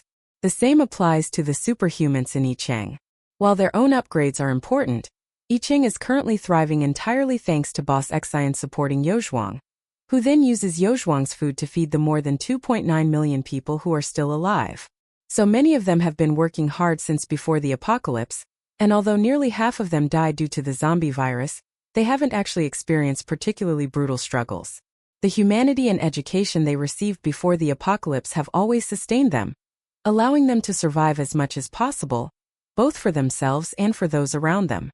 Therefore, they no longer care about upgrading and absorbing crystal cores themselves, and are actively demanding that the rent and various fees be increased to the same level as outside. At worst, when the weather gets warmer, Boss Xian, can you continue to let us stay for 5 crystal cores a day? Everyone joked and expressed their willingness. But actually I had no idea what to expect. Earth has experienced 2 periods of extreme cold. The first was during the Huron Ice Age 2.4 billion years ago, which lasted for 300 million years. The second was during the Snowball Earth period, which lasted for 250 million years. No one knows how these natural disasters came about, and no one knows whether they will continue for hundreds of millions of years. If it fades as quickly as it forms and recovers in 2 years, then everything is fine. If not, people don't want to think about it. At least for now, as long as Boss Xian is still here, and Yozhuang is still here, everyone in Yicheng and Yozhuang can survive. Currently, in the Flower Kingdom, and even on Earth, the most leisurely people are probably the ordinary people living in East City. It's too cold outside to farm anymore. Since the start of the cold season, they've been eating stored grain and food provided by Yozhuang. Radiation still exists, and ordinary people still mutate every day.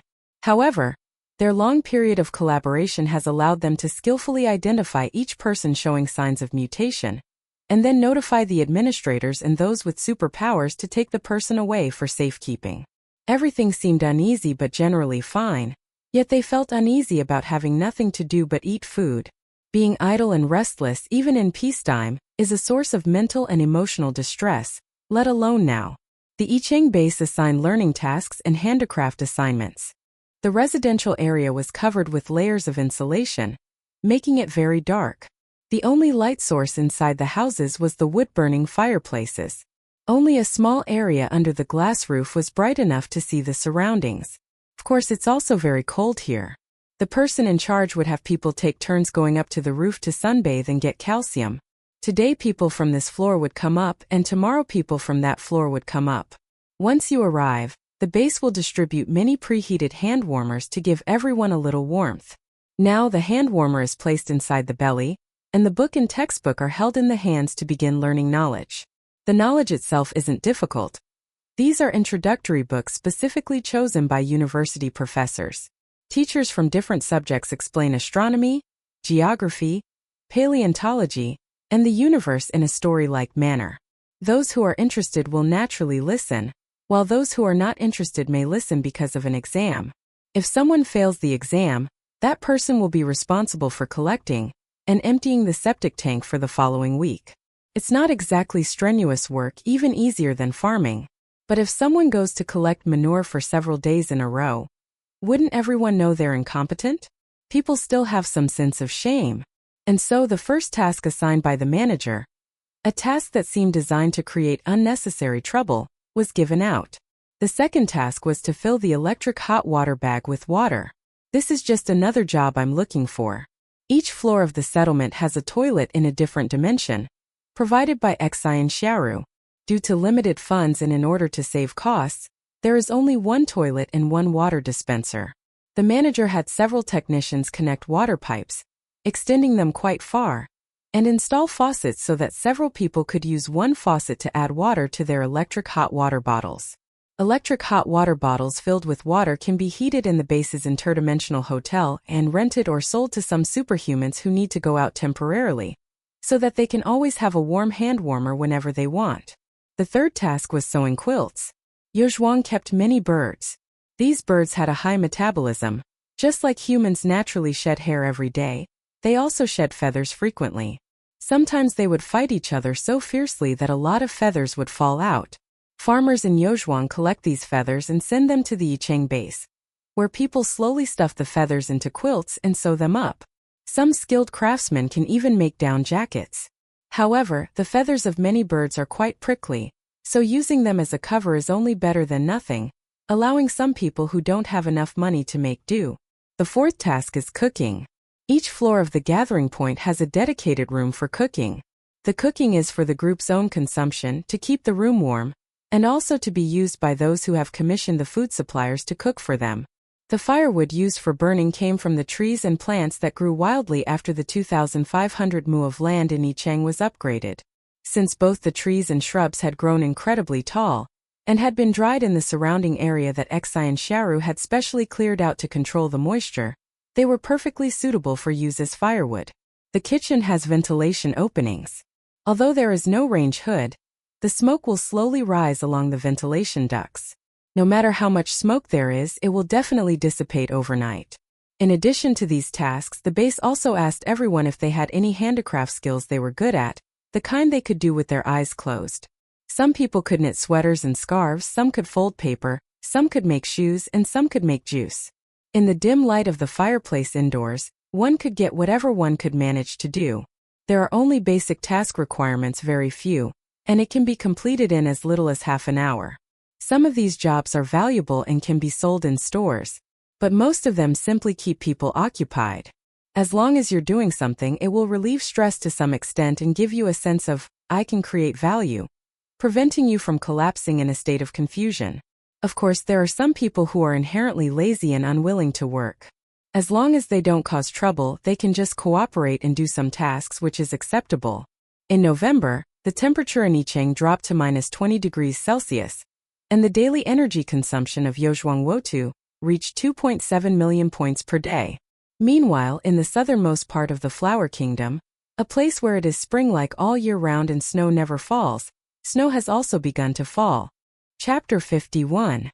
At this point, the entire mainland of the Flower Kingdom has entered a world of ice and snow. Only the sea areas and the Flower Kingdom islands across the sea remain above 0 degrees Celsius. Xin Xiaoru spent 4 days renting hotel rooms on the island before rushing back to the mainland to continue her roundabout journey. She planned to travel a long clockwise circle from the south, eventually returning to Yicheng from the northwest. Time flies, and soon it will be 2039. By the end of January, the RV had been upgraded to LV-14, the area had expanded to 3,000 mu, and the capacity of Yozhuang had increased to 180,000 people, which could support a population of 3 million. At this time there were still 2.8 million people left in the Yicheng base, and there was an extra 200,000 people's worth of food. Before the arrival of the extreme cold period, the grain stored up from a year of farming at the Yicheng base had not yet been consumed. People stopped eating the frozen, barely edible food and started eating new rice and grains. The food stored in the freezer was not wasted. Instead, the production date and degree of freezing damage of each item were labeled and put on the shelves. Also available at the same time is the surplus grain produced by Yozhuang. The high-quality agricultural products from Yozhuang were more expensive than the grains and vegetables produced in Yicheng and those stored in the icehouse for a long time, but they still sold out as soon as they were put on the shelves. Those superhumans who could eat the equivalent of 10 ordinary people simply didn't care about the price. They were starving, having scrimped and saved for so long that they had never been truly full. Clutching the crystal cores, they had nowhere to buy food. Now that they had the chance, they wanted nothing more than to buy it all at once. Even though the store announcement stated that food supplies would continue to be available, and that prices would be appropriately reduced in the future, and advised against stockpiling large quantities at this time, it was useless. No one wants to experience that feeling of being so hungry they feel anxious and like they're on fire again. Even Earth can exist without seasons, so what in this world can be stable? Only what you have in your hands is stable. In May, Yicheng reached a low of -40 degrees Celsius. This was the temperature threshold in Xin Xiaoru's past life memories. It wouldn't drop much lower after that, and the temperature would hover between -35 and -45 degrees Celsius. The peak stamina consumption for the domain has also been confirmed. 3.8 million per day, 300,000 higher than expected. But that's not a problem. Income from grain sales, hotel rentals, electricity bills, and so on can cover expenses. By this time, Xin Xiaoru had been running around for 2 years. 1 year is a buffer period before Yicheng enters the extreme cold, and 1 year is a period of continuous cooling in Yicheng as it gets colder and colder below zero. Although the RV took care of the journey, which was very convenient, Xin Xiaoru was still tired and wanted to settle down and lie down for a while. In the past, Yicheng rarely saw snow, even in winter. Snow was only found on the mountaintops far from the city, so for Xin Xiaoru as a child, seeing snow was a very novel thing. Then the icy world of her past life was a disaster, and it remains a disaster now. Let alone going out to see the snow scene. Even just drawing back the curtains and seeing the snow marks left by the wind and snow on the window makes her feel cold reflexively, and she wishes she could immediately draw the curtains back shut. But she needed to hurry on her journey, to run her business, and to find any superhumans she might encounter along the way before doing business. She was truly numb from looking at the snowy scenery. Although Yicheng now has 3 floors of living quarters, and there isn't a wide-open, scenic place for them to park and settle down, the miraculous greenery alone was enough to make Xin Xiaoru and even He Gang momentarily lose their senses. Such lush greenery, such vitality. Very nice. They didn't park the RV inside Yozhuang, but rather outside the boundary of Yozhuang, not far from the farm. Fertile soil is precious for growing crops. Livestock farms can't be located within the resort. Between the cold air outside and the constant 6 degrees Celsius warm air inside the resort, there exists a gradual temperature transition zone. The farm survives in the cracks of this transition zone. In the area closest to the border of Yozhuang, there are stoves extending from the toilets in the sheds for ordinary livestock. The mutant animals are kept in a slightly more remote location. They are more cold resistant and can move around freely, as long as they don't go to places where the temperature drops below -15 degrees Celsius. This type of aquaculture dictates that the farm is a large, long strip of land. The farm is managed by a Yicheng native who recently mutated into a superhuman. They became superhumans late at a low level and hadn't developed the habit of fighting zombies. Hearing that the farm in Yozhuang needed people, they happily came to work there. After all, the farm is outside the domain and is not protected by its radiation shield. Only those who have become superhumans are unaffected and can work on this farm. They were happy working on the farm. Even if they didn't get a lot more meat, they could still drink plenty of the leftover meat scraps and oil from the kitchen. The farm's results are also very encouraging. Perhaps because they ate the farm's plants, the ordinary chickens and ducks continued to lay eggs as usual, unaffected by the outside wind and snow. The mutated animals continued to lay eggs and reproduce. The small mutated animals grew quickly and large. Some were kept to be slaughtered and eaten, while others continued to reproduce. I've heard that the fastest-growing mutant pig breed produces 1 litter every month and a half, with nearly 20 piglets per litter. They can grow to 500 pounds in 6 months after birth, and then they are slaughtered and eaten. However, this meat wasn't very tasty. It was tough and chewy, a bit tough on the teeth, and tasted a bit astringent than regular pork. But adding more seasoning or blanching it a few more times wouldn't be a problem. The farm workers kept the farm very clean. Most of the manure was collected and thrown into the toilets, where it was flushed away by the system's toilets, thus being converted into nutrients to maintain the fertile soil and saving them some energy. Some materials, like cow dung, can be dried and formed into blocks, and are set aside separately for simple processing into fuel, which is then sold in stores. People who need it will buy cow dung to burn for warmth. Because the manure was properly disposed of, the animal's natural body odor couldn't be released in winter, so Xin Xiaoru parked the RV about 70 or 80 meters away and built a guest house for the 4 of them. She built a 4-bedroom, 3-living-room apartment. The bedroom is a 14-square-meter studio, and the living room is a 20-square-meter studio. One living room serves as the kitchen and dining room, another as a home theater, and the remaining living room is an office area. If guests or managers from Yozhuang or Yicheng come over, they can go to the office to chat. There are 4 bedrooms, one for each of Xin Xiaoru, He Gaiying, Zhao Chongyue, and Song Weiyu. Zhao Chongyue was very happy to have his own room.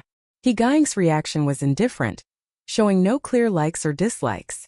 Only Song Weiyu's lips were so pouty that they could almost hang a kettle on them. This time, however, Xin Xiaoru didn't go along with her as she had on the way here, and didn't let her continue to cling to her. She needs rest. Song Weiyu needs to overcome the shadow of her parents turning into hideous zombies as soon as they leave home. It's not about forgetting that scene, or being unable to tremble uncontrollably when that memory is brought up. It's about facing it directly and then trying to desensitize yourself. Familiar surroundings provide a sense of security. The system's next upgrade won't be until 20 years from now. In other words, Yozhuang's territory will not expand further in the next 20 years. By setting up her home outside the territory, next to the farm, Song Weiyu will gradually discover that no matter how cold and snowy it is outside, Yozhuang will always be lush and green. Cows graze, chickens peck at rice, baby animals are born, and adult animals turn into delicious meat. Whether it is the arrival or the passing of life, everything cycles in a stable manner. Once she became familiar with her current home, fields, and farm, her restless and wandering heart gradually found a foothold, and she was no longer afraid of the separation that might occur at any time in her life. Chapter 52. Song Weiyu will learn, think, and grow stronger together with the children of Yozhuang within a comfortable and manageable range. Song Weiyu is not Xin Xiaoru's child. Their age difference is somewhere between an older sister and an aunt. But regardless of age or blood relation, Xin Xiaoru hopes she can be happy and find a balance between reality and ideals. Lost loved ones will never return, and oneself, as well as those one currently relies on, such as Xin Xiaoru, may disappear at any time due to various natural disasters or man-made calamities. No matter how powerful Xin Xiaoru and the RV hotel system seem now, they are not entirely without risk. Even if there's only a 1 in 10,000 chance, when it actually happens it's a 100% disaster. After settling in, Xin Xiaoru and the others stayed indoors for a full week, relaxing in their new room before regaining their energy and starting to move around a little. They strolled leisurely through the familiar yet unfamiliar Yozhuang, exploring each floor and inquiring about everyone's living conditions, adding facilities as needed. The park is only so big. No matter how slow the pace, it will eventually come to an end. Everyone is at peace and stable. Xin Xiaoru only needs to make minor adjustments and arrangements, and there is nothing else that requires her intervention. So she went home and started reading books, watching movies, and watching documentaries. I read everything, from things I was interested in before to things I wasn't. Even philosophy books that I couldn't get into had a certain hypnotic effect. I'd take an afternoon nap, stretch, do some exercise, and then it would be dinner time for a delicious meal. She's not a very good cook. Not that she's a complete kitchen disaster, but her cooking is just so not bad, but not particularly delicious either. He Guying, on the other hand, is a good cook, but he has already reached level 5, while Song Weiyu and Zhao Chongyue have also reached level 4 within the past year. As the core team protecting Xin Xiaoru, they receive 1 or 2,000 crystal cores from her every month. This kind of salary is nothing to people of their level. Their main source of power-ups is not Xin Xiaoru's crystal cores, but the support that Xin Xiaoru's RV and portable hotel provide. Each of them carries a 7-square-meter private room with them. If they encounter danger and don't have time to get back to the car, they can crawl into their portable hotel. Unless they are superhuman zombies that have evolved intelligence, most zombies will become confused after losing their target, spin around a few times, and then walk away. The rocks, coins, bracelets, pocket watches, and other objects surrounding the inn might get trampled on by zombies, causing some damage. However, these losses are minor. A few crystal cores can easily compensate for them. Anyway, it's better than people getting injured. Therefore, when they are out and about, whenever they determine that they can approach a superpowered zombie or a zombie horde, they will bring their own in as a portable cheat code to fight it. If someone gets injured, Xin Xiaoru, being a nurse, can provide emergency treatment and simple sutures. For larger wounds, she can contact the nearest healing-focused client through the RV hotel. Since she had no healing-type clients, Xin Xiaoru posted a public message asking for recommendations. She would offer a generous reward if anyone could introduce her to some familiar healing-type ability users. Regardless of how much the superpowered individuals who rented rooms at the hotel internally criticized Xin Xiaoru, the unscrupulous owner, almost all of them were willing to win her over and do her favors when she needed help. Therefore, although there were no healing-type ability users in the team, everyone's health was guaranteed. Now that Xin Xiaoru is no longer going out, she can stay at home and level up without moving around, but they can't. To maintain our advantage, we must continue to go out and hunt zombies. However, they discovered that zombies and even mutated plants and animals from the outside world were becoming increasingly difficult to find. In the vicinity of Yozhuang and Yicheng, ordinary second or third-tier ability users simply cannot find their targets. They can only expand their search area to at least 10 kilometers away in order to find their prey. Yicheng is currently the city with the largest remaining population in the entire Flower Kingdom. The large number of people gathered together is a huge attraction for zombies. Many zombies and mutated animals instinctively flock to areas with large populations, drawn by the faint scent of humans in the air. Therefore, even if the ability users search further afield, they can still encounter many zombies wandering aimlessly in this direction. In Yicheng, every superhuman rents a hotel for 5 crystal cores per day. The cost is low, and most of the crystal cores earned each day can be used for upgrades, with a small amount saved to exchange for supplies. The situation is different for people outside of Yicheng Yozhuang. Rent is a huge burden for many superhumans. But asking them to forego hotels and find their own accommodation in the freezing cold is too difficult and too dangerous. To pay their rent, they wish they could live among zombies all day long, using half of the crystal cores they obtain to pay rent and the other half to improve themselves, experiencing both pain and pleasure.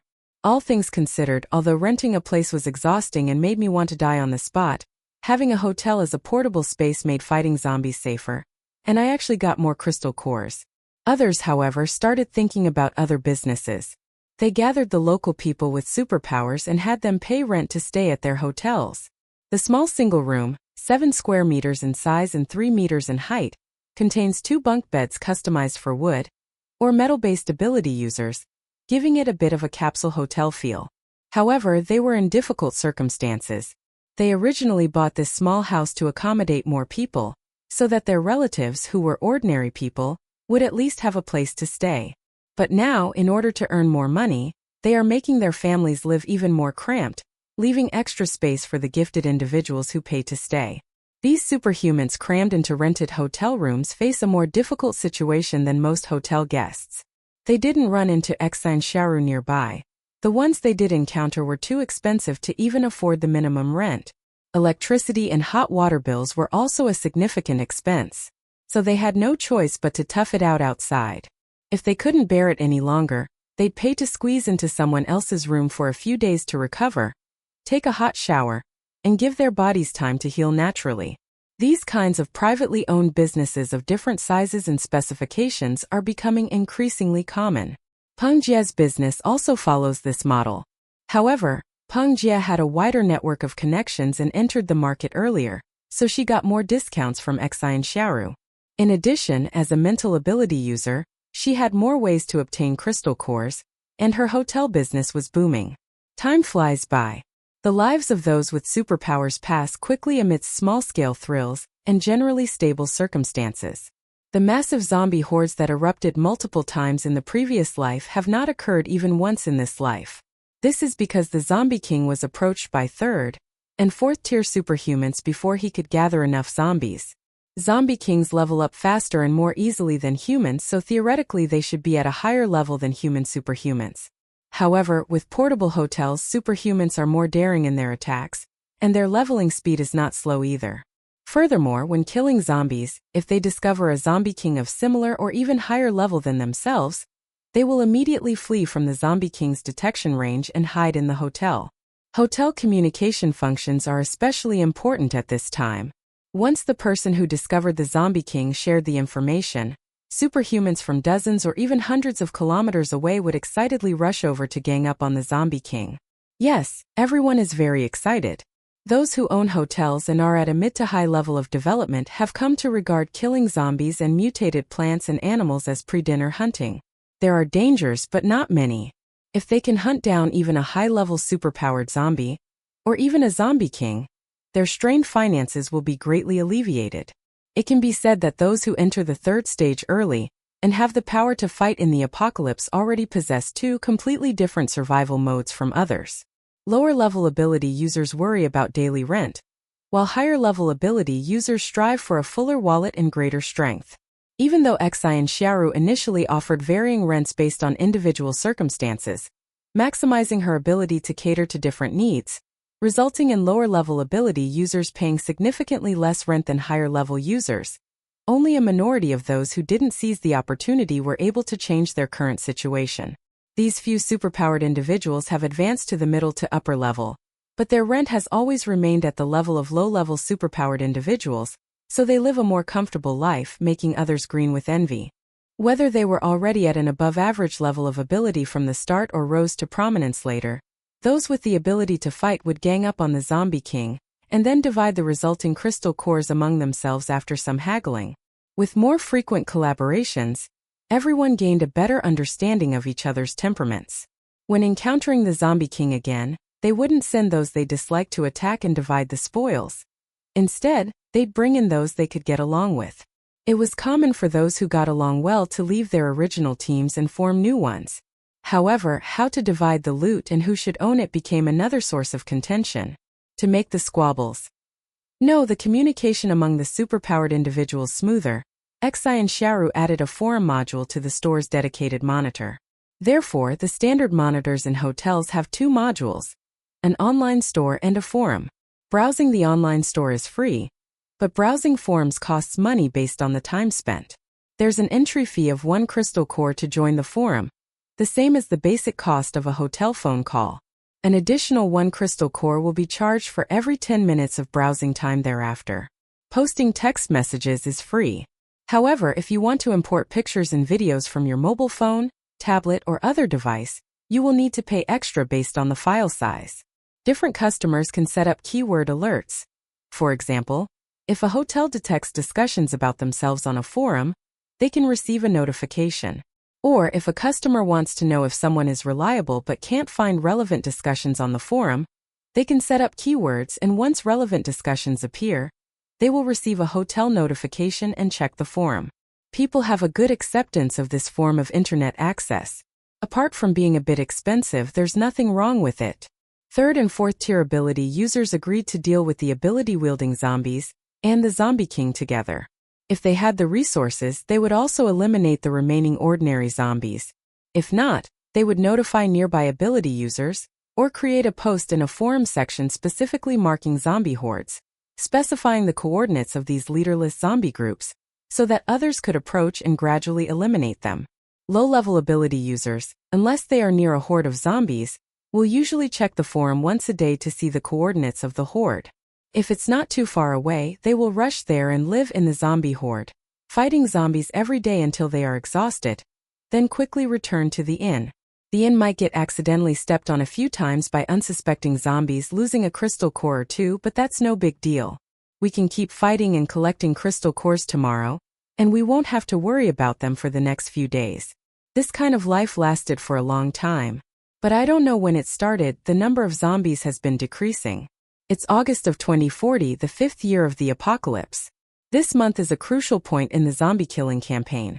Surprisingly, there are no new posts on the forums updating information about zombies. The massive zombie horde in the Flower Kingdom was largely wiped out thanks to everyone's daily cleanup efforts. It's important to know that zombies aren't the only source of crystal cores for superhumans. Mutant plants, mutated animals, and zombified animals and plants are all targets in their battles. Now, tell them that the zombies that humans turned into have been almost completely wiped out? Instead of the joy of liberation I had imagined, there was the horror of murder and the bewilderment of not knowing the source of the crystal core. Those with psychic abilities or those with reconnaissance skills find everything manageable, but what about those with other attributes, especially those at level 3 or below, whose perception is weak? How are they supposed to find mutated and zombified plants and animals? Animals can distinguish whether there is a mutation, and plants have the ability to hide. When they don't actively attack, they simply have no way to accurately find the mutated one in the forest and weeds.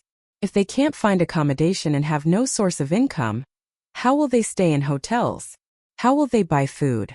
How will they obtain the necessary survival supplies to keep warm? Anxiety was building. But before it could erupt, a message and suggestion from the boss of Yuzuangsan stunned them. Go to the Indonesian archipelago near the equator. To fight zombie animals and plants? Xin Xiaoru pinned a post and replied, if you want to go, just call the hotel directly from the hotel and sign up.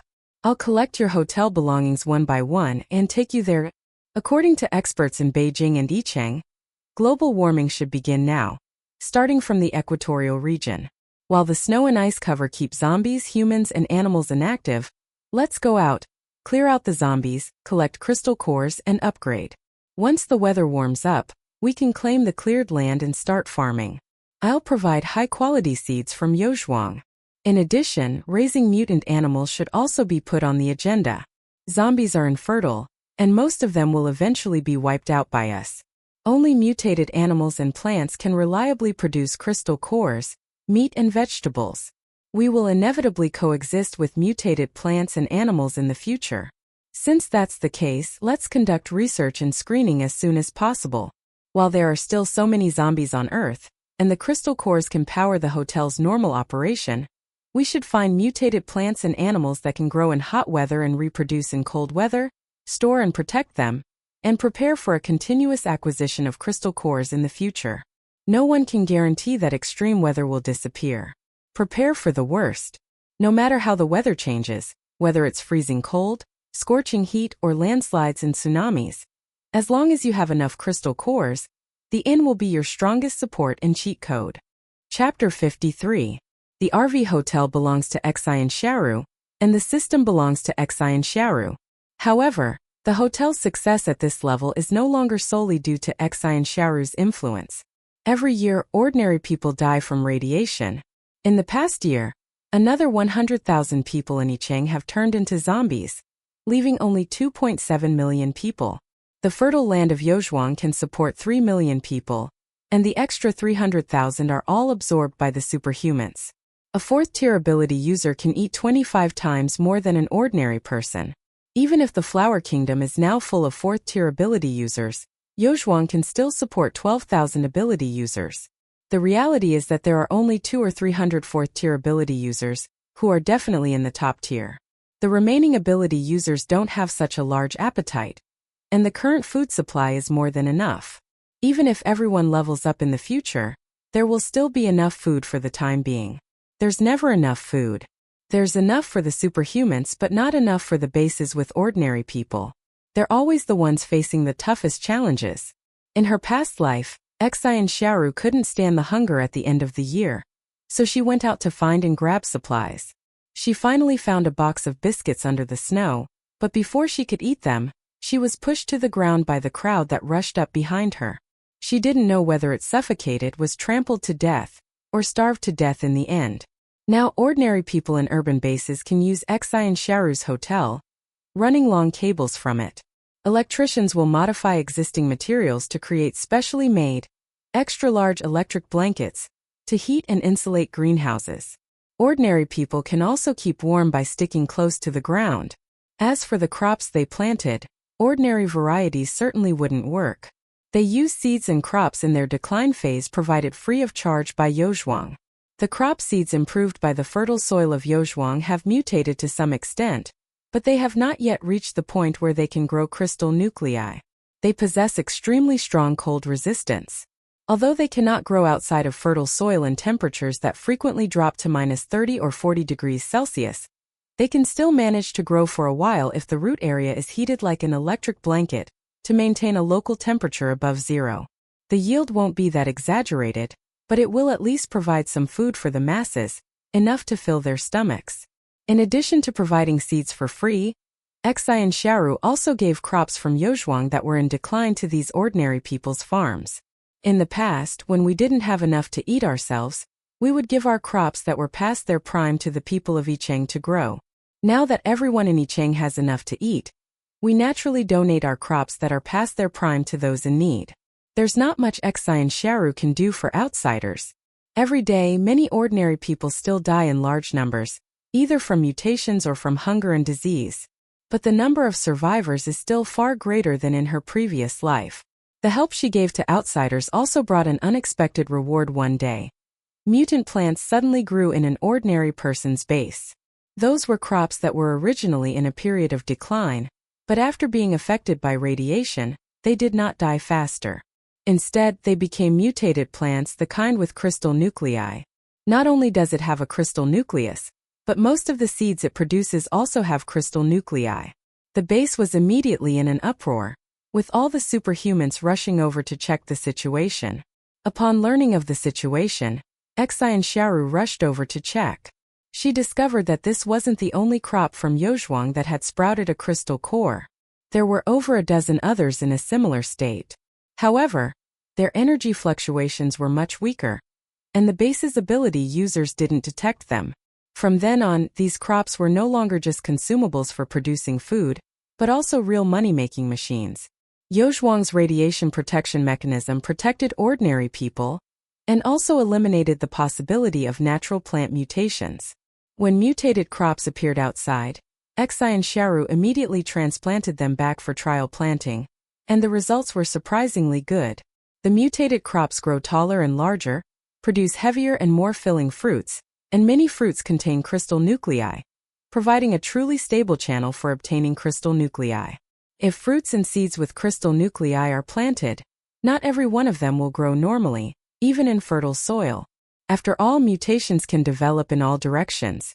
Less than 1/1000th of the seeds can mutate in the direction that meets human expectations. The rest are all crooked and twisted. Some die halfway through, some become zombie plants and rot, while others stand tall. Some become extremely aggressive, and some have poisonous fruits that cannot be eaten. A wide variety of situations, all sorts of things. What Xin Xiaoru, along with Yozhuang, Yicheng, and even other cooperative bases, need to do is minimize losses, discover negatively mutated plants as early as possible, find positively mutated crops, and then put them into Yozhuang's fertile soil to grow freely. These mutated crops yield several times more than the ordinary crops currently available in Yozhuang. If they were to be fully rolled out one day, Yozhuang's food production would increase several times over. Back then, chickens, ducks, fish, pigs, cattle, sheep, and even domesticable and edible mutant animals could all be raised on a large scale.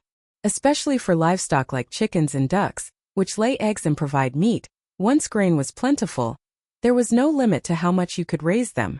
Xin Xiaoru traveled to so many places in the Flower Kingdom and collected a large amount of seasonings and spices. Several floors of the towering storage warehouse in Yozhuang are filled with these seasonings. If the seasonings run out one day and there's a good supply of other food, She can comfortably allocate a portion of the land to grow all sorts of spices, chili pepper trees, Sichuan peppercorn trees, you name it. Just thinking about it makes for a rich and satisfying food plan. In the development of anything, the step from 0 to 1 is the most crucial. Once you take that first step, you'll have more ideas and the path will become smoother. This applies to positively mutated crops, to mutated animals that easily produce offspring with crystal nuclei, and to exploring new maps in the Indonesian archipelago. Before taking the first step, everyone was filled with anxiety. Some stayed put, while others discussed with family and friends the possibility of splitting up into two groups, with some leaving and others staying. Some teams decided to go all out, vowing that everyone would face the challenge together, even if it meant death. Tension, excitement, anxiety, gloom, anticipation. It's hard to pinpoint which emotion is dominant. The RV starts in the southwest, travels clockwise around the country, and picks up people everywhere. Everyone communicated via the RV, confirmed each other's locations, and took everything with them. Those gifted individuals who heard the news but didn't have hotels were also welcome to come, but they wouldn't have individual accommodations and would have to squeeze into a large room. However, for those with superpowers who struggled to survive, staying in a hotel with a constant temperature of 5 or 6 degrees Celsius allowed their bodies, which were previously frozen to the point of being indistinguishable from zombies, to slowly regain sensation, and their blood seemed to finally start flowing again. What could be happier than this? As the news spread, the convoy that was expanding its territory grew larger and larger without anyone noticing, and the number of low-level ability users who were getting freebies also increased. Xin Xiaoru now has plenty of crystal cores and food, so she didn't say much. She just asked them to register their names, either to pay her back when they had money later, or to join her and become her subordinates to work for her. Of course, there are character requirements to becoming a subordinate. If your character is questionable, you'll still have to pay back the money you owe. The RV traveled around the flower country in a winding route, and it was a month later that it returned to the southern estuary. At this point, the RV had already taken on its own unique form and size. From the outside, it was still an ordinary beige RV, but inside, Xin Xiaoru had continuously purchased space and increased the height, raising it from the original 5 meters to 25 meters, dividing it into 10 floors. The first floor remains 5 meters high, while the upper 9 floors are each over 2 meters high, with a total area of 1,000 square meters. There are a total of 12,000 people with superpowers who went out to sea. Xin Xiaoru arranged their hotels attached structures on the upper 9 floors, with about 1,300 to 1,400 people on each floor. This way, whether they want to stay in their hotel or sit outside, they at least have a place to stay.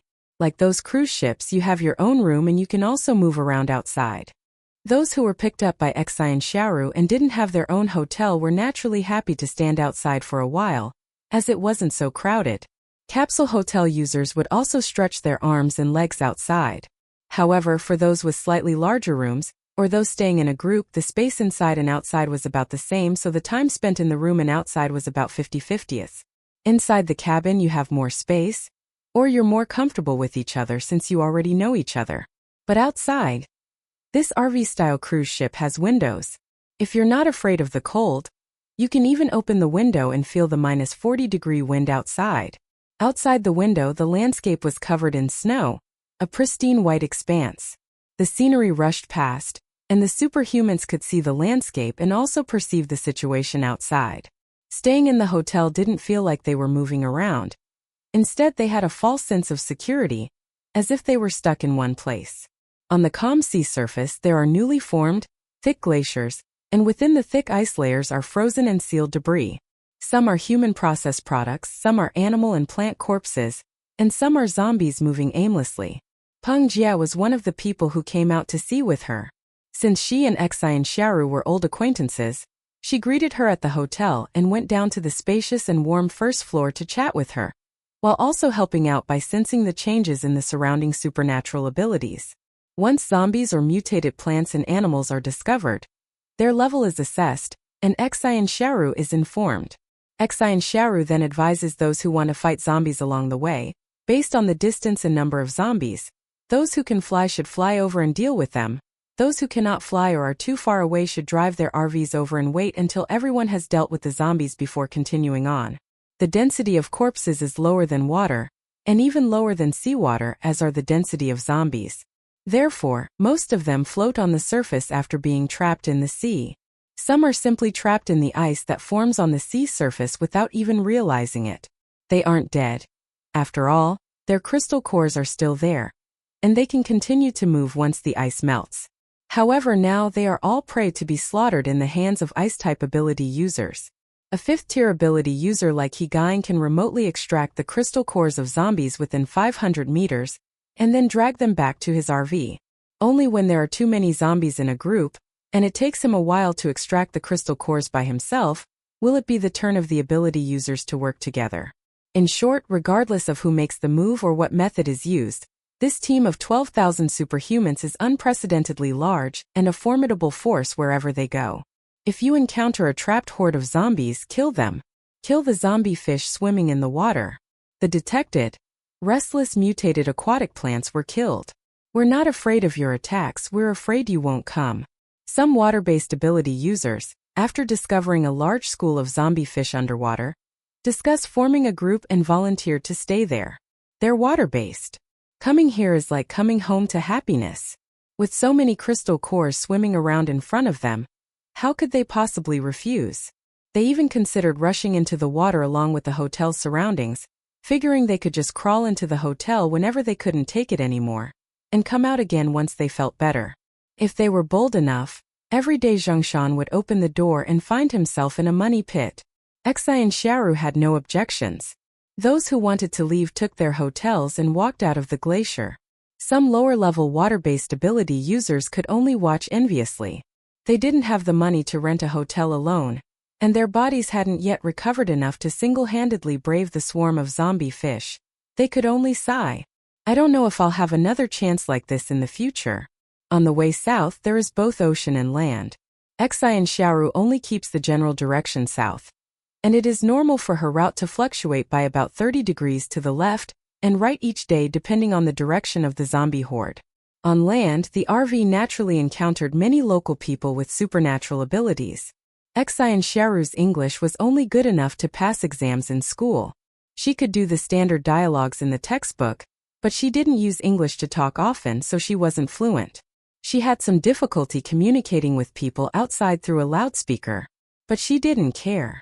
Whether there were grammatical errors or not, or whether she would lose face in front of so many people, she just wanted to say a few words and ask a few questions, as long as the meaning was conveyed. If there is a real communication barrier, and I'm tired of practicing my spoken English, I'll let Higain take over. Chapter 54. This person, who worked in a gray organization before the apocalypse and traveled around to various countries, had basic skills in chatting with others and asking for information. Xin Xiaoru and her group successfully completed several transactions with the locals, rented out several hotels, and killed a few fools who tried to steal their supplies. They then headed south at a leisurely pace. In the blink of an eye, another New Year's Day had passed. When the group arrived at the Indonesian archipelago, the temperature had already risen to -15 degrees Celsius. Large and small ice floes dotted the sea, where waves occasionally rose, but the previously impressively large glaciers and icebergs were no longer present. Those with superpowers who owned hotels disembarked one after another and began their exploration. Xin Xiaoru, on the other hand, led the lower-level superpowered individuals without hotels, as well as the 4,000 superpowered individuals who had come from Yicheng, and continued to crush everything in their path like a ruthless zombie clearing machine. All the superhumans who were barely surviving by hiding among the zombies in the shadows were shocked. Where did this group of monsters come from? It's already quite good if a plant-based food source can carry one other superhuman. Of the few superhumans who survived in the Indonesian archipelago, almost half were plant-based. But these people who came from so far away, how could they possess so many bizarre superpowers? What about their plant-based abilities? Do they have enough food? Where did they get so much food? While the locals struggled to survive, these people slaughtered them like slicing melons and vegetables. The fearsome Tier 5 Zombie King was killed after a few struggles. The world is already magical enough, but it turns out it can get even more magical. Of course, for the time being, The outsiders seem to have no ill intentions and only benefit from the situation. They have simply been slaughtering zombies to seize the crystal cores. Thus, a team comprised of most of the superhumans from the Flower Kingdom quickly cleared the zombies from the Indonesian archipelago. In just 1 month, those low-level ability users who had been lingering at the lower levels finally saw an improvement, thanks to the guidance of the stronger ability users. They advanced from level 1 to level 2, and a few even managed to reach level 3 with difficulty. Meanwhile, the zombies near the Indonesian archipelago had been largely cleared out. Xin Xiaoru didn't delay too much. After consulting with the participants, she left some seeds from third-tier ability users in Yozhuang, instructing them to start planting once the temperature rose above 0. She told them to ask their friends at Yozhuang if they had any questions. All official communications would not deduct crystal cores. At this time, the temperature near the equator had risen to -9 degrees Celsius. There were only a few ice floes on the sea, which looked somewhat dark due to pollution and radiation, with some areas shimmering with a bright purple light. They looked no less terrible than the terrible land environment, and perhaps even worse. Xin Xiaoru set off from the Indonesian archipelago, traversing the equator by sea. Along the way, fewer and fewer other ability users joined her, especially those with water and ice abilities. After leveling up to a point where they could protect themselves, they all chose to remain at sea. The items attached to the hotel have changed from being a hodgepodge of all sorts of things to mostly being hollow objects like bottles. If you want the hotel's attachment to float, empty the water. If you want it to sink, fill it with water. If you want it to suspend in the ocean, adjust the water content of the bottle. In short, whether it's rising or falling, the principle is similar to that of a submarine. So many superhumans plunged into the sea, like raindrops disappearing quickly into the water. Half a month later, in mid-March 2041, the RV arrived in Africa. The temperature has now dropped to -5 degrees Celsius, and is about to rise back to 0. Xin Xiaoru and all the other ability users agreed to cross Africa as quickly as possible, excluding the desert and no-man's land areas, and to search the land near the equator for any high-level zombies or high-level ability users. If there are any, eliminate them immediately. Otherwise, assess the level of the ordinary zombies and mutated plants and animals, and send in the superhumans to fight. After the battle, it's back to farming as usual, sowing mutated plants as needed. If someone is lucky enough to grow a plant that can continuously produce crystal cores, then they can basically call it quits. If you're unlucky and don't manage to grow a positively mutated crop, you'll have to keep buying seeds from Yozhuang or other ability users who have grown positively mutated plants, and keep planting until you have your own money tree. In early April, daytime temperatures near the equator began to rise back to 0. Xin Xiaoru and her group swiftly eliminated 4 Tier 5 zombie kings and successfully besieged and killed a Tier 6 zombie king, thus fully launching their mutated crop planting plan. Hegang also reached the peak of the 5th rank after absorbing the 6th rank crystal core, and is about to break through. Once he surpasses this point, he will go from a high-level ability user to a super high-level one, widening the gap between him and other ability users once again. At that time, he will become the king of combat power among human superhumans. No one would doubt that. Especially after the battle with the 6th-tier zombie king, the overwhelming dominance, the feeling of retreating to the inn because of the attack, and watching the crystal core values of everyone's in plummet under the 6th-tier attack on the screen. No one will forget it. Without Boss Xion's strong financial backing, they would have gone bankrupt in no time with their meager savings. Hegang single-handedly diverted most of the attention, constantly launching surprise attacks before retreating into the hotel, only to attack again. Finally, he collapsed on the ground, covered in blood, holding the crystal core, and was rescued by Boss Xion. More than 100 healing-type ability users took turns working on Hegang, and only after their abilities were exhausted could they barely manage to glue Hegang's shattered but strong internal organs and bones back into their proper shape. Their muscles and skin couldn't be taken care of for the time being, but at least they kept Hegang alive. At that moment, Xin Xiaoru, whose face never changed, tensed up and pursed her lips tightly. She quickly treated the external injuries, bandaging people up like mummies, and told everyone to clean up the battlefield. Those who needed to collect crystal cores should do so, and those who needed to treat or report their wounds should do so themselves or report them and receive orderly treatment according to the severity of their injuries.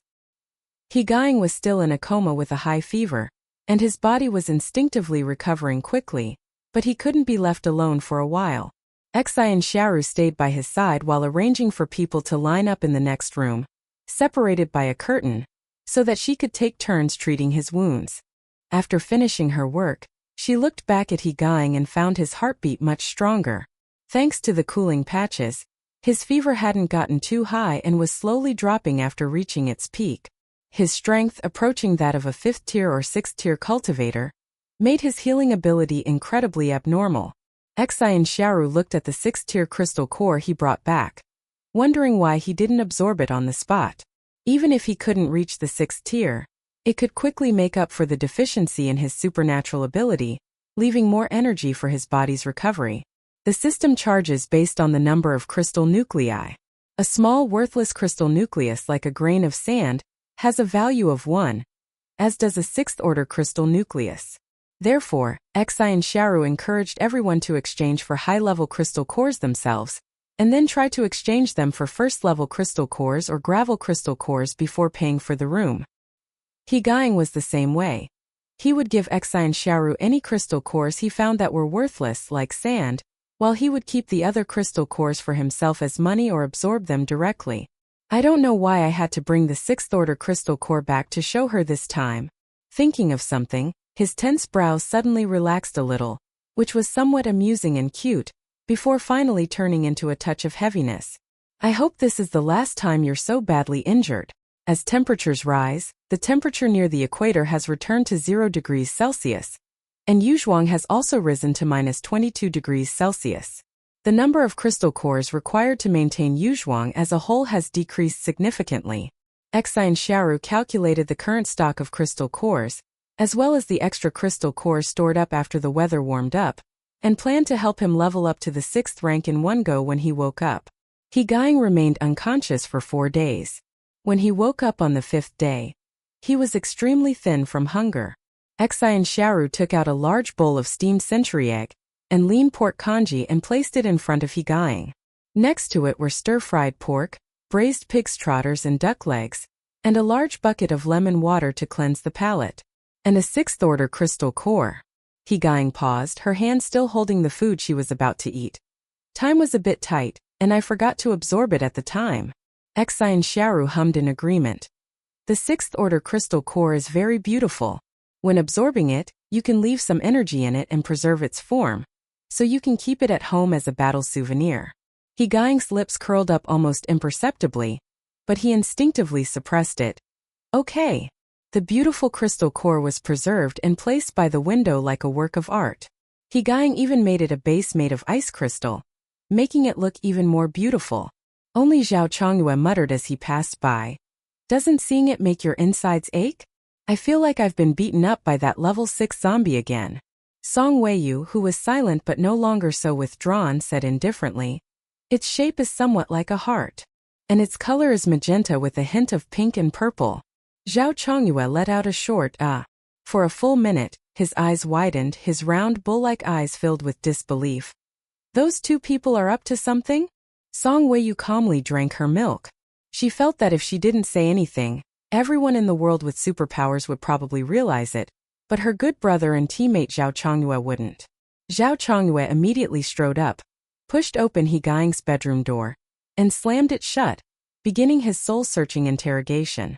The RVs did not stop during the wounded's recovery period. After settling personnel in a vast area near the equator, they would continue their journey to northern South America. With temperatures now above freezing, the zombies in many areas are no longer frozen and waiting to be attacked. Even some less agile animal zombies are crawling out of the snowdrifts and running around in all directions. It's a bit troublesome but not much. After all, the 10,000 superhumans still following Xin Xiaoru are already much stronger than when they set out. Clear out zombies, collect crystal cores, upgrade your character and plant money trees.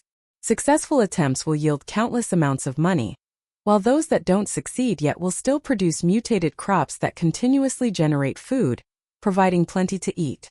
You can either consume it yourself or trade it with others. After clearing out the land and islands near the equator in South America, Xin Xiaoru left behind a group of superhumans and led the remaining 9,000 people to continue exploring the map. They first headed south to Australia, where they dropped off 1,000 people before returning to the Northern Hemisphere to clear out zombies in countries outside of the Flower Kingdom. At the end of the 6th year of the apocalypse, which is December 2041, after Xin Xiaoru led her people to travel all over the world, the extreme cold period ended completely, and the world re-entered a spring with a comfortable temperature of 15 or 16 degrees Celsius. The growth efficiency of mutated crops in various regions has increased rapidly. While not everyone has a money tree, at least everyone has mutated crops that produce food. Food was finally no longer a source of worry for everyone. With basic food and clothing secured, ordinary people in all bases within the Flower Kingdom, except for E-City, now had food. Most of the food was used to feed livestock and mutated hunting dogs, or to trade with foreigners from around the world.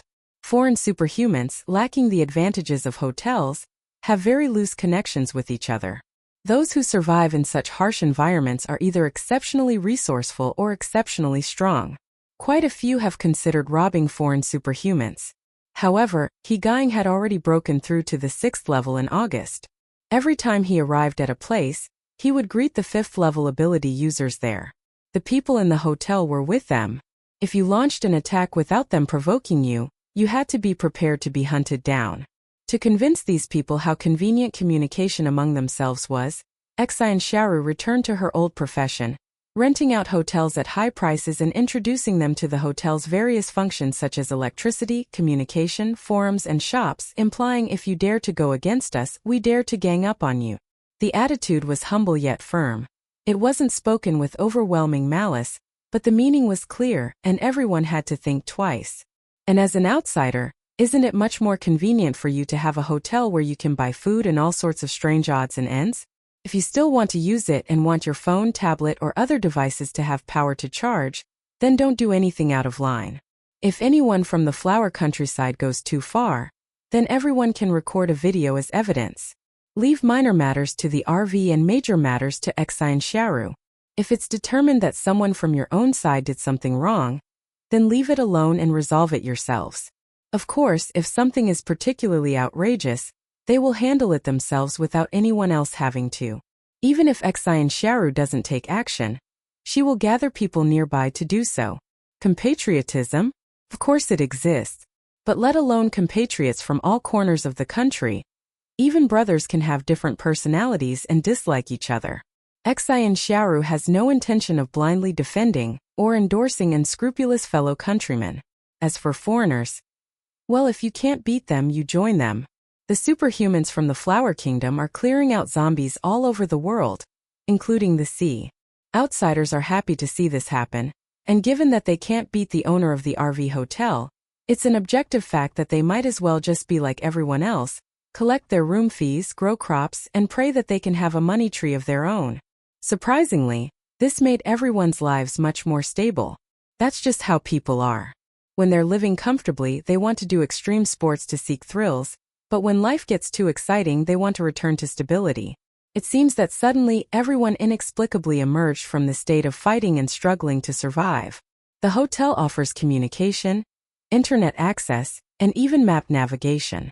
Wherever the hotel guests go, the hotel records the map of that area into its system, becoming part of the post-apocalyptic map reconstruction. Every day, everyone's job is to clean up the remaining zombies and mutated plants and animals in the vicinity, plant crops, kill all the non-positively mutated crops to turn them into crystal cores, and the rest don't need much care, just water them and they can live on their own. However, Xin Xiaoru also arranged some other tasks unrelated to short-term survival. Cleaning up the surrounding corpses. If a corpse decomposes and is not dealt with in time, it will definitely pollute the environment, especially the surrounding water bodies. Because freshwater fish on land lack salinity, they decompose very quickly after death or turning into zombies, and the surrounding water quickly becomes smelly. Now, large areas of rivers and lakes on land are stinking. The ocean is slightly better, firstly because the high salinity slows down the decay process, and secondly because mutated marine animals can smell the carcasses from a great distance and go to eat those that haven't had time to decompose. However, dealing with the zombie animals in the sea is also a problem. After killing them and extracting their crystal cores, their bodies have already rotted. They can only wait for scavenging fish to solve the problem, or they can only be decomposed by bacteria. However, during the time the zombie fish are active, they have already polluted a large amount of water, and there is no way to clean it up. Most of the oxygen in the atmosphere comes from marine phytoplankton. If water bodies are polluted, organisms will be unable to breathe, just like the oxygen microcomputer in the apocalypse movie, Interstellar. Although with the current oxygen reserves, we could continue to churn for millions of years without suffocating, we should at least try our best to prevent the marine ecosystem from collapsing. Xin Xiaoru added a vacuum cleaner-like device to each hotel. It looks like a vacuum cleaner, but it actually has built-in waste disposal functions for toilets and trash cans. The vacuum cleaner extends from the hotel entrance. It identifies any trash it encounters that needs to be cleaned and processes it at the vacuum cleaner nozzle, converting it into nutrients for the fertile soil of Yozhuang. From the outside, this vacuum cleaner looks like it magically turns any trash it touches into a puff of smoke and sucks it into the pipes. It's ridiculously powerful. The superhuman suddenly had a brilliant idea: to use it to fight zombies. Well, the result was that the vacuum cleaner had no offensive capabilities and no defensive capabilities, so it was smashed to pieces, and we have to pay for a replacement. Superpowered person. QQ. However, if you don't use any fancy tricks, the vacuum cleaner is indeed easy to use. Those with water-based and ice-based superpowers in the sea felt the same way. The way they travel through water is by controlling the form of the water, enveloping it in a ball of air to wrap their heads inside, and at the same time using a water film they create to slightly isolate their bodies from the seawater. People with precise control can stay dry even after returning to the hotel. Now their daily work includes cleaning up seabed carcasses, which they accept well, and are even somewhat happy about. These carcasses don't sink quickly. Instead, they float and sway in the water, which is quite unsettling to look at.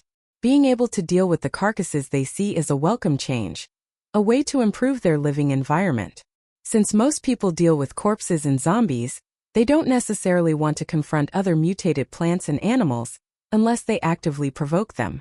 As a result, high-level zombies became increasingly rare until they disappeared. Mutant animals are now generally stronger than high-level zombies. Among the mutated plants and animals, those that like to attack humans, or those that are mentally unstable and like to attack indiscriminately, will be eliminated by different groups. Those that remain, knowing that humans are not to be trifled with, will choose to fight other mutated animals.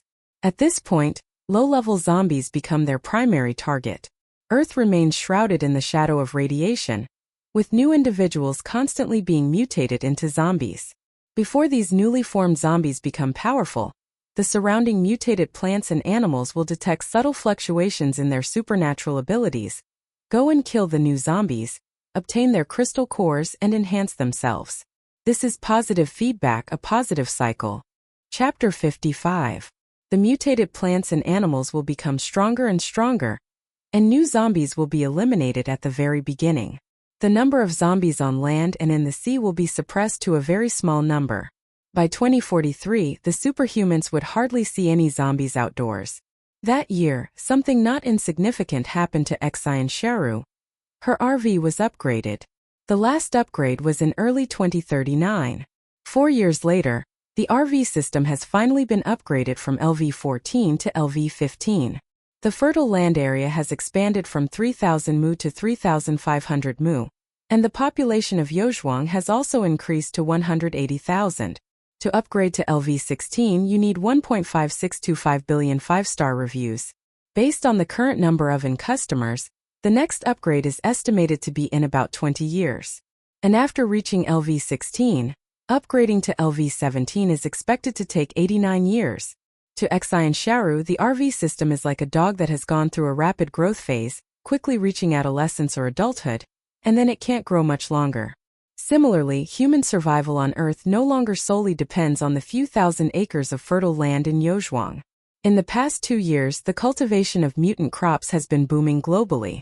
Meanwhile, after experiencing extreme cold, the climate has returned to an extreme heat cycle. The fertile soil of Yozhuang is the guarantee of everyone's survival and food supply. because after the change of seasons, the originally cold-resistant mutant crops can only barely survive. It's impossible for them to continue producing. Yozhuang began early to take out previously idle seeds and through experiments, identify those crops that were heat-resistant and flood-resistant, and then recultivate new mutant crops. When the outside temperature soars to 46 degrees Celsius and is still approaching 50 degrees, hotels become almost everyone's go-to place to escape the heat. Even in bases where it's impossible for everyone to stay in hotels, we'll connect lines from hotels and use lots of air conditioners to cool everyone down as much as possible. Xin Xiaoru's RV had previously been expanded to 10 floors, each floor being 1,000 square meters, and it is now being used to house many ordinary people who were selected through a lottery at the Yicheng base. However, with people's lives around the world becoming more stable, Xin Xiaoru felt it was still necessary to keep all the factories running. Sending people with superpowers to run factories raises questions about their ability to support themselves or keep leveling up in the short term, given their skill deficiencies. It still depends on everyone's individual skills, leveraging the role of ordinary people to pick up the factory again. Buying rooms one by one, and then piecing them together to form a large workshop is not cost-effective. It is much more cost-effective to expand the size of the RV through purchase. For example, if you need a 2,000 square meter workshop, buying a hotel would require purchasing 100 rooms of 20 square meters each, totaling 600,000 crystal cores. However, if you add floors and expand the area directly on the RV, you only need 200,000 crystal cores, saving a full 2/3 of the expenditure.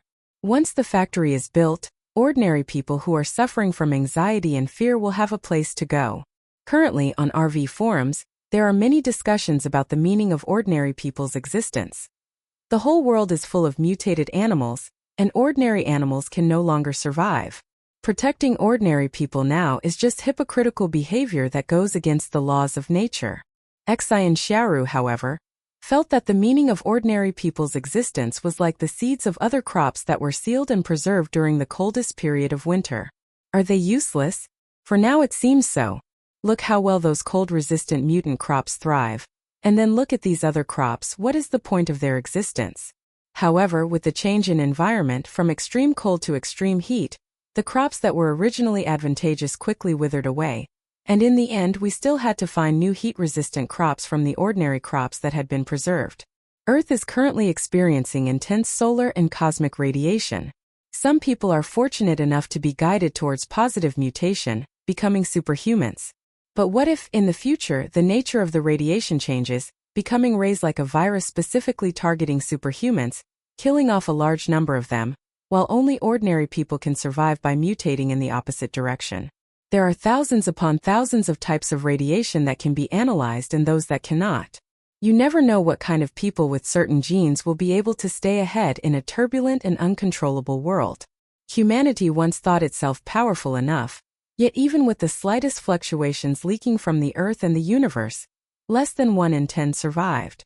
Earth with a suitable climate is an extremely rare exception in the universe. The vast majority of planets are hell for humankind. Those with superpowers are incredibly strong, like dinosaurs from the Jurassic period. But ordinary people are like those overlooked, barely surviving little animals. They too are struggling to survive. Perhaps their time will come someday, or perhaps it never will. But Xin Xiaoru has the resources to increase the chances of the species' survival, so why not do it? Moreover, ordinary people are not without value. The factory needs collective wisdom, it needs many people. Everyone needs to retrieve all the lost technical documents, work overtime to learn, and even if they have to start from scratch, they must study with all their might. After their condition stabilizes, individuals with superpowers have the option to have children.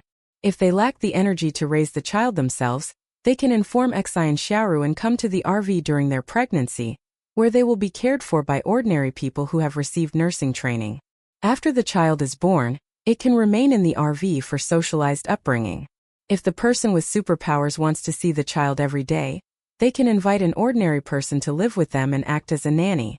The system can monitor the nanny's every move when caring for the child, and can point out any inappropriate actions at the request of the person with superpowers. The RV has many floors. The floors that can be used as delivery rooms, or for bandaging others, are medical floors. Other floors can be used for research and development, handicrafts, schools, workers, and so on. Some metal-based ability users also work there. Whenever a material needs to be shaped into a certain form, they are needed to help. The jobs in each factory need to cover all aspects of research and development related to clothing, food, housing, and transportation. At the same time, they also need to make the most of existing superpowers and research them to develop a new industrial system supported by superpowers and hotels. The reasons why Earth is experiencing extreme weather changes also need to be traced and studied.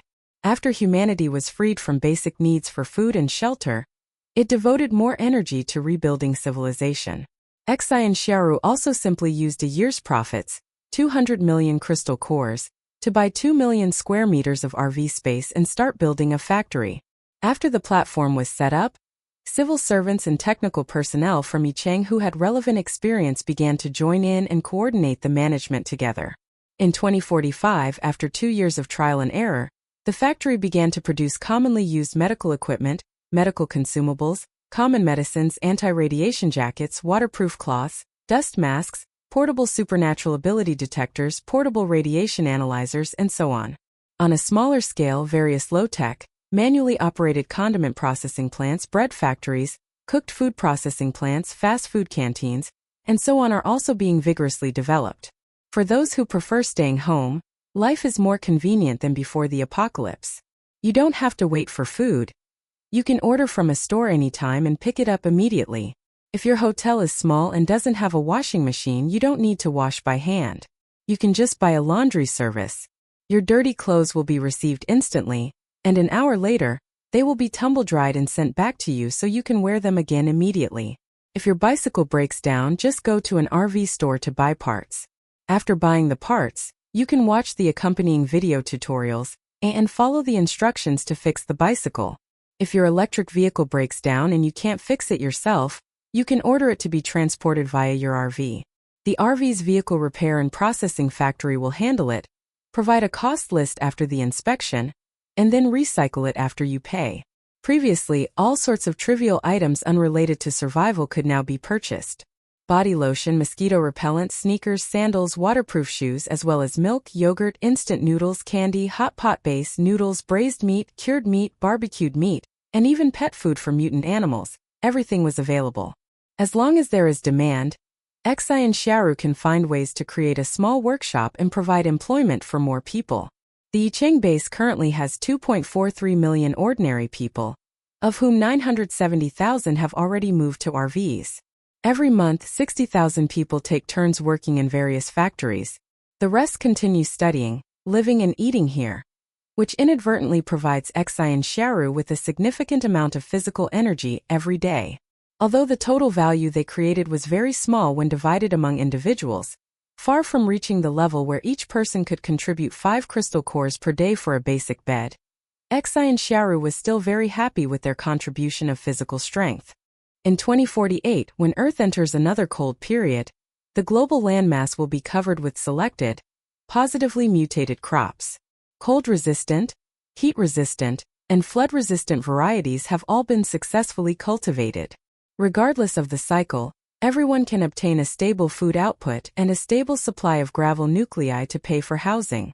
In 2051, water and ice ability users who had successively reached the 5th or even 6th tier began to lead like-minded people from all over the world to conduct in-depth underwater research on water management, improve marine ecology, and cultivate aquatic mutant plants. At this moment, He Gang had already reached the 7th level.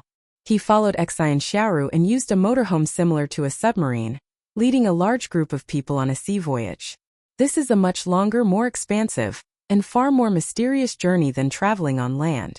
When the RV passed through the Mariana Trench, it plunged into the deep sea at a depth of 10,000 meters in one go.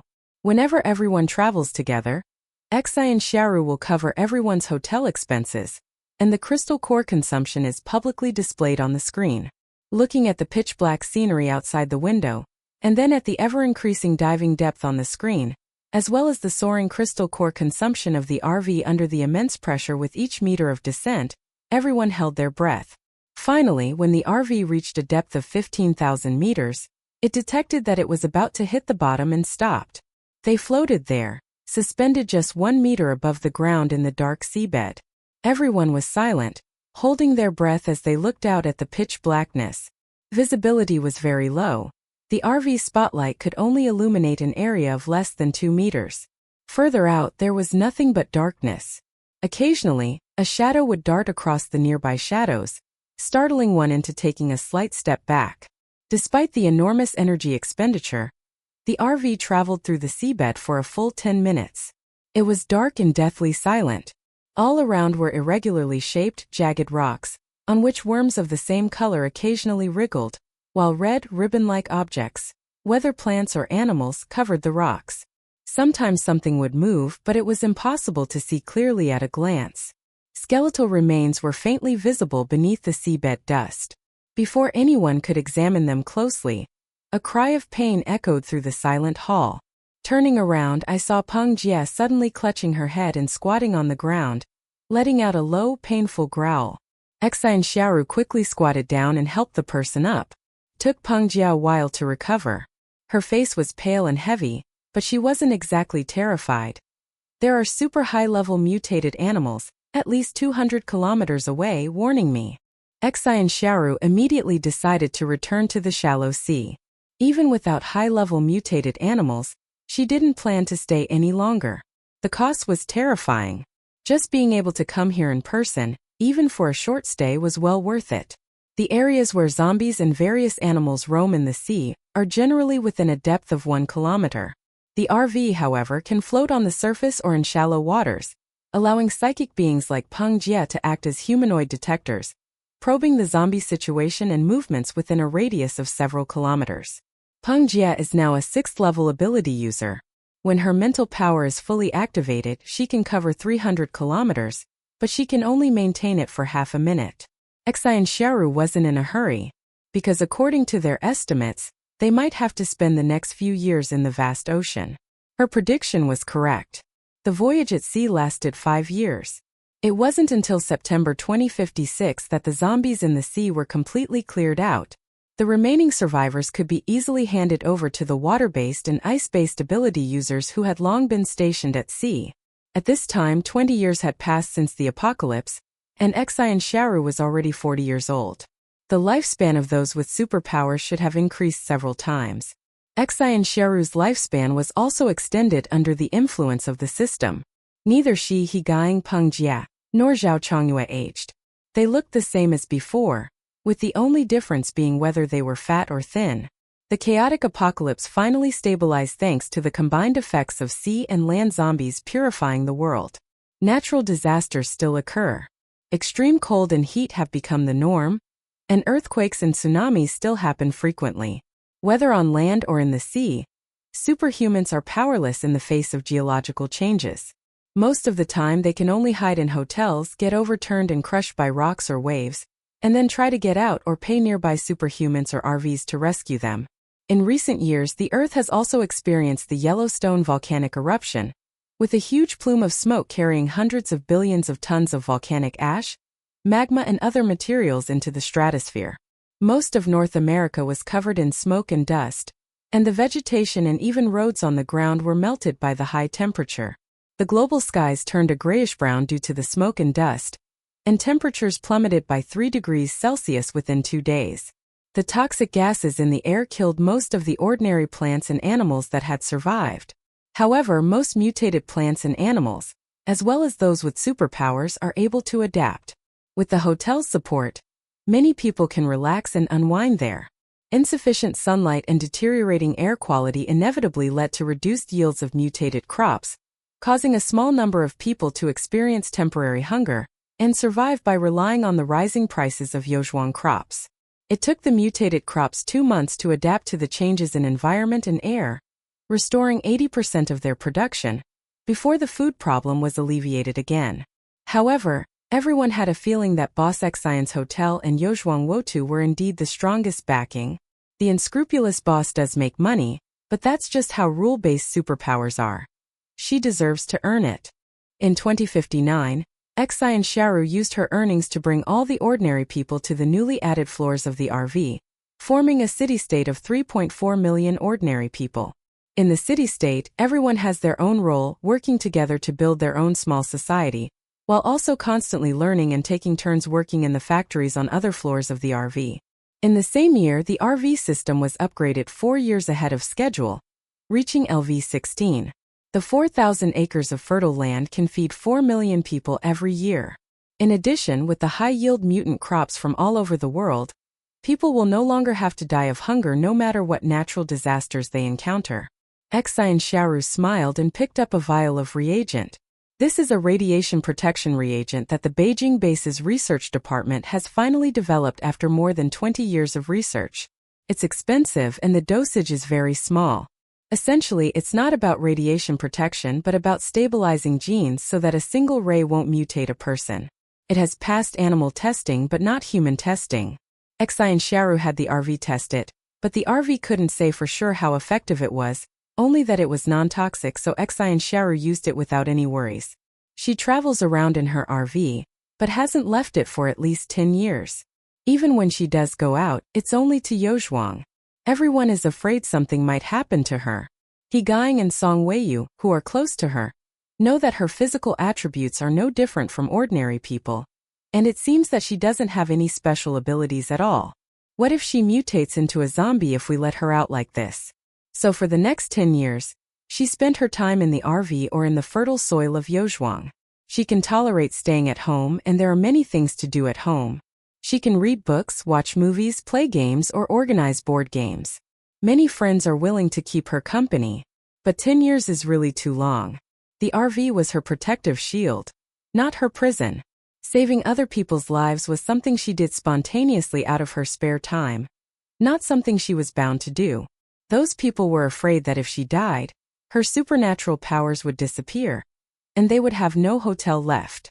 But before she could be their anchor, she had to be herself first. 10 years is long enough. Moreover, the system and she were originally two different beings. After upgrading to LV16, the system's voice officially changed from a child's voice to a mature woman's voice. The system can function independently without her, or rather, it already is. Xin Xiaoru's own role is now very small, almost negligible. Xin Xiaoru once asked it what would happen if she died. Would it disappear? Would it bind itself to a new person? The system said it wouldn't disappear, but it vaguely didn't mention anything about binding a new user.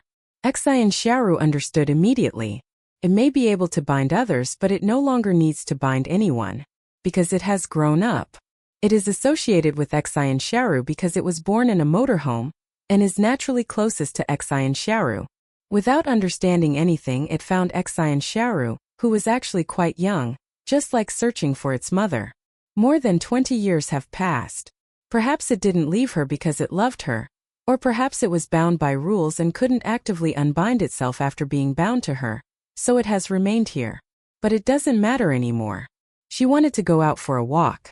It is currently the transition period between extreme cold and extreme heat, and the outside climate will remain like spring for about a year. She didn't want to bring the RV with her anymore, because the RV is very heavy, and there are too many people inside. She wanted to take her little hotel home, ride an electric bicycle, and explore the world with Higaing. I've heard that some places have many friendly mutant plants and very fresh air. The plants there seem to enjoy interacting with people, creating lots of swings to sway on. She wanted to go out and have fun, to have a genuine exchange with this cruel world that she had transformed into something somewhat beautiful. Even if she falls, Higaing and the hotel can catch her. Springtime is wonderful.